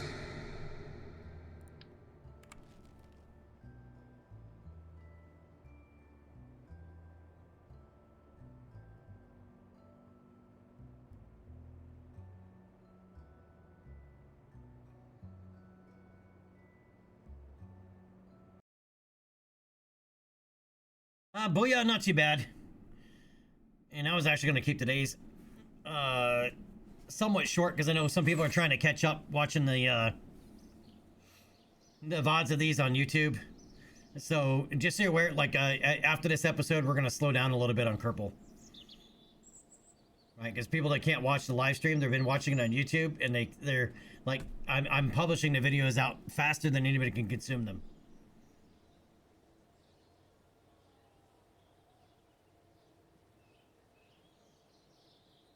All right, I wanted to come over here and take a look at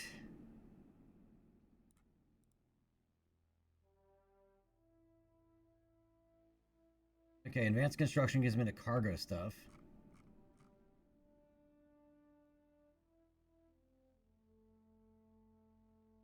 Double checking a couple things there. Landing, heavy landing. Yeah, it's unfortunate we don't get landing gear that are big enough for a 2-meter aircraft until way up here. Advanced aerodynamics.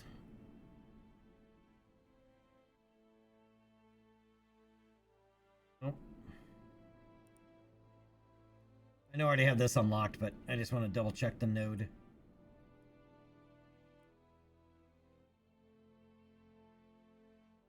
Efficient engine systems.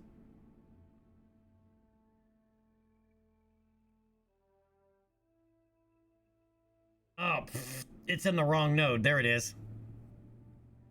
That's the crew cabin we need right there. Oh, and here's the other parts that I need for this size, too.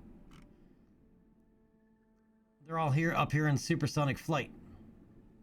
Why are these up here in supersonic flight?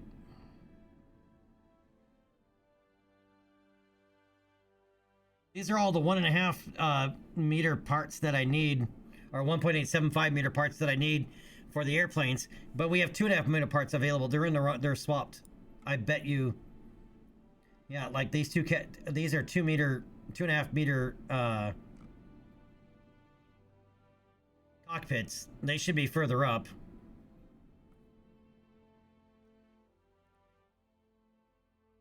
Yeah, and here's the 2.5 meter crew cabin. Yeah, they're swapped around. Well, shit on a biscuit.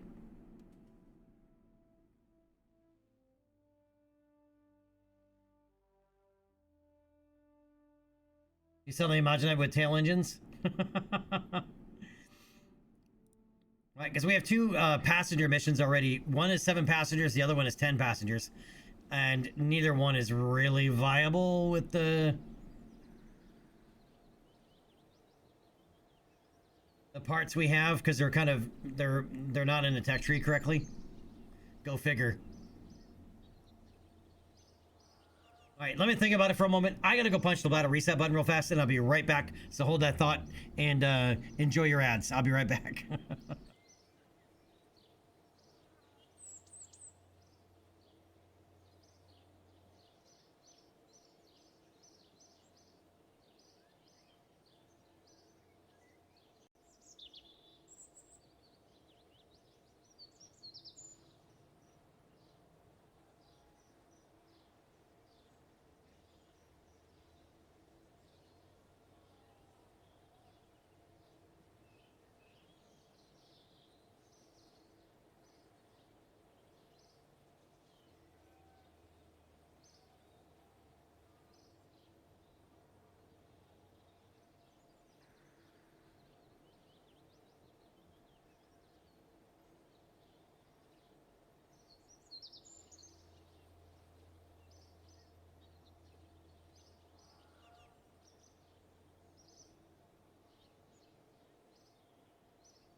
All right, I'm back. Sorry.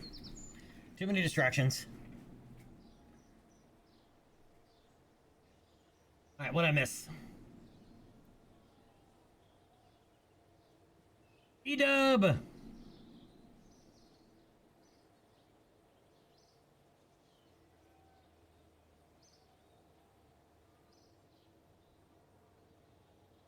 Yeah, we'll do it. We're gonna mess around with Kitten Space Agency a little bit tomorrow.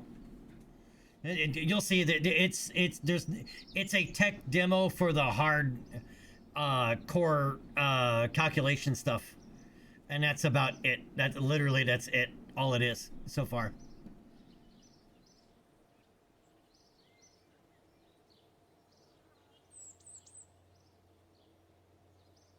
Scientific, yeah, that's the other part. Yes, they are.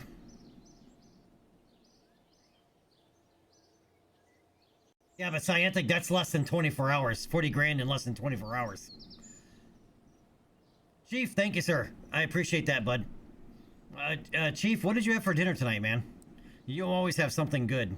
I'm doing pollo adobo for dinner.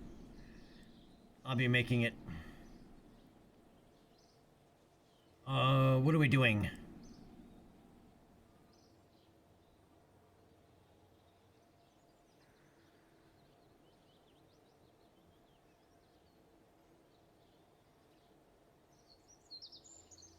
Yeah, if it's up to 40K, that doesn't even pay for one developer yet. Tuna salad, hey, can't go wrong with that, man. Can't go wrong with that.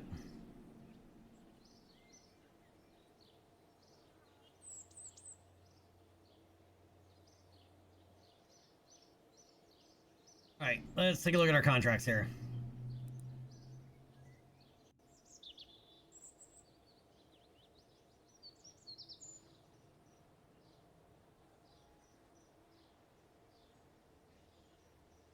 Merely, yeah, for myself. Delta will probably get a couple of bites, though. She always does. She always gets at least a couple of bites, whatever it is that I'm eating. Not always. There are some things that she can't eat.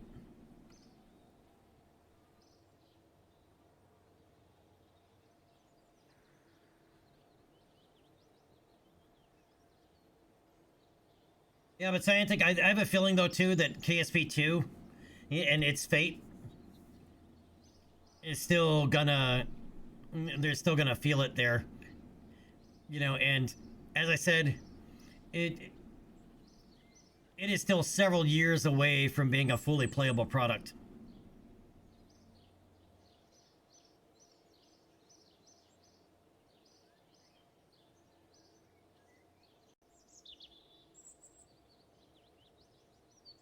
We can do that low altitude moon flyby because we already have all the hardware built.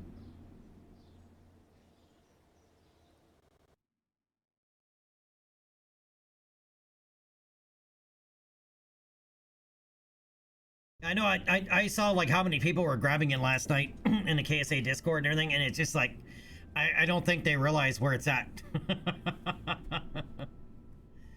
Right, it's also to garner interest from, they're clearly looking for other partners, right? Like SpaceX, ULA, NASA, the ESA, right? They're looking for interest, you know, greater interest, right? And because they're also trying to, not just trying to market it as a game, right? But also as an educational tool.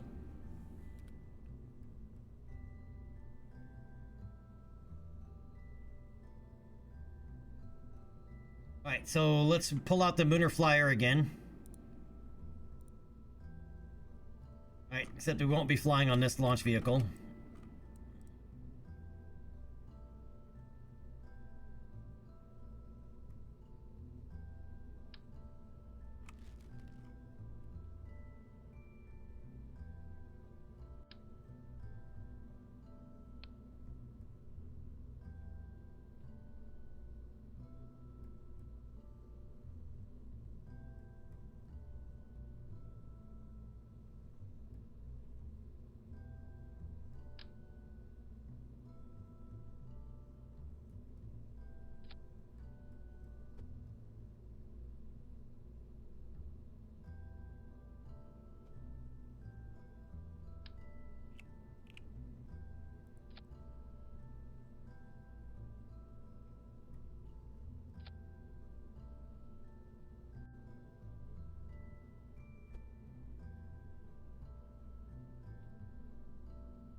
Does it fit in the fairing? It's kind of long.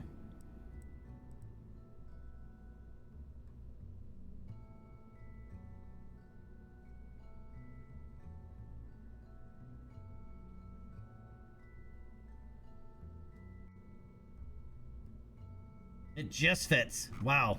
It just fits.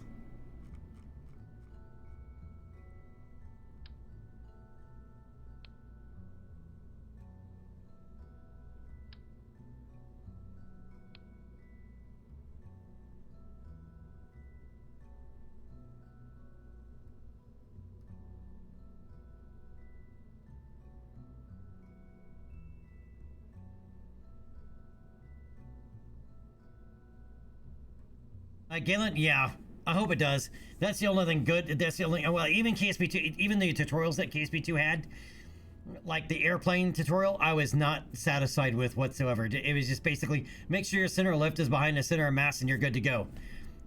There is a crap ton more into making an airplane than that.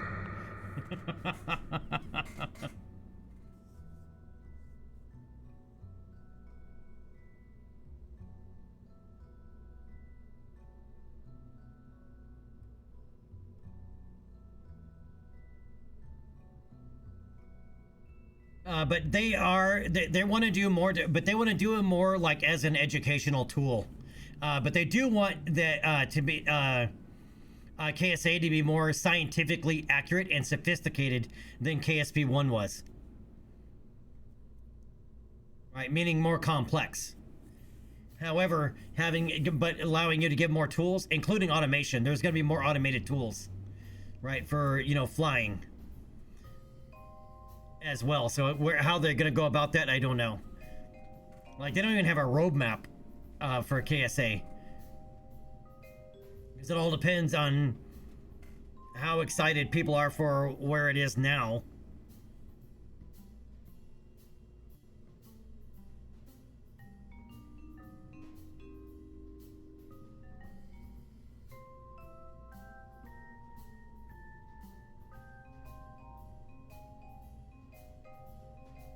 I only messed with it for like 10-15 minutes last night, maybe 20 at the most.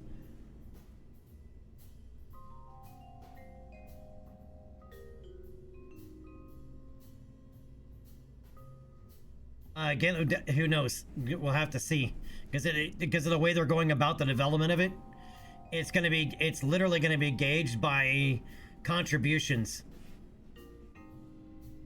And contributions means donations.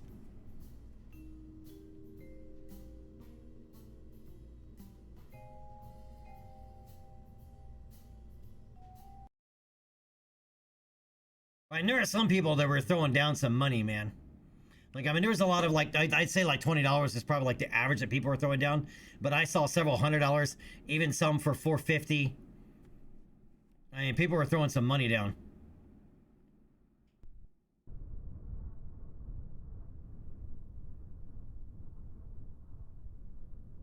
And I think they're going to lean heavily on content creators to help get the word and everything out and get people interested in it.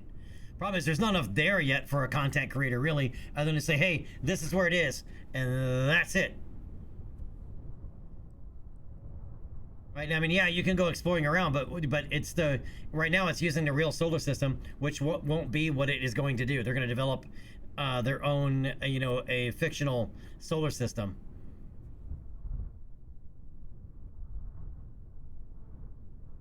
I guess you could, you know, get a gauge of the level of detail they're looking for, but I don't know. We'll see. All right. Anyway, we are once again mooner bound. This time low altitude. I didn't really want to do that, but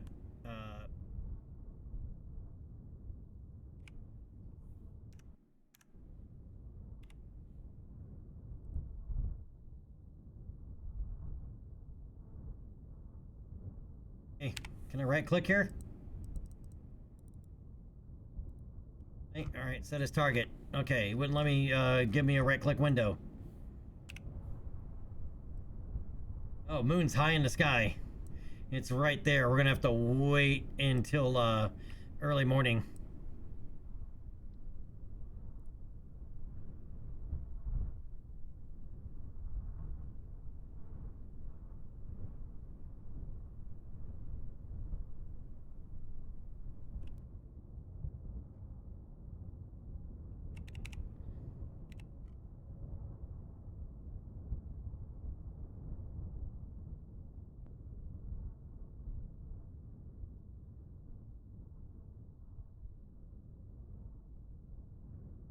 All right, Ezra, we're gonna go Mooner Direct again.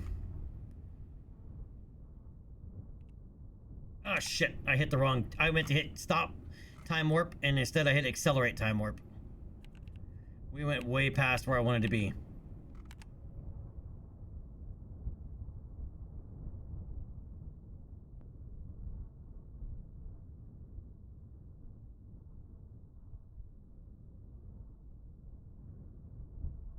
Oh, so we sat out on the pad for an extra day. Don't hit the wrong key this time, dumbass. There we go. Because we want moon just below the horizon.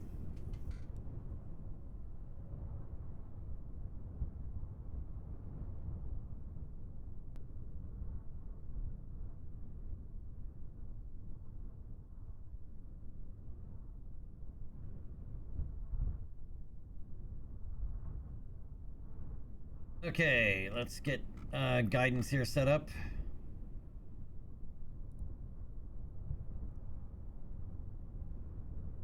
Double checking, good to go. All right.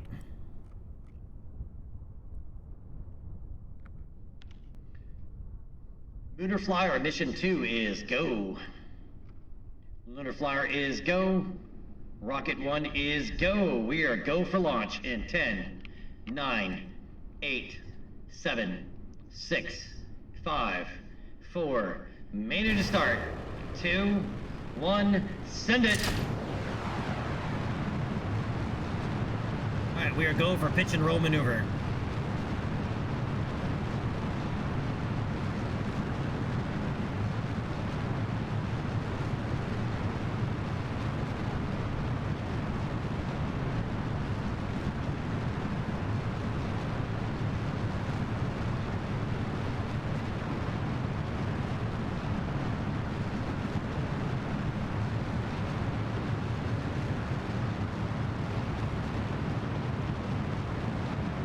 That's not what I meant to do.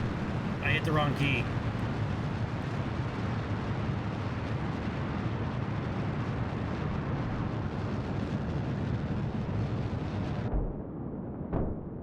Alright, we have good SRB deploy.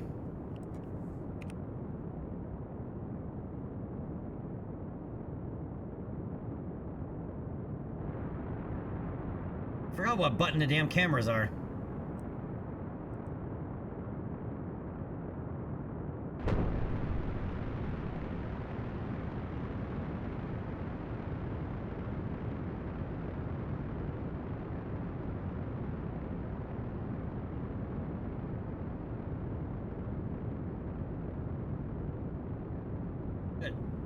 What's the camera button?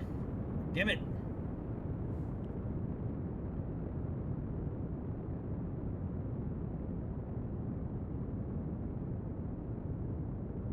I need to get out of his view. What's the camera button? I forgot.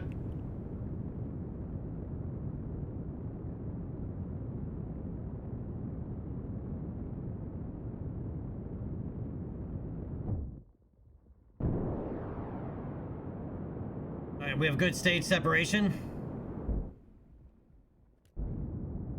Upper stage ignition. There goes the fairing. Oh, it's V. Yeah, but C is it has nothing to do with the cameras that are on board.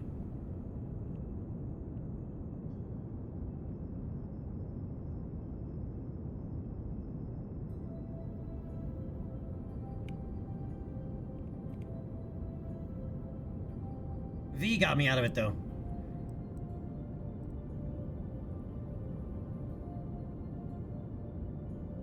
But there is a way to switch to the cameras. There's a button for it.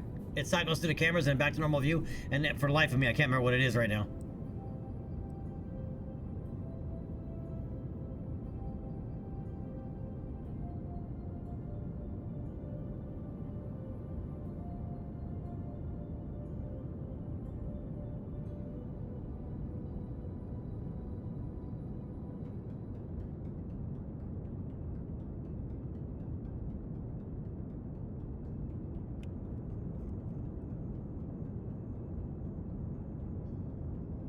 Alright, stand by for Seco, as we don't want this upper stage in orbit.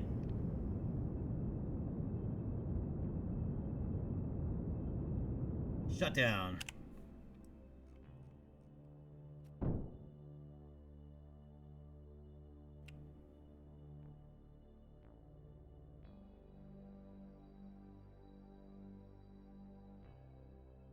And ignition.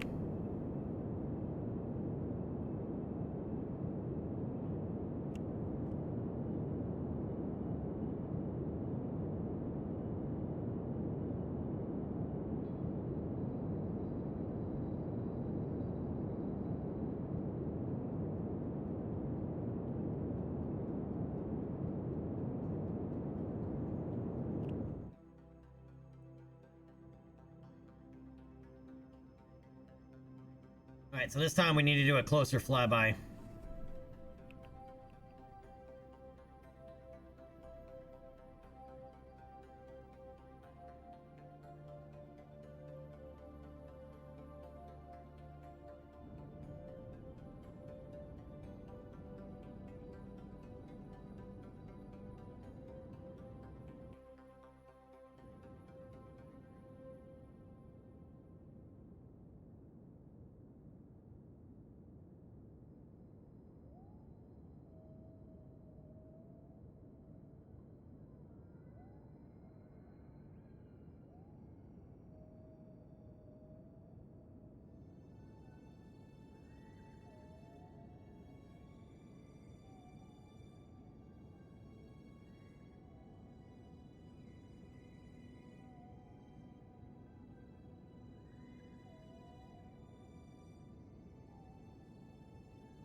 And it's going to be better to actually go down the retrograde side, because right now it's going to fling us out into solar orbit.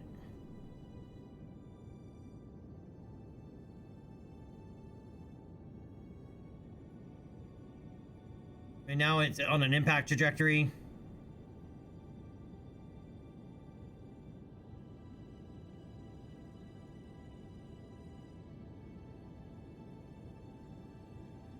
We do actually have a contract to also impact the moon.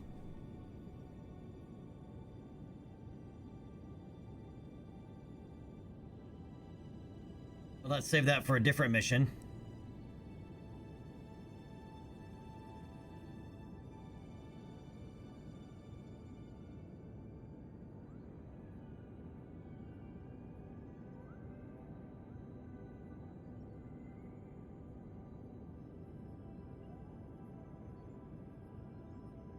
And you're gonna come out the other side or what?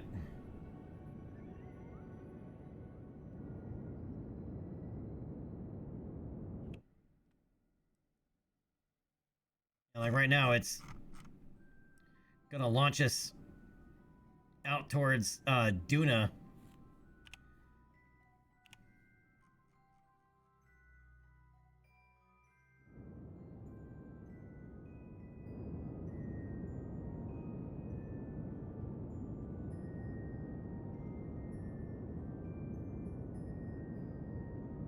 Come on, come out the other side.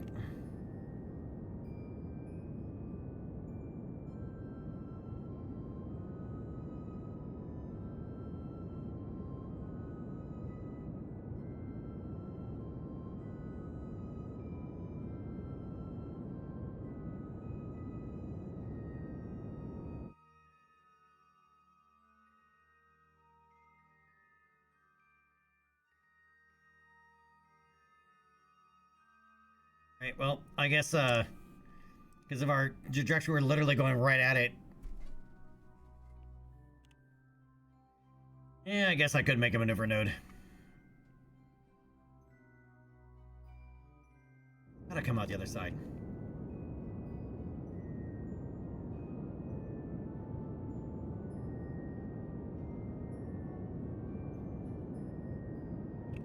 There we go. Finally came out the other side.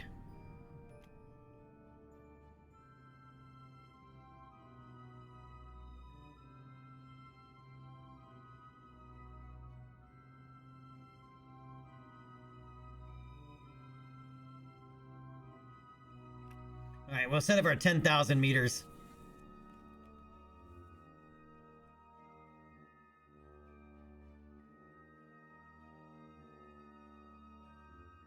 Jonathan, John. Yo, what's up?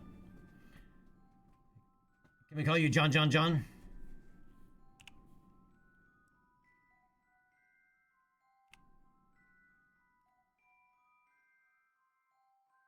Alright, so this is going to be our second flyby of the moon.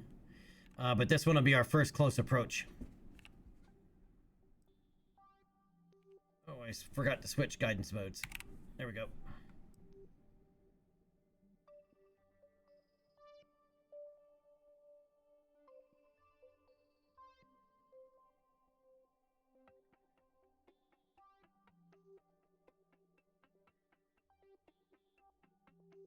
Yeah, not too bad.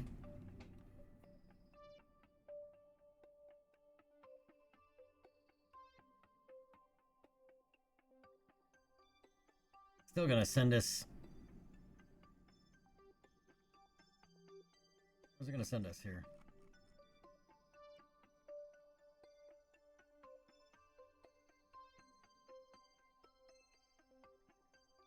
Way out there.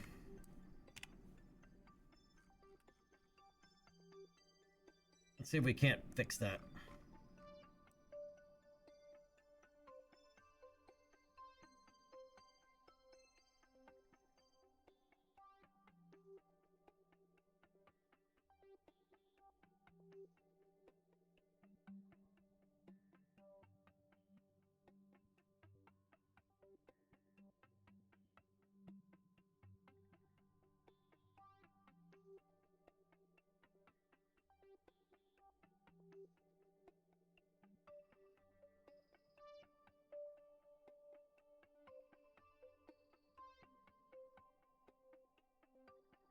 There we go. We need a maneuver gizmo.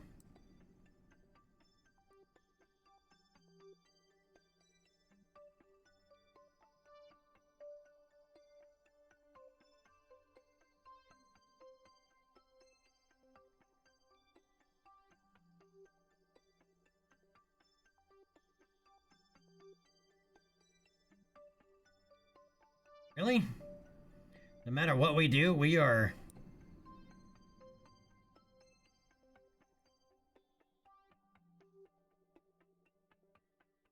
I don't want this out there as space junk.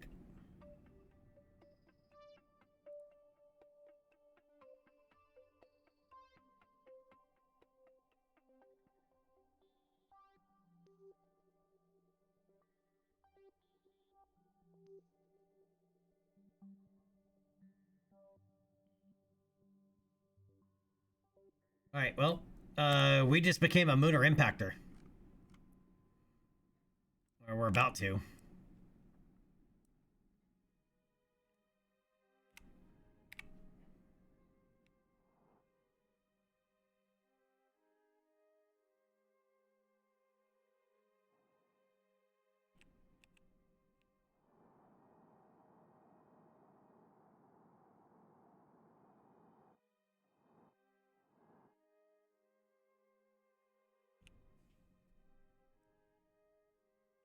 All right, well, we have a contract to be a lunar impactor. We're going to be a lunar impactor.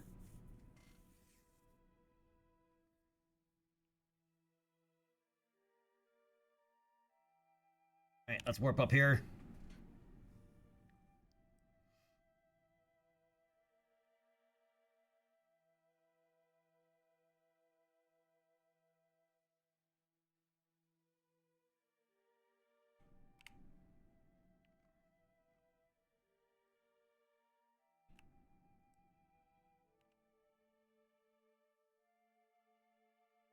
Is it 25 kilometers for in space low over moon?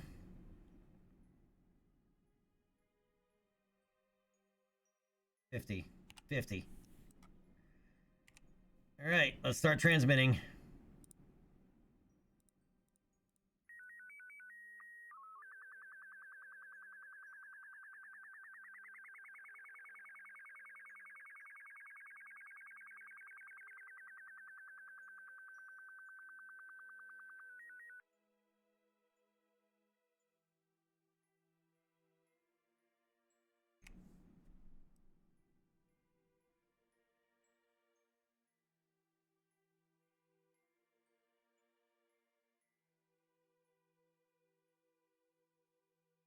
Yep, we're gonna lawn dart it.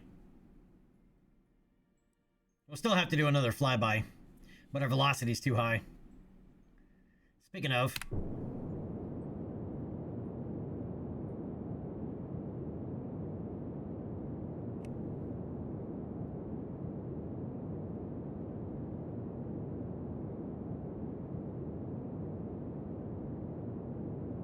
we don't want it to survive, and it's not going to. Wham!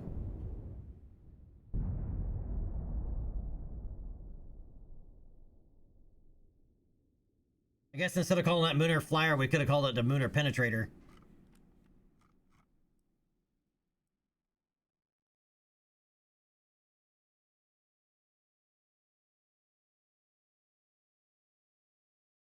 Alright, back to the Space Center. Let's see how much science would it send us.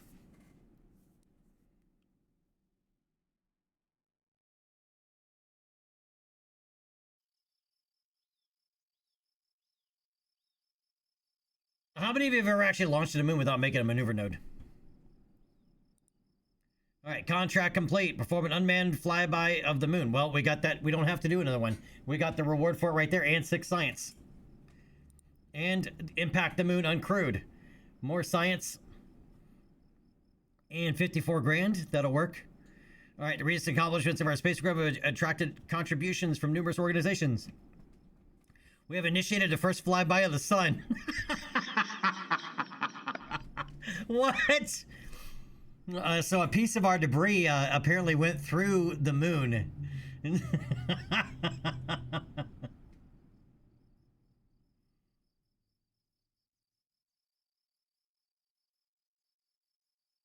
Galen, you have... I like doing them. They're pretty fun. The ones I've been able to do them successfully, even at larger scale, like even at 1/4 real scale, obviously is Moon, Minmus, Duna, Eve, and Jewel. The rest of them, they're too small, right? Oh, and or you have to do other, it's very well, also very small maneuvers to nail them just right. But just straight like direct. Jewel's easy because it's got such a large sphere of influence. Right, Moon is pretty easy. Minmus isn't too difficult. You just got to be careful because it's really easy to blast through it. Duna's not too hard. Eve is pretty easy.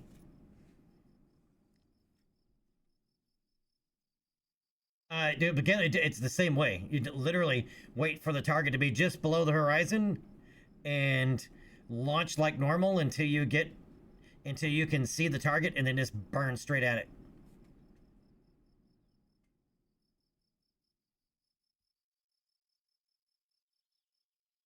Until you get an intercept.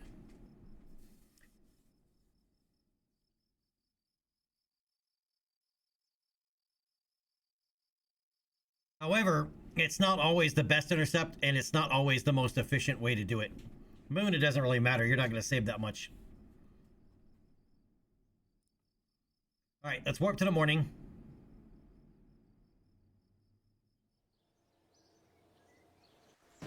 Oh, shit. That scared me. Well, it is pouring rain. Okay, so...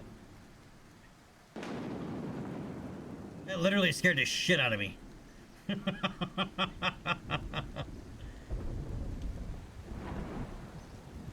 Yeah, launch in a thunderstorm. No, we're not going to be launching any rockets at the moment. I wanted to take a look at contracts here.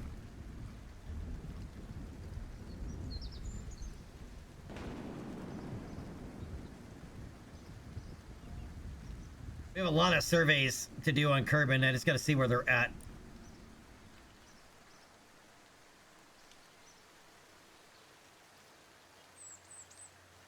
Oh, and I wanted to do this too, to look at, so we have to boldly go 2. To boldly go 3, we don't have, admin building needs to be level 3. Okay, probe frenzy. You know, what's weird is it's raining outside. MGB, is it raining up north where you are? But it's actually raining here in Southern California, so it's kind of... obviously, we don't have thunderstorms here, though.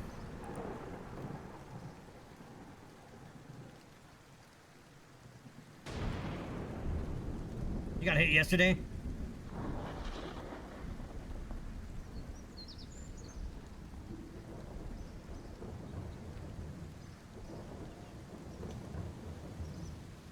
Marilith.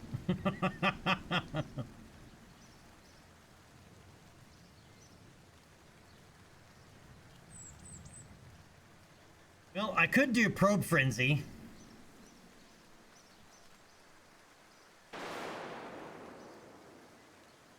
However, cost to launch crewed vessels increased by 100%. That includes aircraft.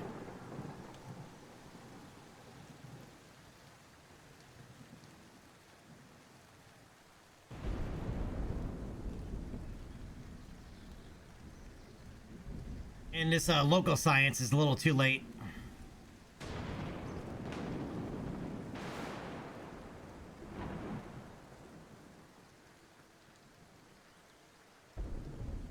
Cost me 20 science too.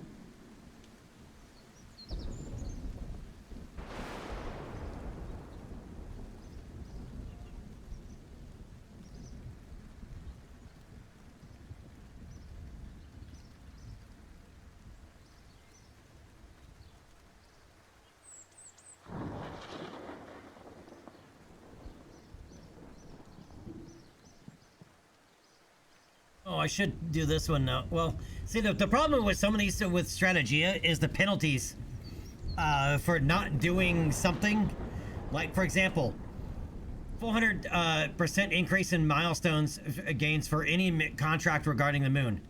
However, it's minus 80% for any other contracts that you do, right? So, if you have any other contracts to do around Kerbin, you're gonna lose 80% of the money. It just, so some of these are kind of like really double-edged swords.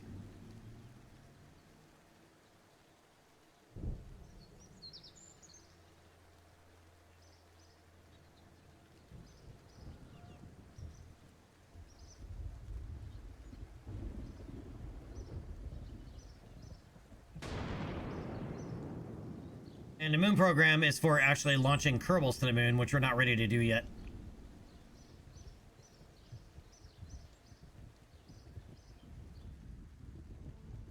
That's the only part I like about Strategy is that you're sacrificing everything else for just that one body. Well, I like to kind of mix it up a little bit more.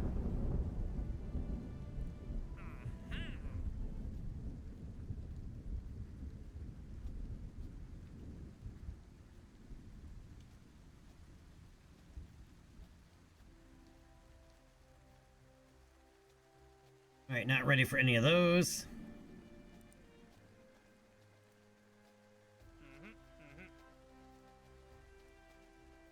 These are possible, but they're really high altitude. Oh, comsats. We need to put up our own comsat.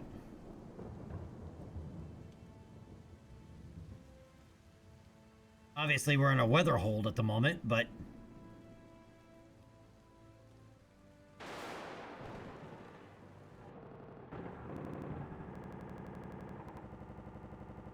I almost forgot we wanted to do that.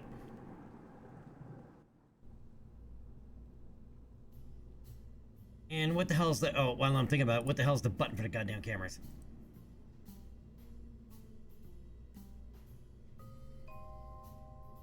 U. That's what I thought. But U is also power. To... Right, lights.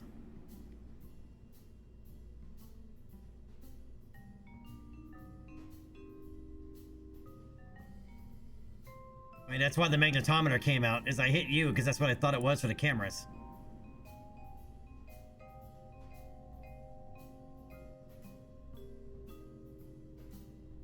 Or do I need to hold down U? Let's find out. We'll rig this up and we'll find out before we launch.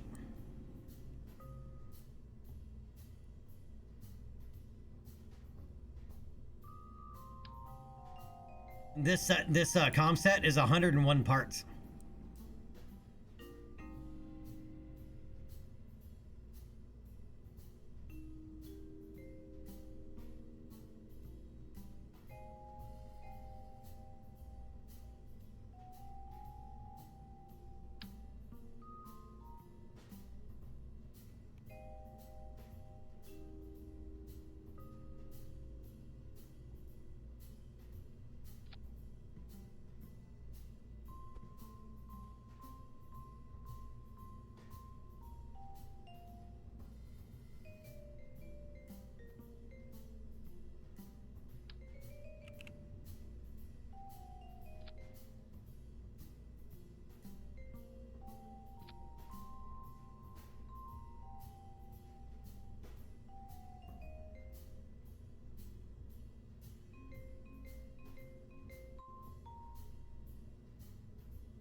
Button that up, and we don't need it so high up there.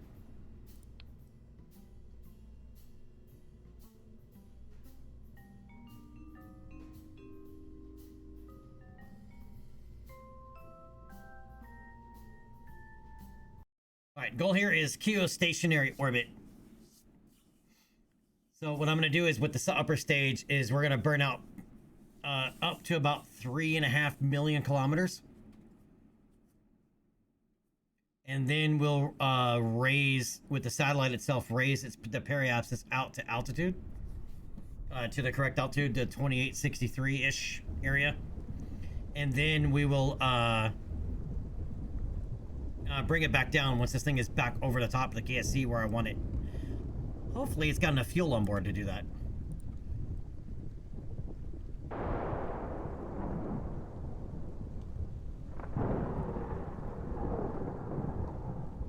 Yep, holding down U does not bounce us through the cameras.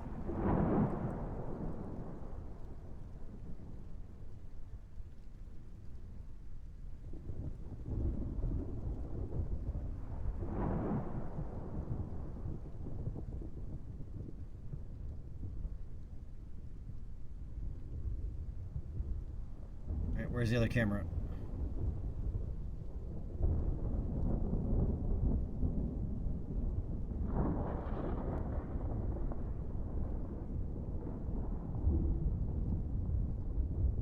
Is there another camera in here somewhere? There it is. Okay, so this is they have different IDs.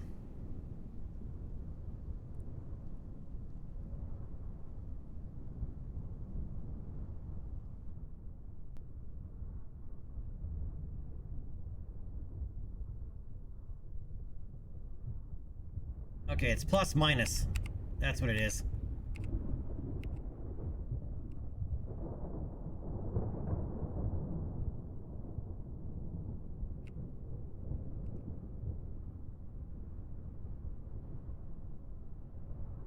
It's plus minus. Okay. I knew there was one.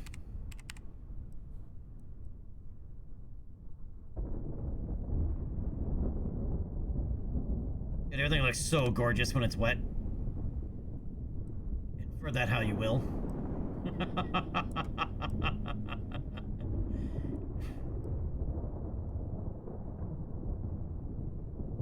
But other than that big storm overhead, I guess it's a little bit downrange now. Alright, let's get guidance set.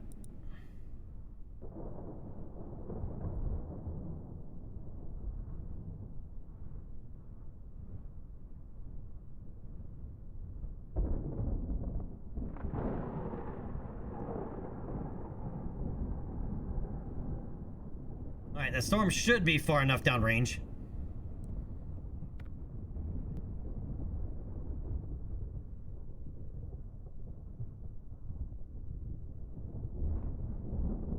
Sat 1 or actually, what do we want to call this eventually?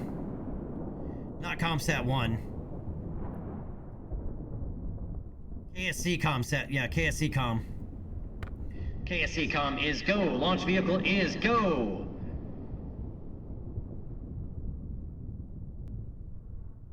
We are go for launch in 10, 9, 8, 7, 6, 5, 4, 3, 2, engine start, 1, and liftoff. We are go for pitch and roll maneuver.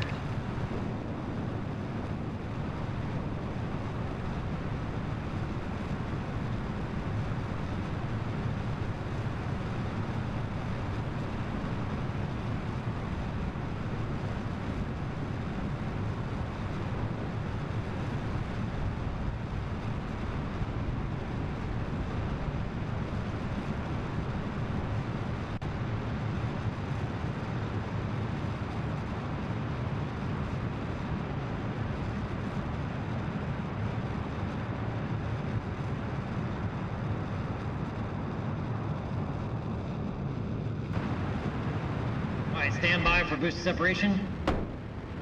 Alright, we have good booster separation.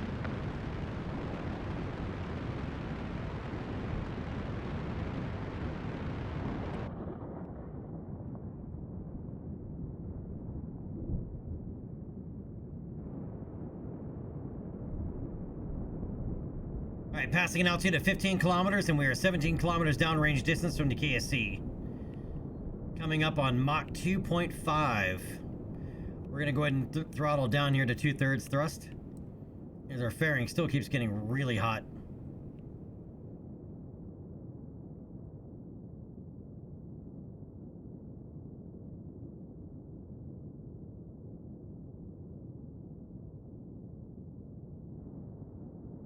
Alright, passing 32 kilometers altitude, and we are 39 kilometers downrange distance from the KSC, passing Mach 3.25.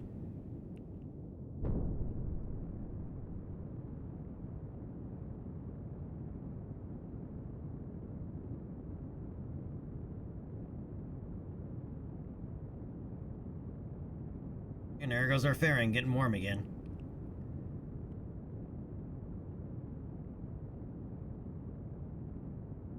Alright, stand by for main engine cutoff.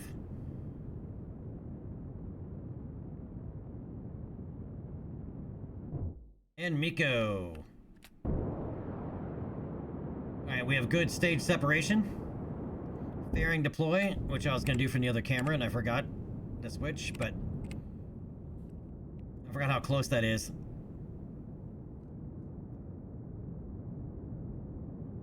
Alright, we have good upper stage. Burn. Go ahead and reorientate the vehicle here.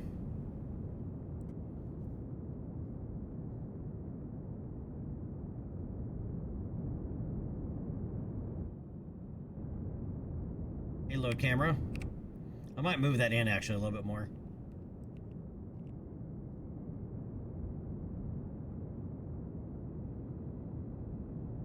Or angle it slightly.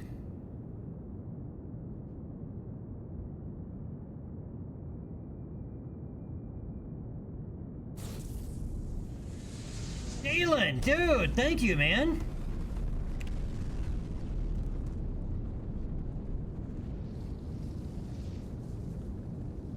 Galen, thank you so much, my friend. Got paid today. Here's a little bit for your chair. Thank you, sir. I appreciate it, man. Yeah, can I get some love and chat there for Galen?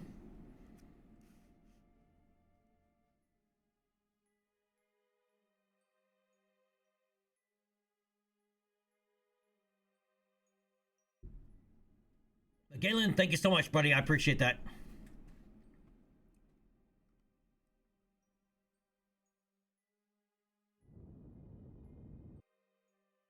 All right, as I said, we're going to push this apoapsis out to about 3.5 million.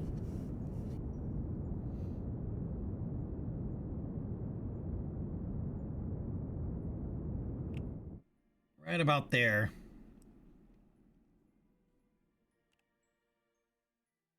I'll have to do a small deorbit burn with this.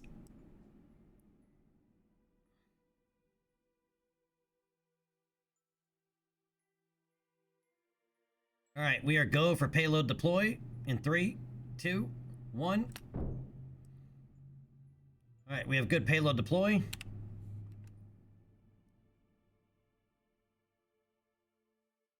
And satellite is going active. Why are these not popping out? These should have all extended on their own.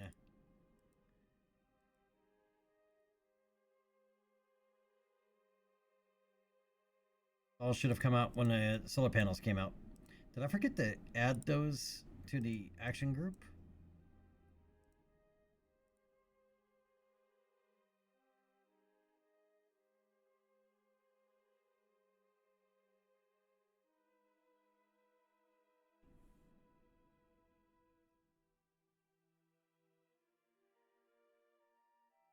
All right, so the idea, the reason the apoapsis is up high is that we want the KSC to catch up to us.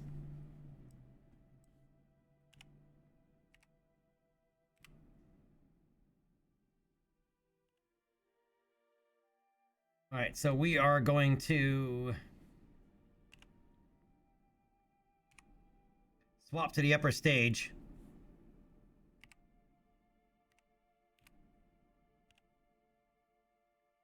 And time warp to about there.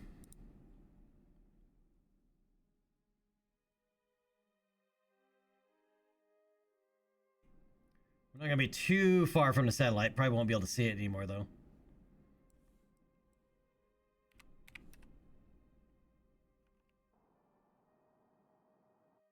All right, we're going to flip this thing over.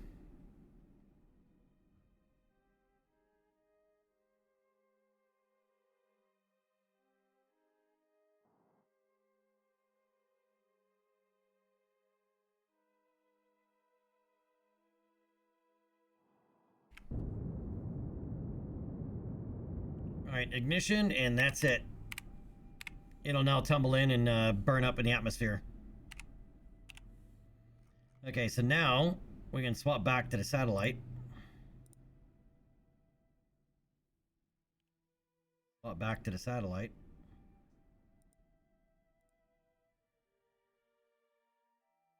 And I need to rename this. View.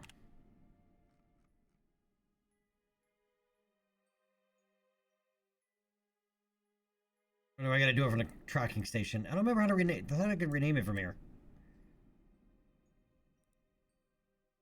Yeah, okay. Rename vessel.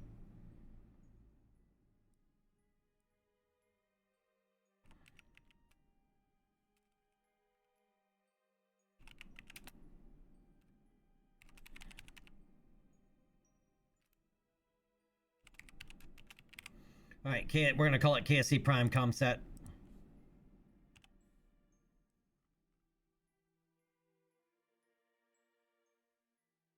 We're up to about there.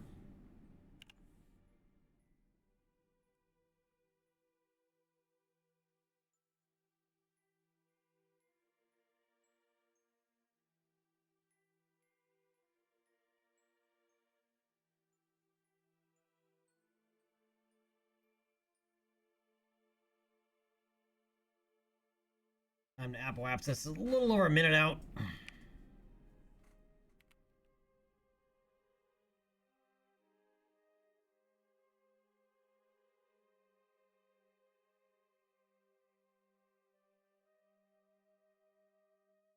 (589 meters per second of delta V is how much RCS this has.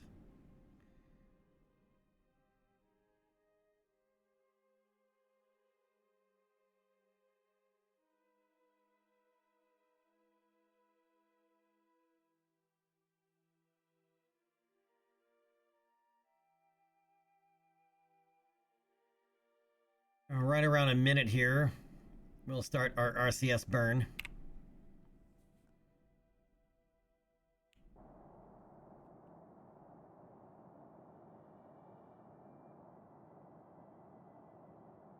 All right, we have a good orbit, and I'm gonna go ahead and throw in some fizz warp here.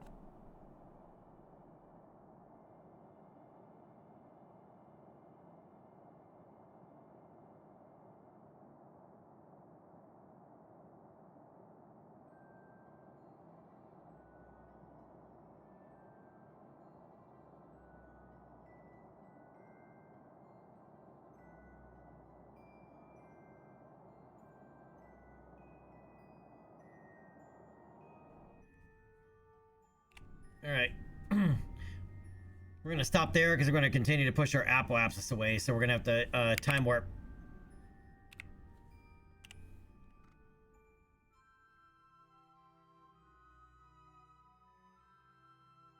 Back around again.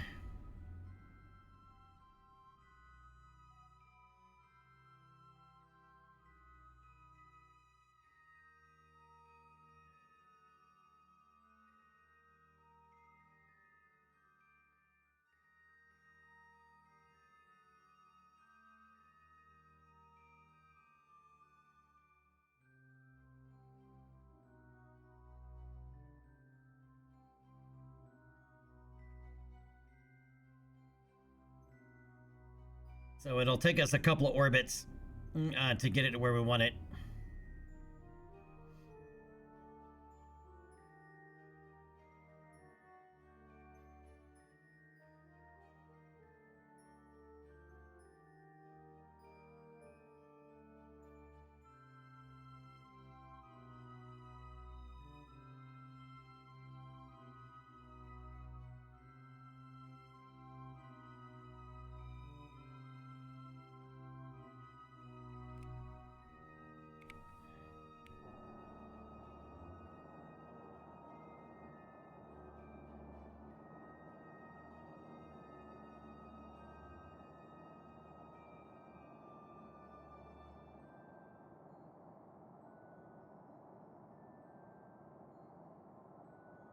Yep, sometimes that's what you gotta do.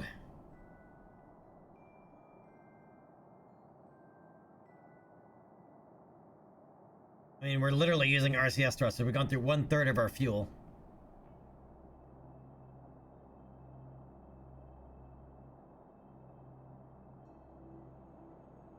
Not only do we got to push our periapsis up to the correct altitude, we'll need to reduce our apoapsis down to the correct altitude.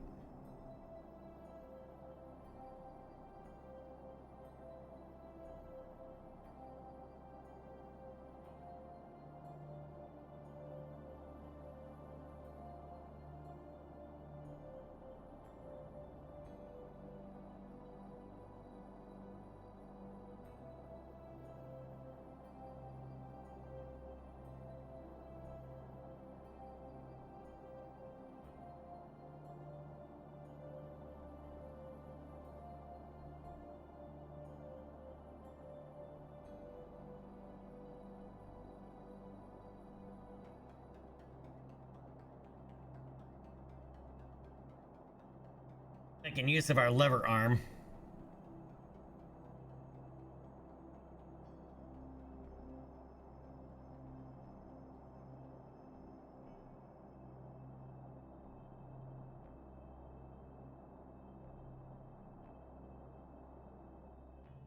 Alright, we're gonna have to wait and come around again.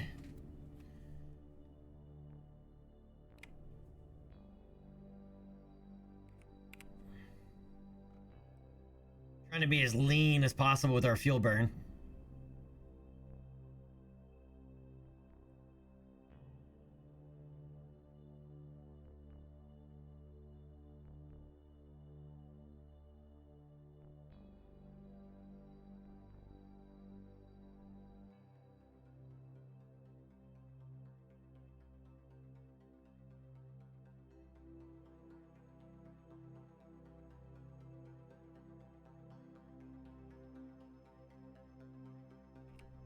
We may end up for our future satellites, maybe need it, because I was kind of guessing at 3.5 million, or yeah, 3.5 million kilometers. We may actually have to do like 5 million. In real life, that's how they do it. They give it a really high apoapsis or apogee.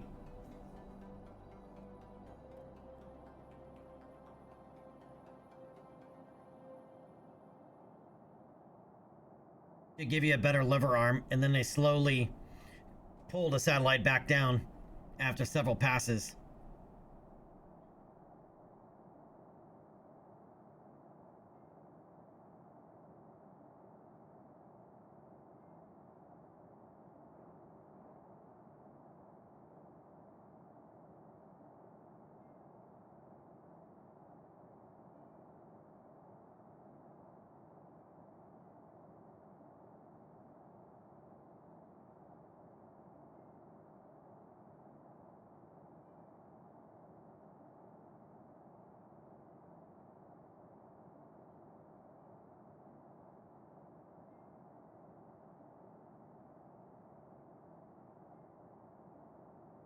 Right, down to 1/3 fuel remaining. Not too far now from our correct periapsis height. 2863-ish is the goal.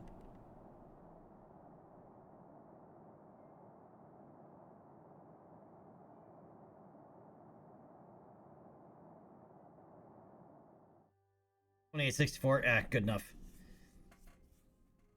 All right, yeah. Okay, that's what it is. I didn't go out far enough. 3,500 or 3.5 million meters is not enough. It only adds an hour to our orbital period. I was hoping for like 3 hours, so yeah, 5 million. Next time, next launch, we'll have to do like 5 million. And that'll be the upper stage that'll push us out that far. Okay, so now we gotta wait for the KSC to catch up to us.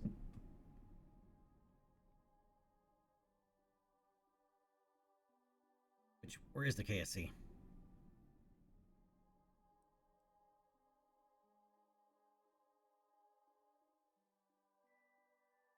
Over there. Okay.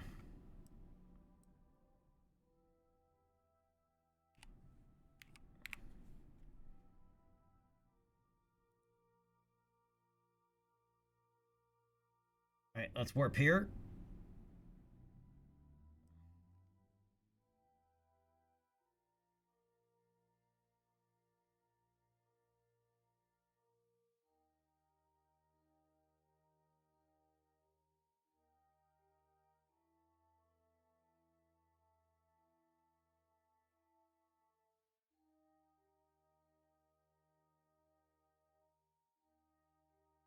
All right, so the KSC is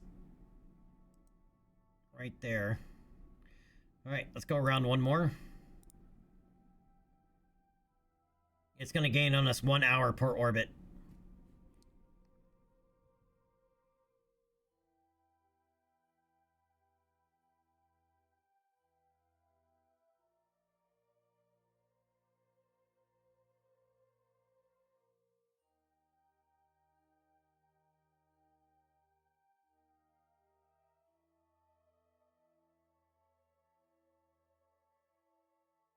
All right, it's coming around. All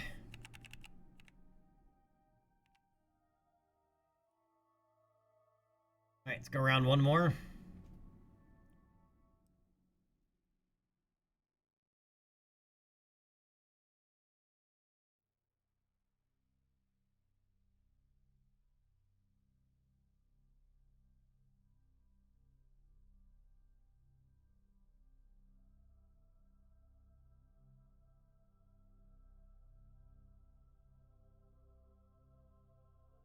All right, it's coming around. I'm guessing one more orbit should do it.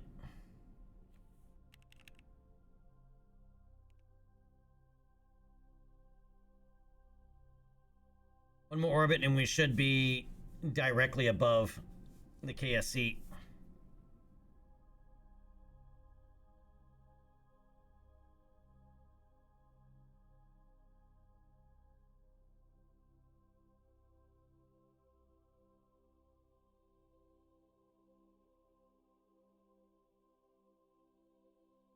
And there we are. We're right there. Perfect.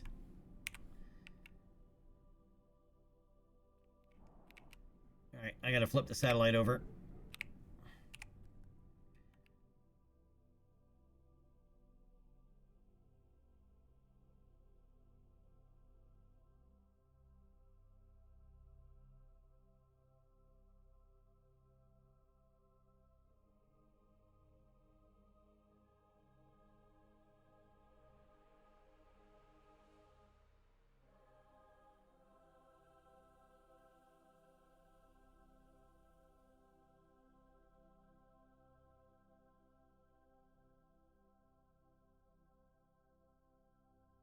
All right, time to periapsis. Let's start that burn to bring in the apoapsis.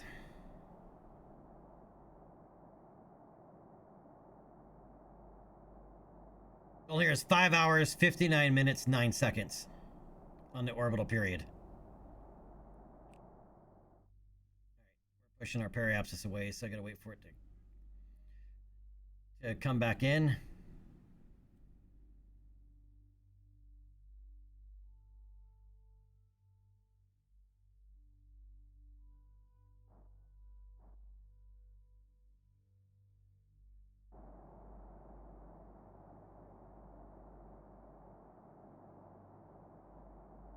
The orbital period is more important than the time.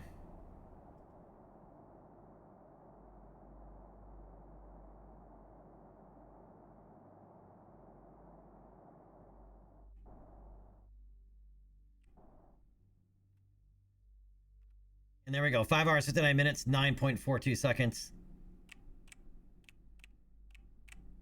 There we go. 5 hours, 59 minutes, 9.052 seconds.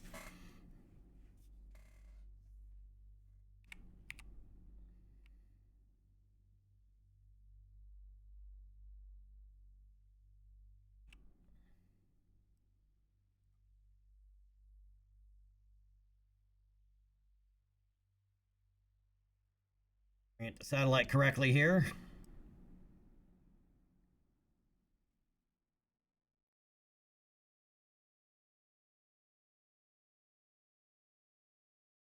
Have any of you ever time warped from this perspective? When you have a satellite in geostationary?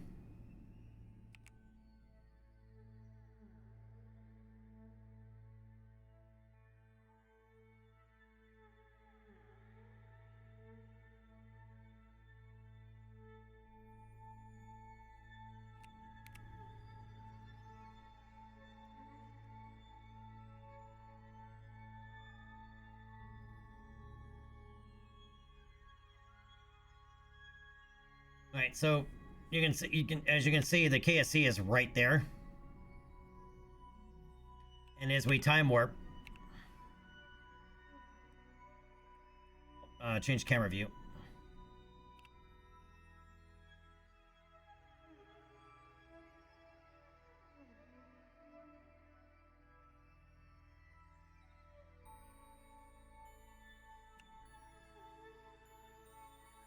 Right, so as we warp around, we stay in the exact same spot. This is what, even in real life, what geostationary orbit is. Right, our orbital period, the time it takes us to complete one orbit, is the exact same as the rotational period of the body that we're in orbit around. In this case, Kerbin.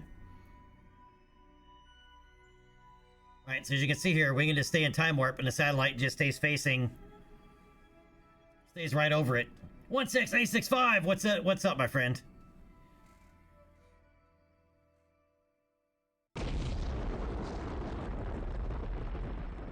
And a resub from 16865. Thank you so much, sir. I appreciate that. We gotta pump them subscriber numbers.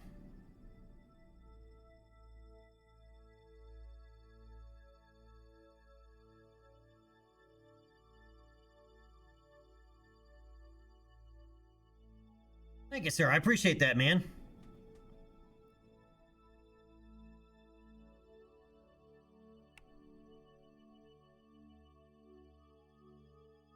And right through the dark.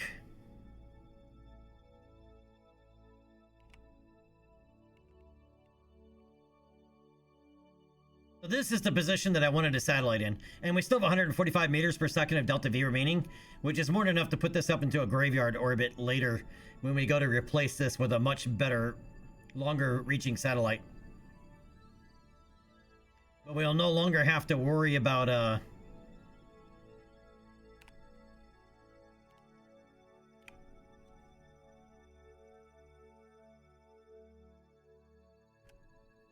losing comms on ascent.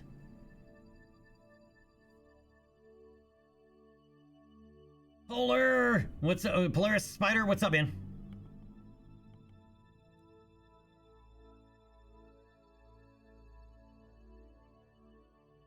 Also, you cannot do geosynchronous with the moon.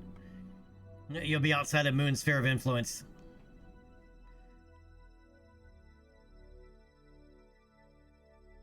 You can make it semi-synchronous, meaning like 2 orbits for every 1 orbit of the moon.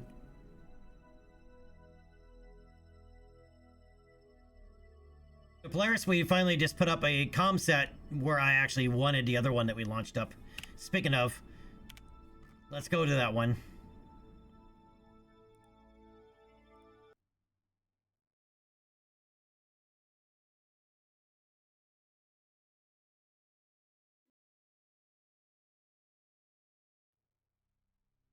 Yeah, this is the one I don't like.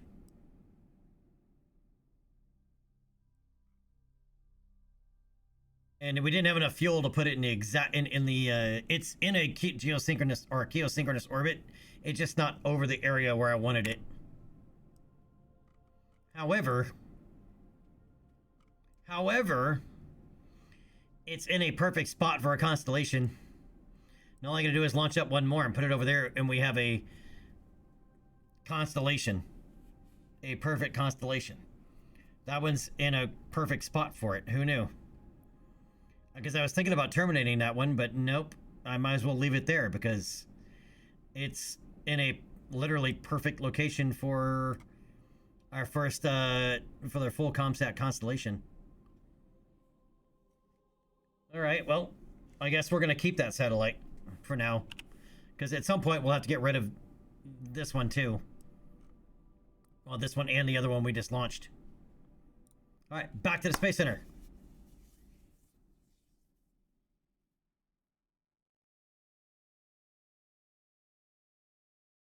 Yep, you live. For now.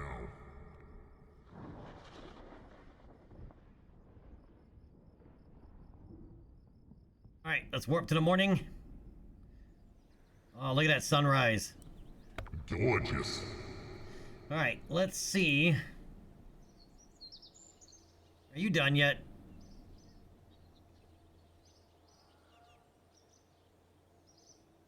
Nearly 94.9%. How long has this satellite been in orbit? Right, we're only 48. By the way, we're only 48 days into this save. Like 48 game days into this save. All right, I'm gonna go check on the scan altimetry. This has been in orbit for 32 days. So our space program just started 48 days ago in game. This has been in orbit for 32 days, and it's not done mapping the planet yet. God damn.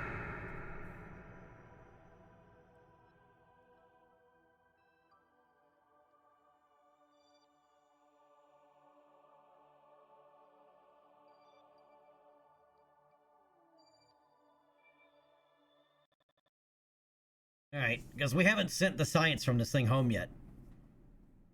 Because I want to wait until we got, well, ideally, all of it.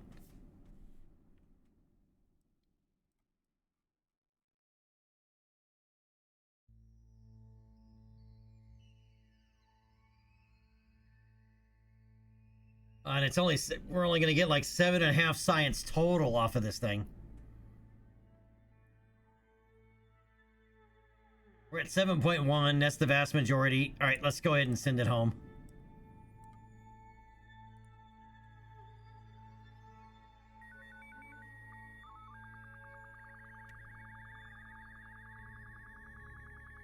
And how good does that look, though, dude?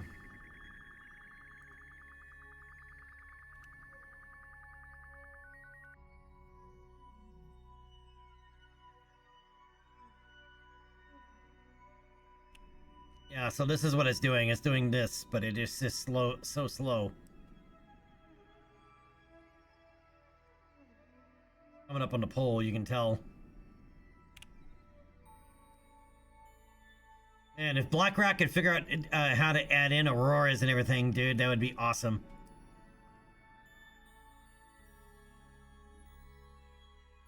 All right, back to Space Center. Galen, yes. The orbital period for a geosynchronous or for a geosynchronous satellite. Well, all right. So geostationary and geosynchronous is slightly different. Geostationary is a 0-degree inclination, right? Just like real life geostationary is a 0-degree inclination, right? So, but geosynchronous is your orbital period matches, but you can be at different inclinations. But yes, you're matching the orbital period to the rotational period of the body. Exactly.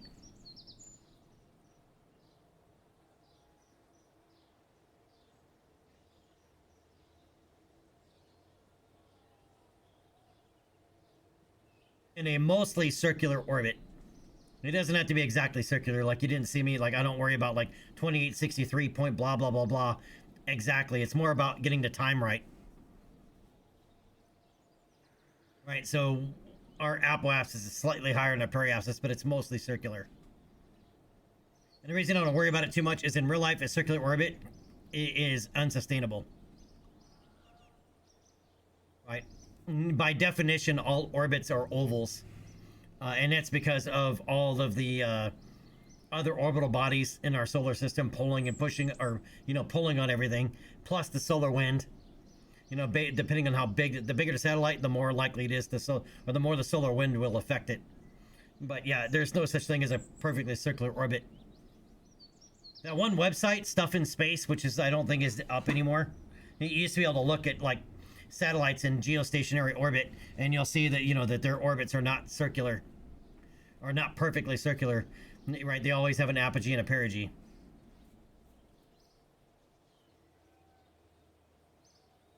A multi-orbit is different. That's more for like spy satellite stuff, but you could probably do it with a ComSat. You're still matching the orbital period, but but you have a much more eccentric orbit, and usually from a higher inclination, right? Because that's one of the issues with, like, you know, launching from Russia is you're going to be at a very high inclination. But basically, your periapsis would be low, right, and your apoapsis would be high. But your orbital period would still match the rotational period of the planet. Right? In a ground track, it'll look like a figure 8.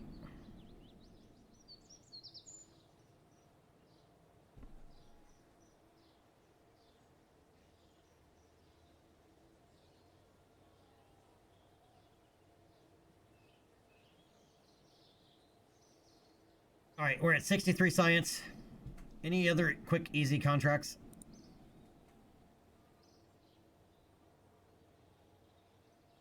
Yeah, collect science, Kerbin, situation, flying high. We can do that.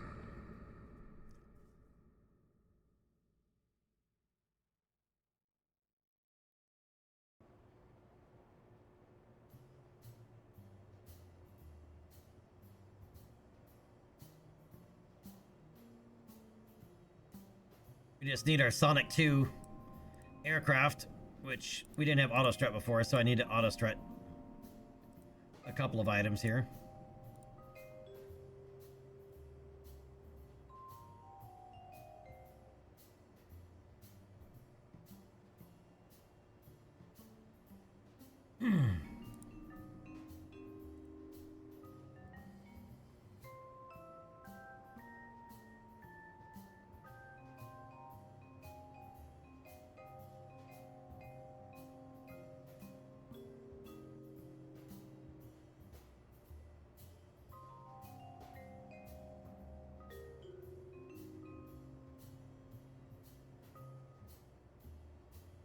All right, so we're gonna launch this up.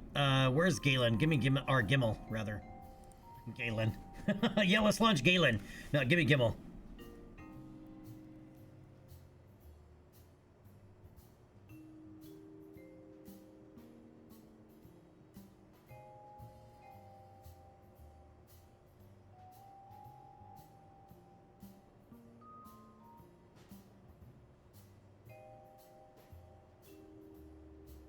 Yep, we're gonna fly it. Galen, I would too, man.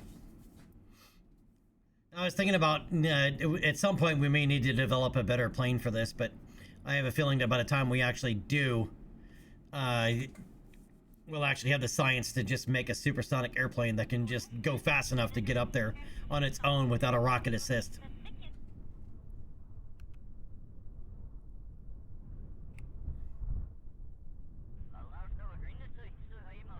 Oh, yeah, World Stabilizer is seriously causing some drift.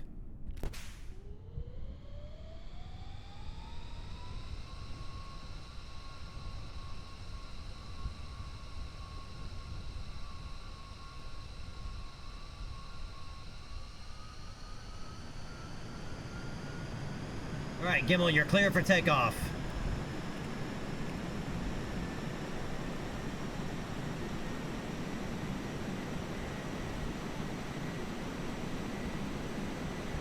Rotate.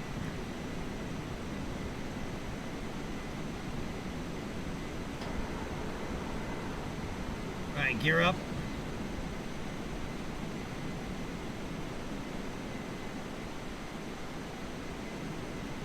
Oh, and that's loud.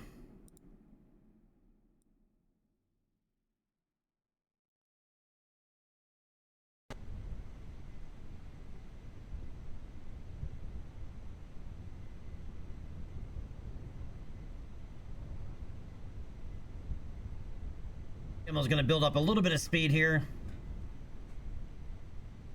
All right, and go into a 10-degree climb. And some fizz warp.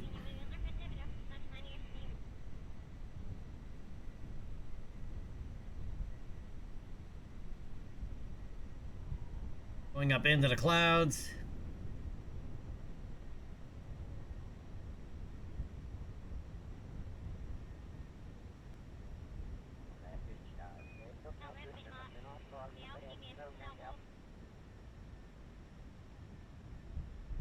And how gorgeous does that look? Dude, that is just ridiculous.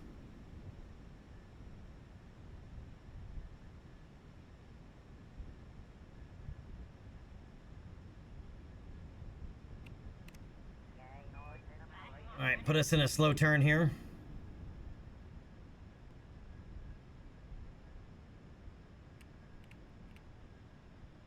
Drop the nose some.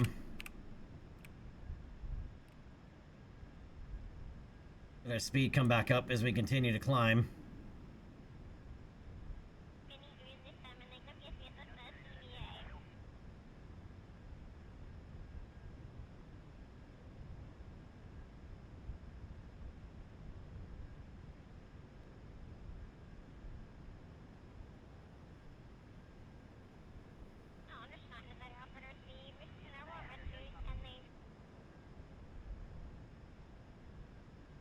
All right, back up to 400 knots, passing through 7,600 meters.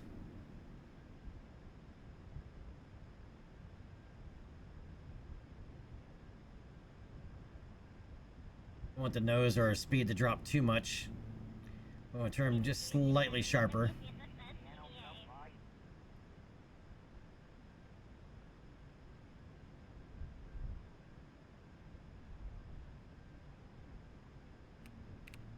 All right, let's level out, come out of time warp, passing 8,000 meters. About 380 knots. And here, right, Gimel, here we go. In 3, 2, 1, light them up. And go into a 60-degree climb. Actually, you know what? Go to a 70.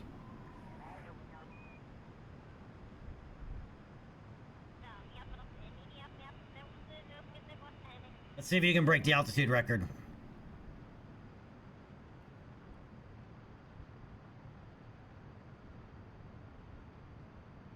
All right, coming up on 12,000 meters altitude.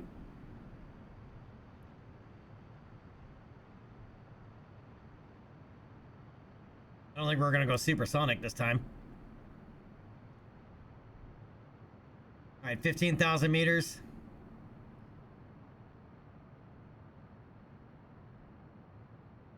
$17,000 and burnout.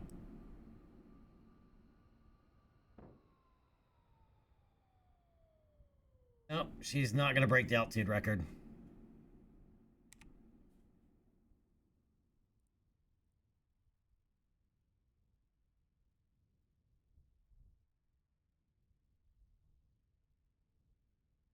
All right, so now we just got to come back with that science. It's not worth much science-wise, but it'll complete that contract. All right, and we are in full stall at just over 21 kilometers. Yeah, she didn't even break Jed's record. So yeah, a 60-degree climb is better than a 70-degree climb.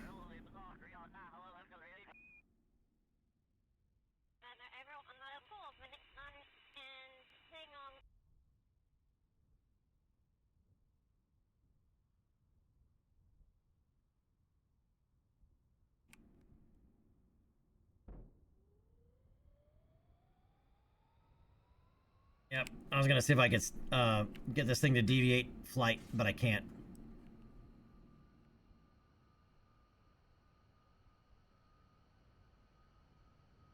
I designed it too well. It's too stable. Now she's over Mach 1. So now she's gone supersonic. In a straight vertical dive.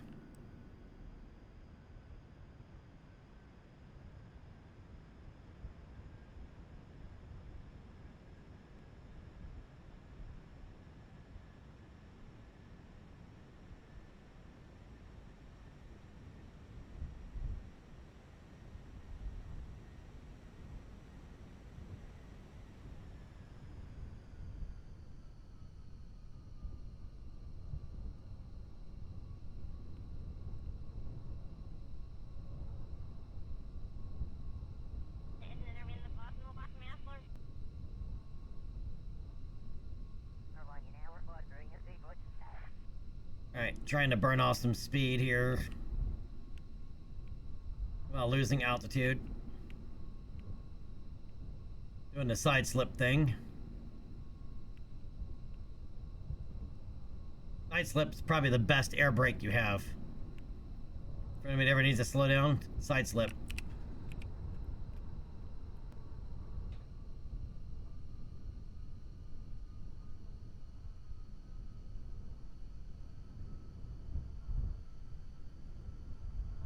I just go like full right or left rudder and do a little bit of counter roll.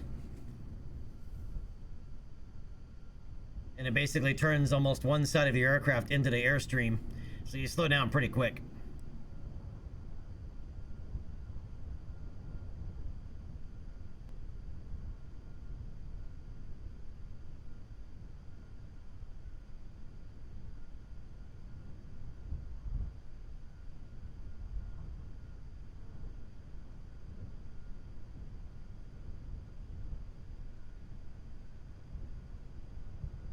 At least this airplane's not a tail dragger.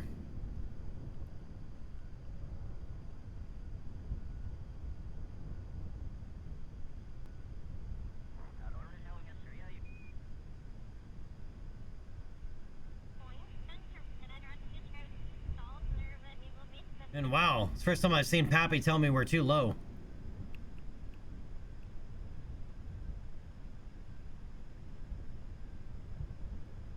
Normally, Pappy's always yelling at me that I'm too high.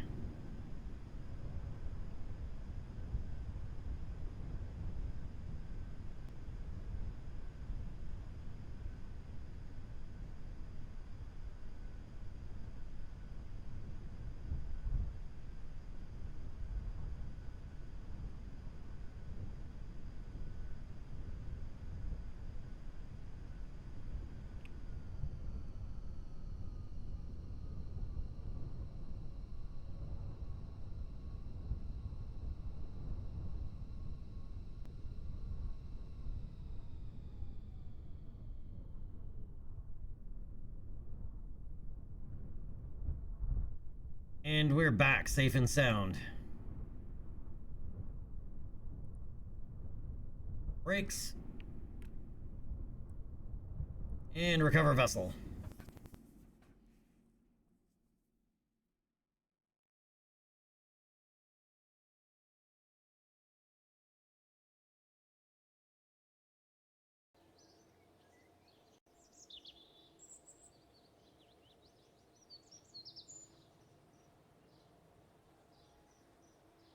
All right, we brought back 0.8 science. Yay! But it's a contract complete.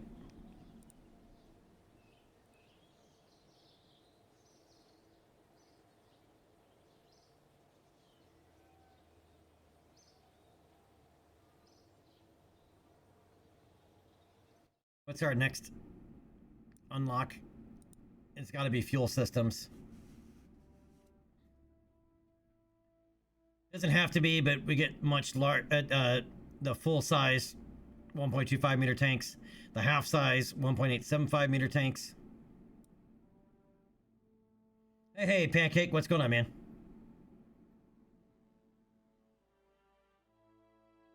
Oh yeah, Pancake, I was gonna ask you, is that from Dry Rot or is that from something nibbling on them?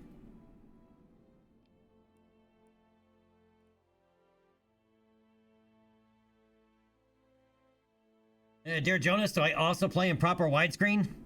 Why, yes. Yes, I do. Pancake Dry Rot, yeah.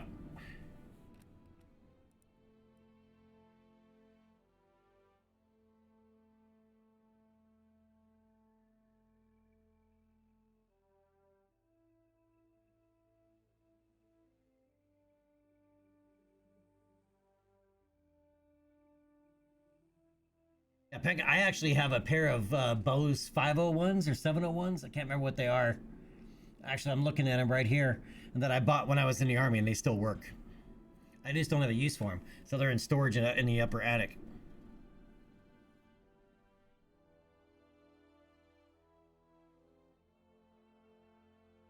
And they're like monsters. They're big. Like, I mean, they're like, you know, they stand, you know, a good like 3.5, 4 feet tall. It's got a subwoofer in the bottom aimed upward, right? So it uses the half the damn speaker as a subwoofer chamber.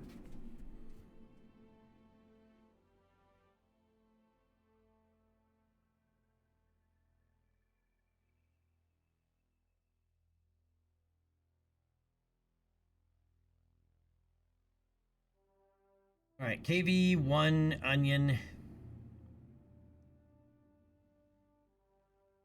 I'm tempted to get this for our first missions. Let me see something real fast first.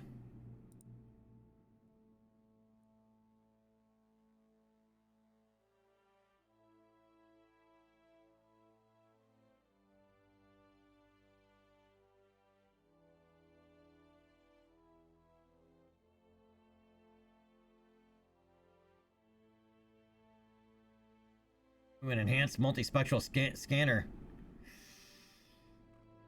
That means more science.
I am very tempted to grab that small reentry pod.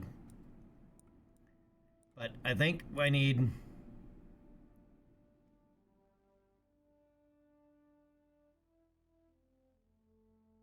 fuel systems and then advanced fuel systems, because I want that tank. To make a proper Vostok rocket, we'd need this tank. Swamp Thing! Thank you, Swamp Thing. I appreciate that, man.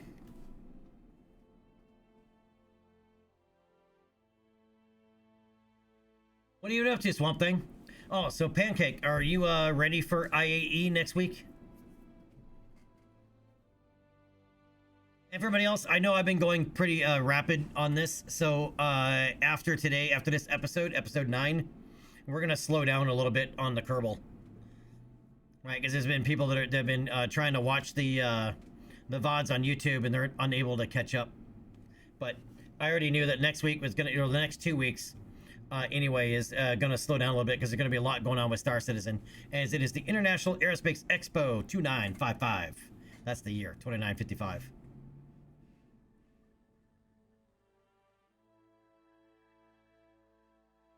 Just working and playing Arc Raiders and Battlefield 6. All right, so between the two, between Arc Raiders and Battlefield 6, which one?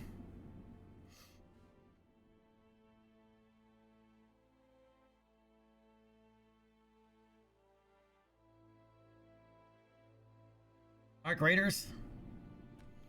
Because Swamp Thing, I was thinking about maybe, because tomorrow I want to take a look at KSA, Kitten Space Agency, and then after that, because I haven't done anything with it yet, but Ditchbuster was kind enough. I haven't installed it yet, but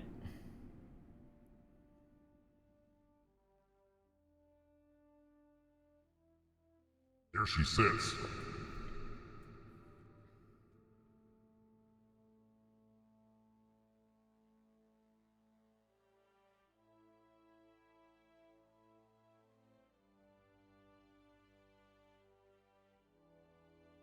we might try out some Arc Raiders tomorrow after looking at Kitten Space Agency.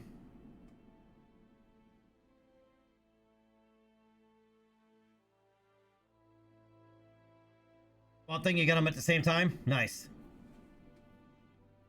Also, Swamp Thing, if you're not aware, if you missed it, KSA is available for download. At least what it is for now. Right? As I said, it's more of like a tech demo of the core mechanics, maneuvering mechanics. But the rest of the game, it really isn't there yet.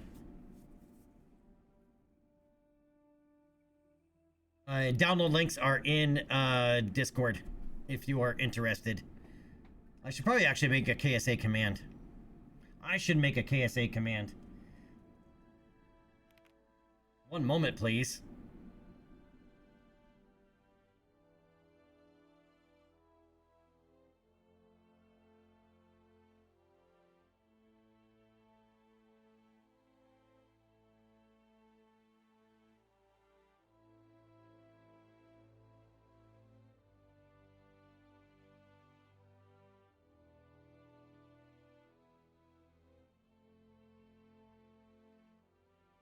Pull up my bot.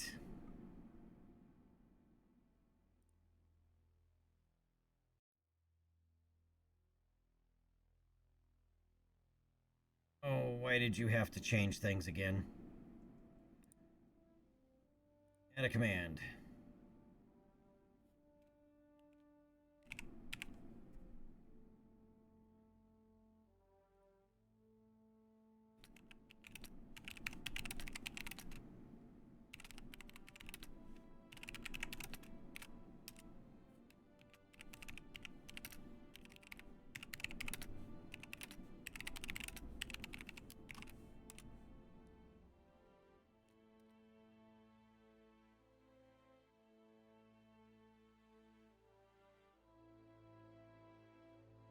Right, so now, if I go KSA, double check, yep, there we go.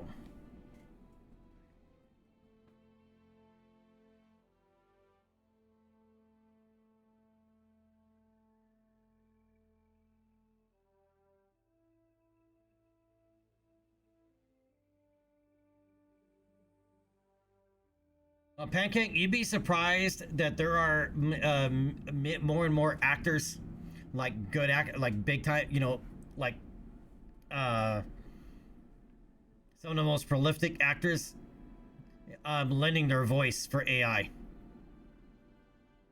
Like quite a few of them. Right, most recently it was what's his name? He played Alfred in the Batman trilogy. What the hell's his name?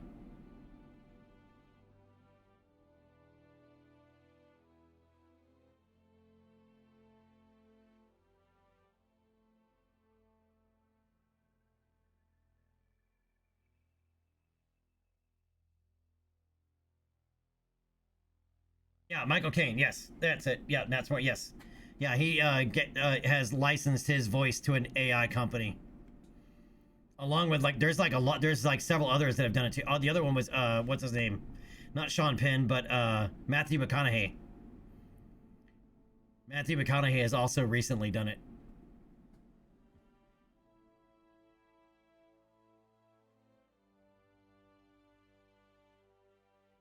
Hey, Pawn Sister.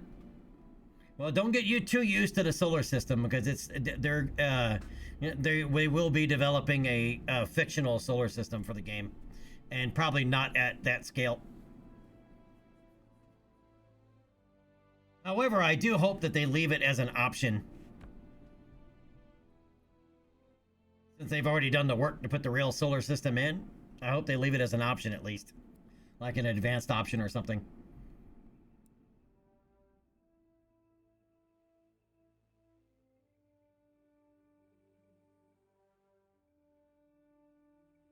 All right, it's 22 science. I'm going to grab it, even though we're not ready to do this just yet.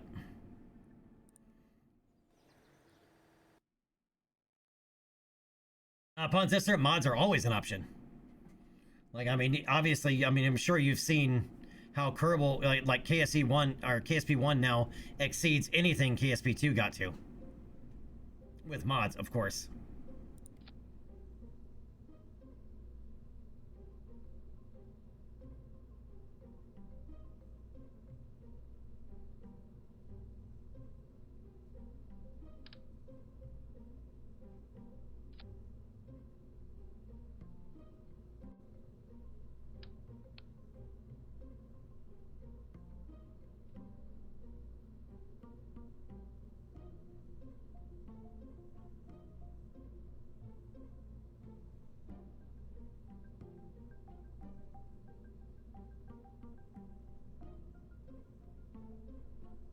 There's no way to toggle this part off? I guess not, huh?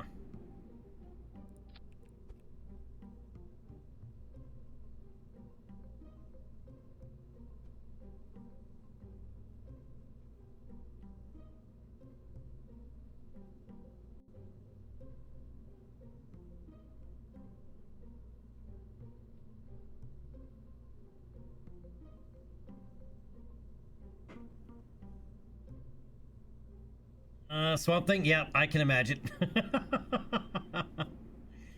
And yeah, Pawn Sister, dude, KSA has only been in development for a year, so there's not a whole lot there.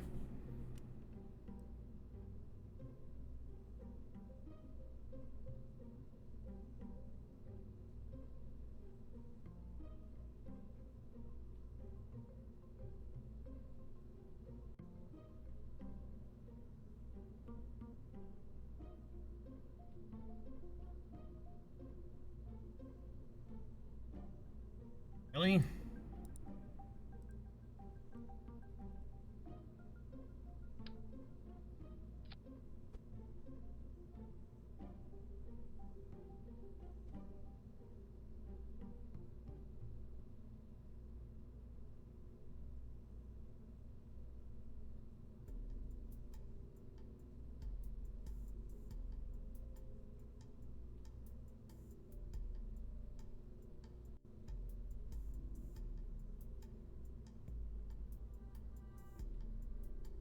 I think this is actually meant for Tanteras and not the stock.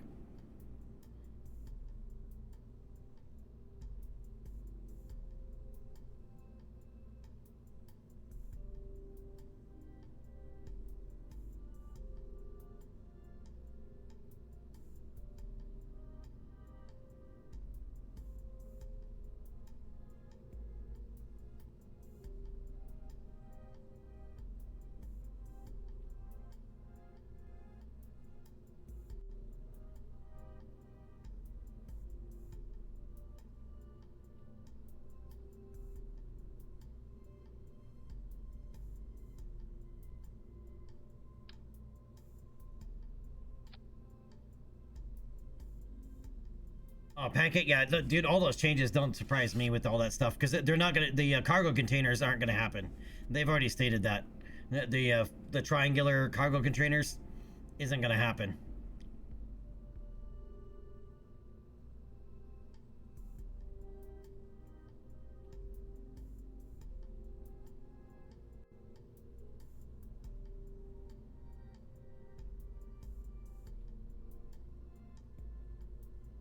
Oh wait, that's the Soyuz one. That's why. Okay.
All right.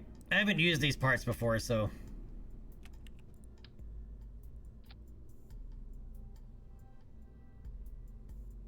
We're just messing around with them a little bit.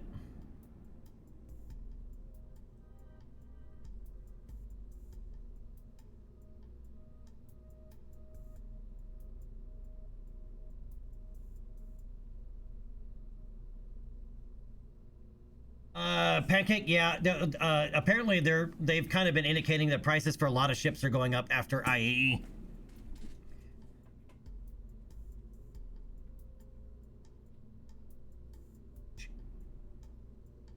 Pause. That's 3 years. How is? I haven't messed with Orbiter in years, dude. How is Orbiter? And I'm assuming last one I messed with was Orbiter 2016. I'm guessing it's still Orbiter 2016. Yeah, last time I messed with Orbiter 2016, I was trying to manually fly a space shuttle to orbit. I could not do it. Not even close. All the input corrections you give it rob all of your delta, rob so much delta V.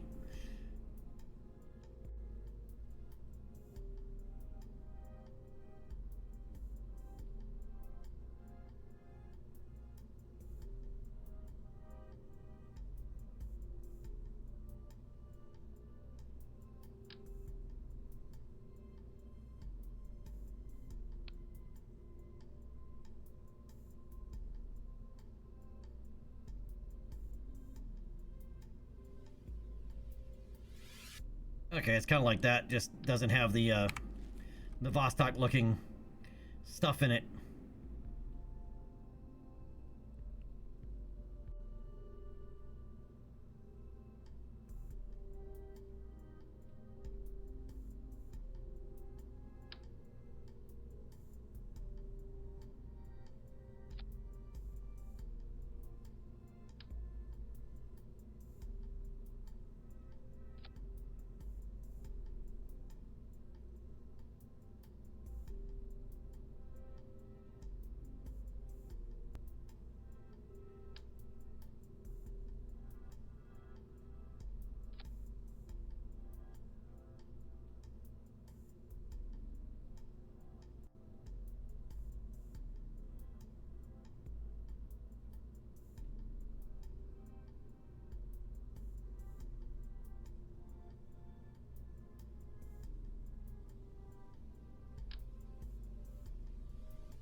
Big one. Where's the small one? The other one.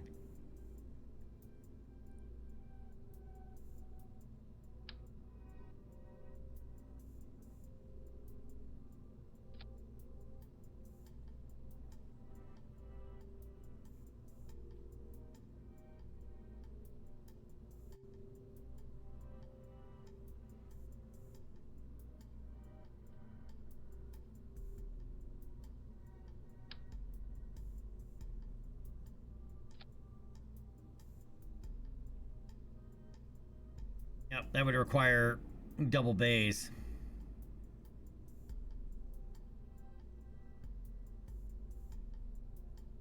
Which this one does not have.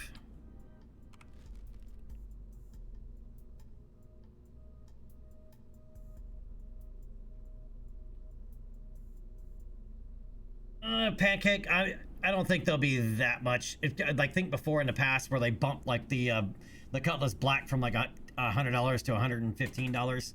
It'll be kind of like that, where it'll be like a 10 to 15% price bump. What I can't believe is how many people still want to throw down all kinds of money on capital ships. Right, and I think that's like one of the bigger complaints that I've seen about like engineering in Star Citizen gameplay is most people. Everybody thinks that because they want to fly, they want to be the pilot, that everybody wants to be a pilot. That's not necessarily the case. Not to mention the fact that most of those capital ships, the pilot is and the captain are two separate positions. Because they're still only thinking about their ship against one target. And that's not how fleet battle is going to work.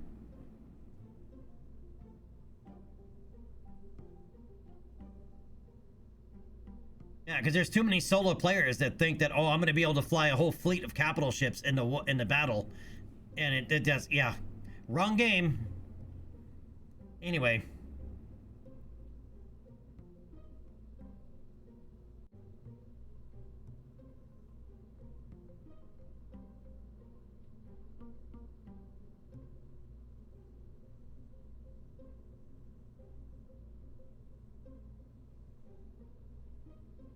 All right, what else do we have?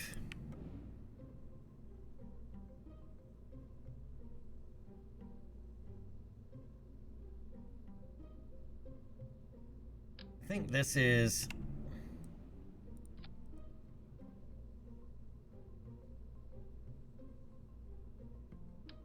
basically the same thing as that, the experimental storage unit.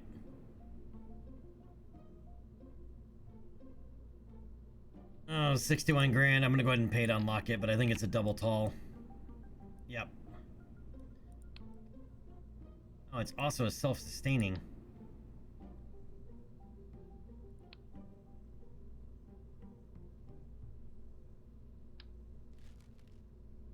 Still a...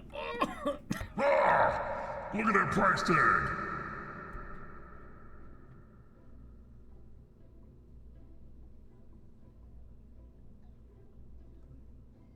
$367 grand.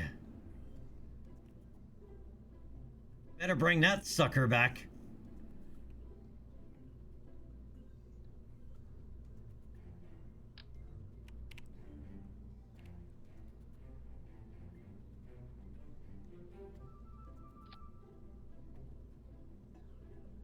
Yeah, I forgot that would also fit in there, but there would be no need for it.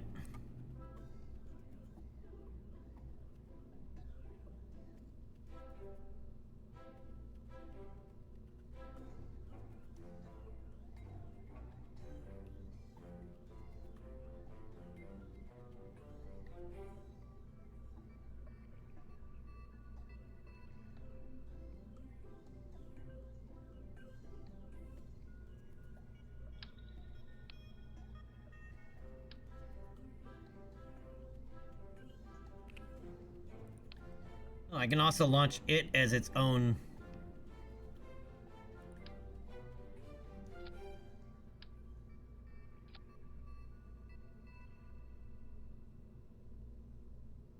Oh, it's a satellite in its own right. Okay, good to know. Wish I'd known that earlier. I guess I should have looked at it.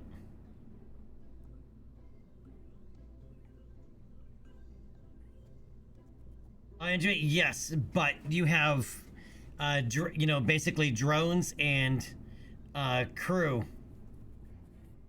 right, on board, right. And in Eve, you are your ship, right. In Star Citizen, you're not your ship.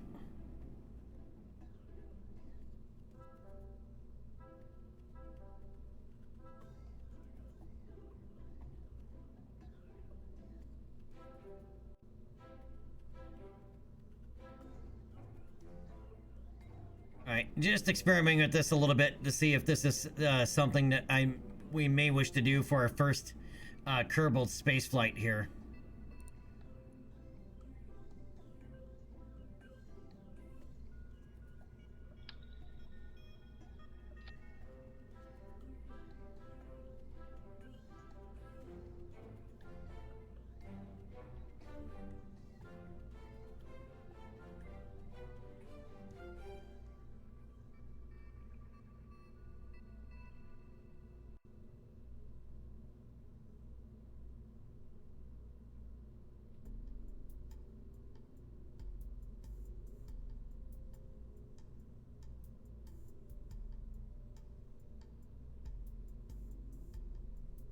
And work a little bit better on more on that, but Vostok had a really garbage fairing anyway. All right, we'll mess with that. But for now, boys and girls, ladies and gentlemen, Rocketeers all, I think that is going to do it for episode 9.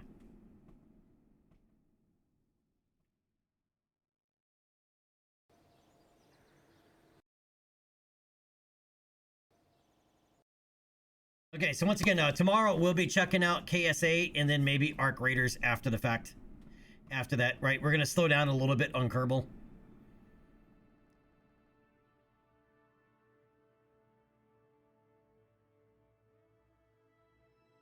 Right, to allow more people to catch up with the VODs. And once again, if you are not already done so, all of these have been going up on YouTube. So if you've missed any episode or you just want to skim through an episode for a certain segment, whatever it is, they are up on YouTube, which can be found here. So this episode will be uploaded later this evening, but it probably won't be available. It probably won't finish processing until tomorrow morning.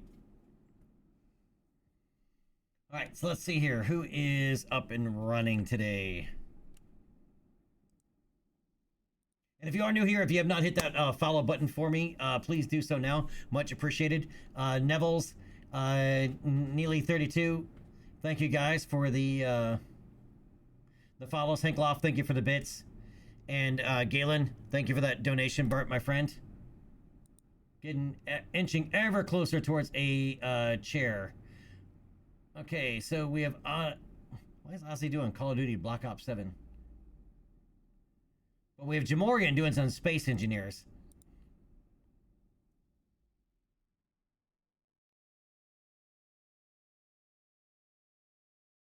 Right, and Jamorian is the most laid-back streamer you've ever seen on Twitch. Like, bar none, that is for certain. So we're going to go hang out with Jamorian. And also, if you need social links, there you go. So there's access to Twitter, X, whatever you want to call it, Blue Sky, Discord. And let's go ahead and set this up for rating Jamorian.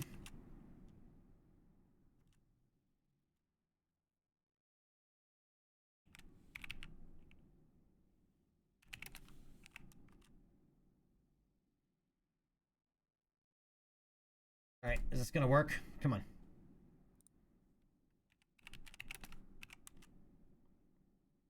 There we go. Finally, kept telling me. All right. All right, but you guys have a great morning, great night, great afternoon, wherever it is where you may be. I'll see you guys tomorrow for some Kerbal Space Agency or Kitten Space Agency, and then maybe some Arc Raiders after that. All right, until then, you guys stay dangerous. And here is Jamorian. Have a good night, everybody, and thank you again.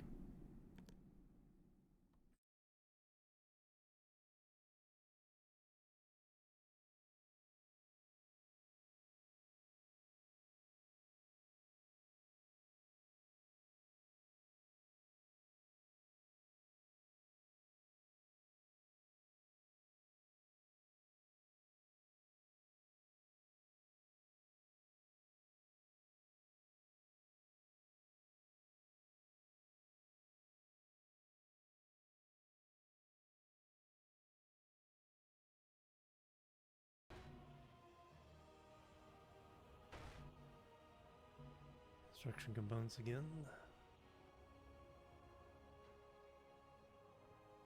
Getting there.